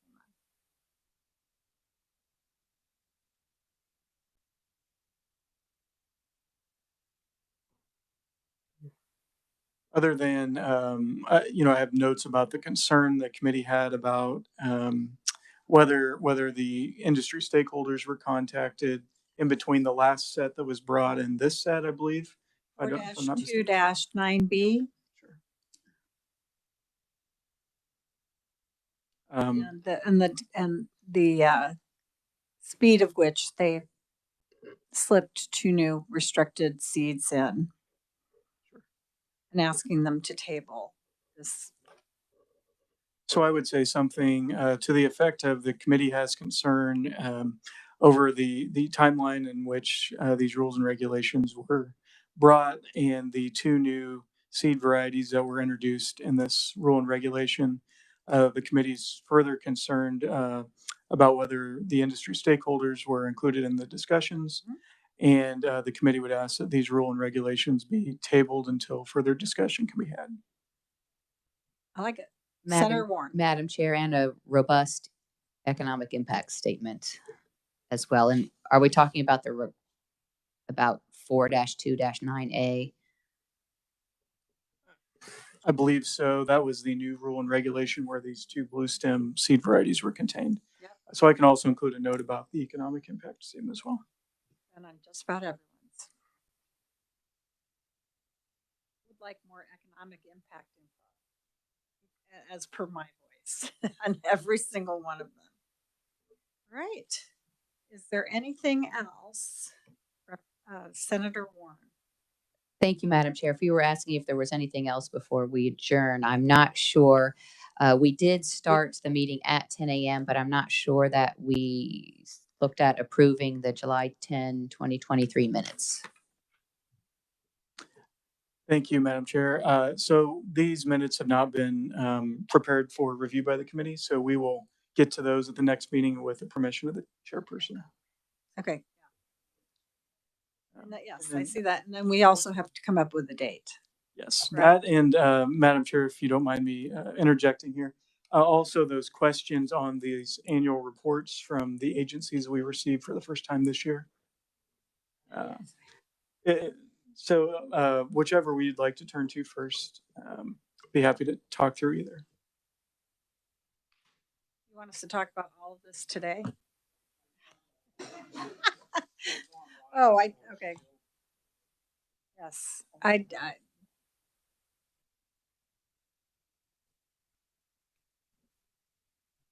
Thank you, Madam Chair.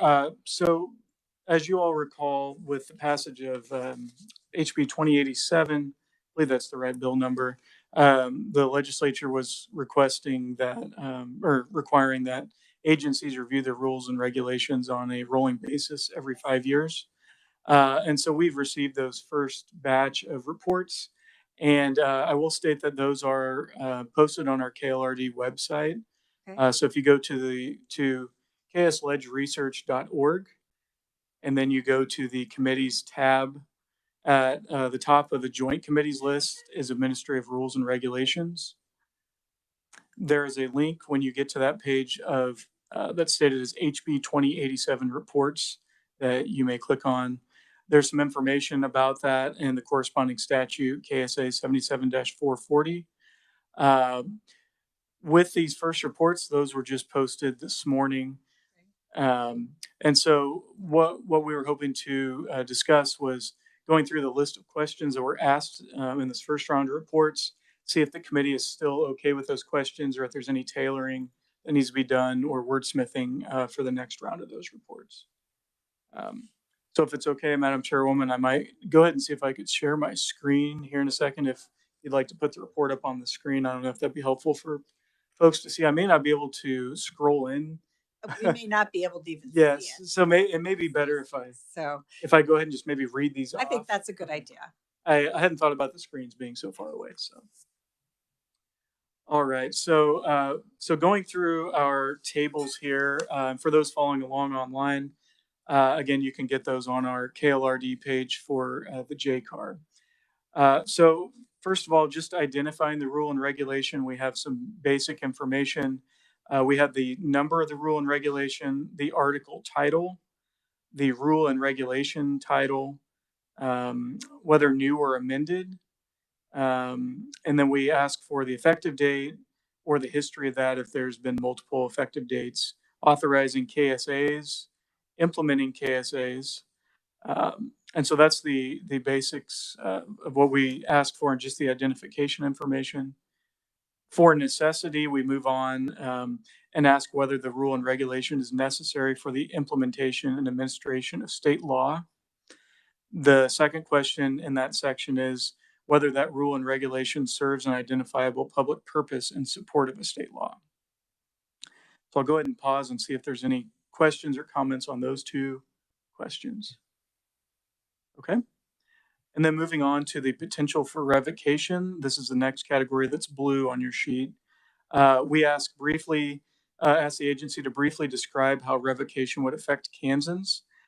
So most of these responses I'm seeing on the particular report I'm looking at is about a sentence. Then we ask whether that rule and regulation is being revoked.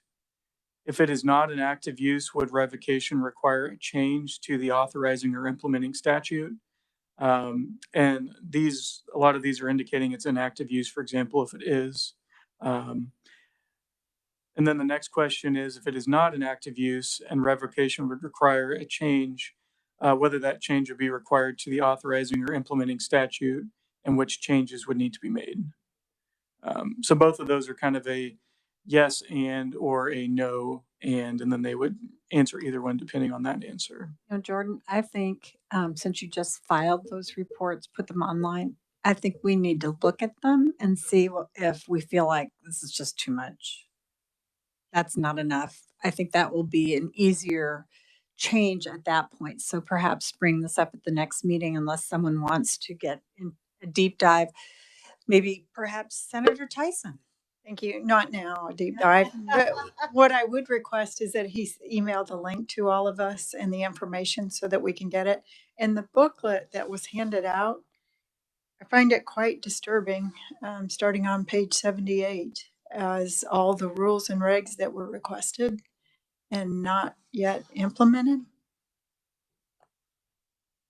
And this only goes back to 2017. I know that we have other regulations that were requested prior. And so I don't know, Madam Chairman.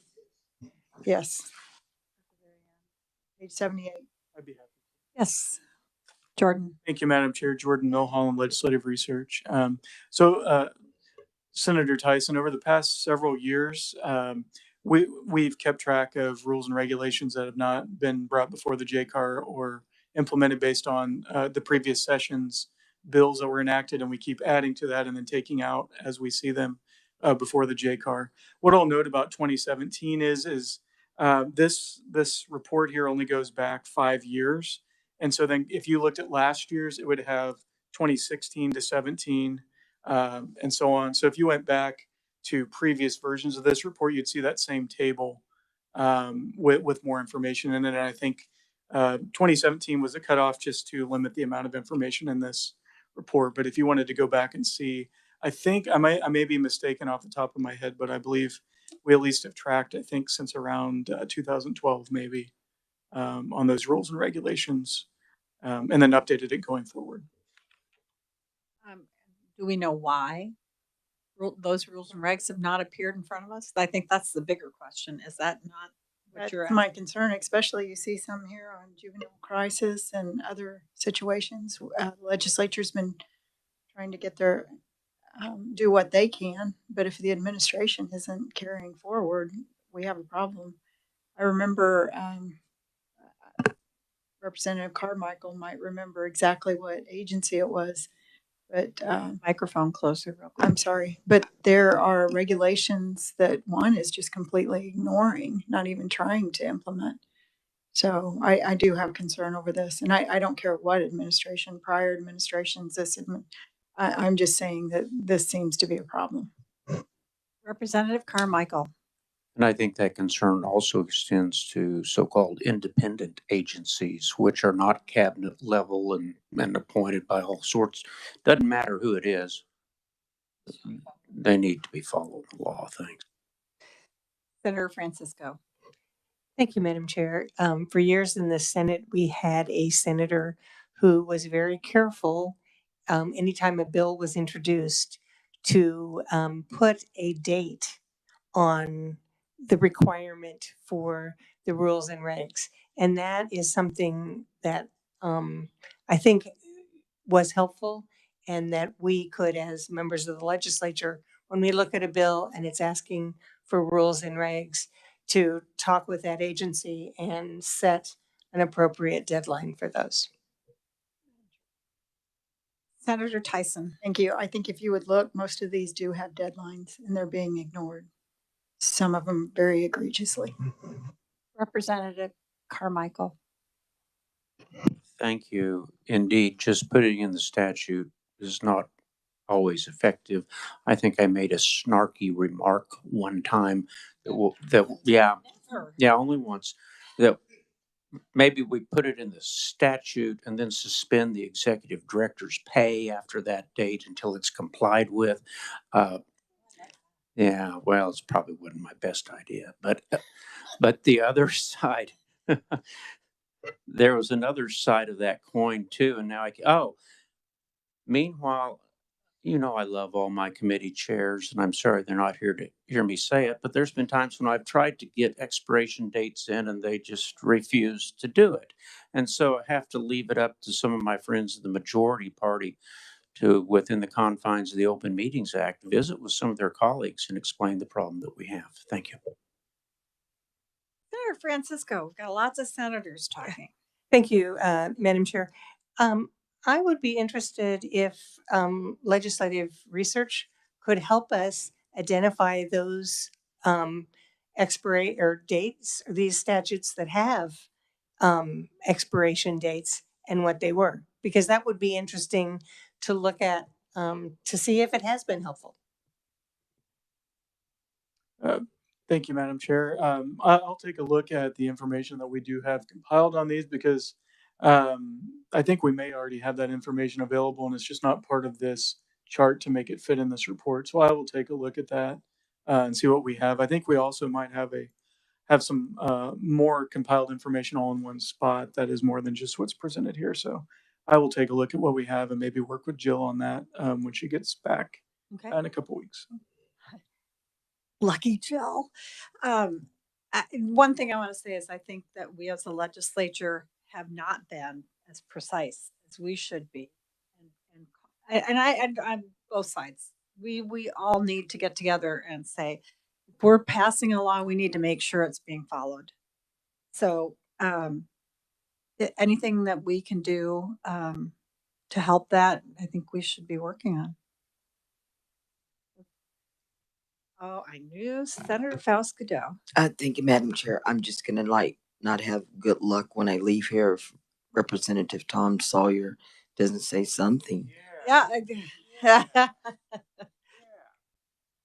Representative Sawyer. You guys have said plenty.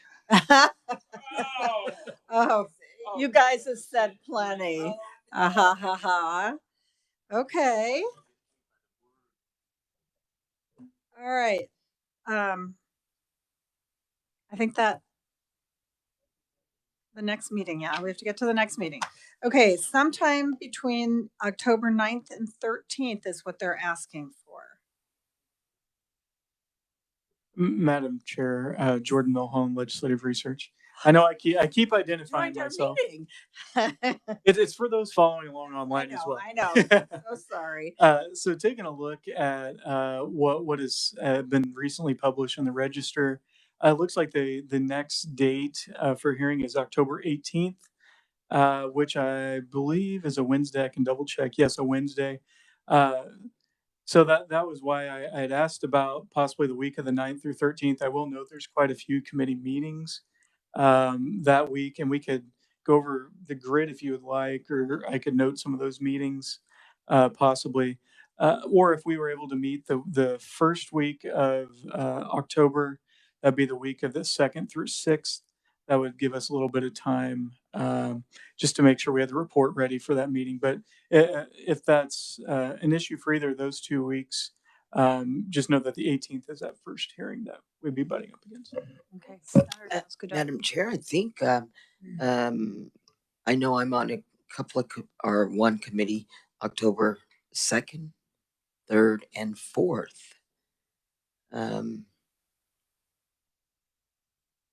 think that's Joint Committee on Corrections and Juvenile Justice Oversight. Is that correct?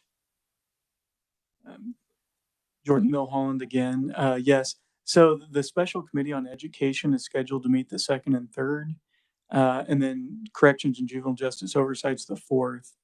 And then also looking at the Special Committee on Education, they're meeting the 9th and 10th as well. So they're doing the 2nd and 3rd, and then 9th and 10th.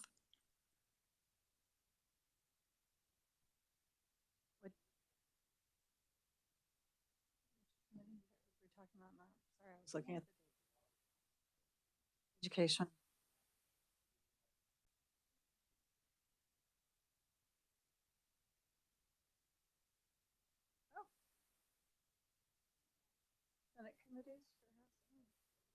So it appears Representative Nguyen is on the Special Committee on Education for those 4 days. Well, I know that there may not be a day that we can all get. That's what I was going to say. So There's a we'll number try of to us that do are going our to be out of state the 11th through the 13th on legislative business, but at some point something's going to have to give. And yeah. Madam Chair, I propose the 10th.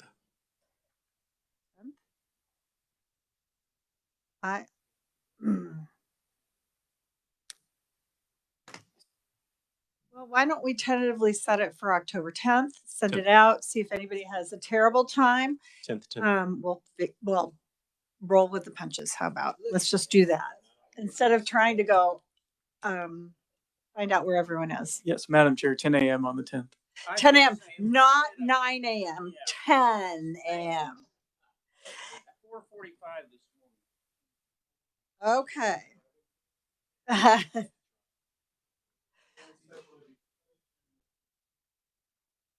All right, so we'll try that, and if it just blows up online, we'll just get back and forth. But yeah, I was just yes, but well, we won't put that in the record. All right. With that being said, I want to thank staff for being here and helping and not wanting to choke us, and for Jordan especially, who has really delighted in having to speak so much since he's not really the most talkative person. He'll be glad that Jill comes back. And thank you all for being here. I call this meeting adjourned.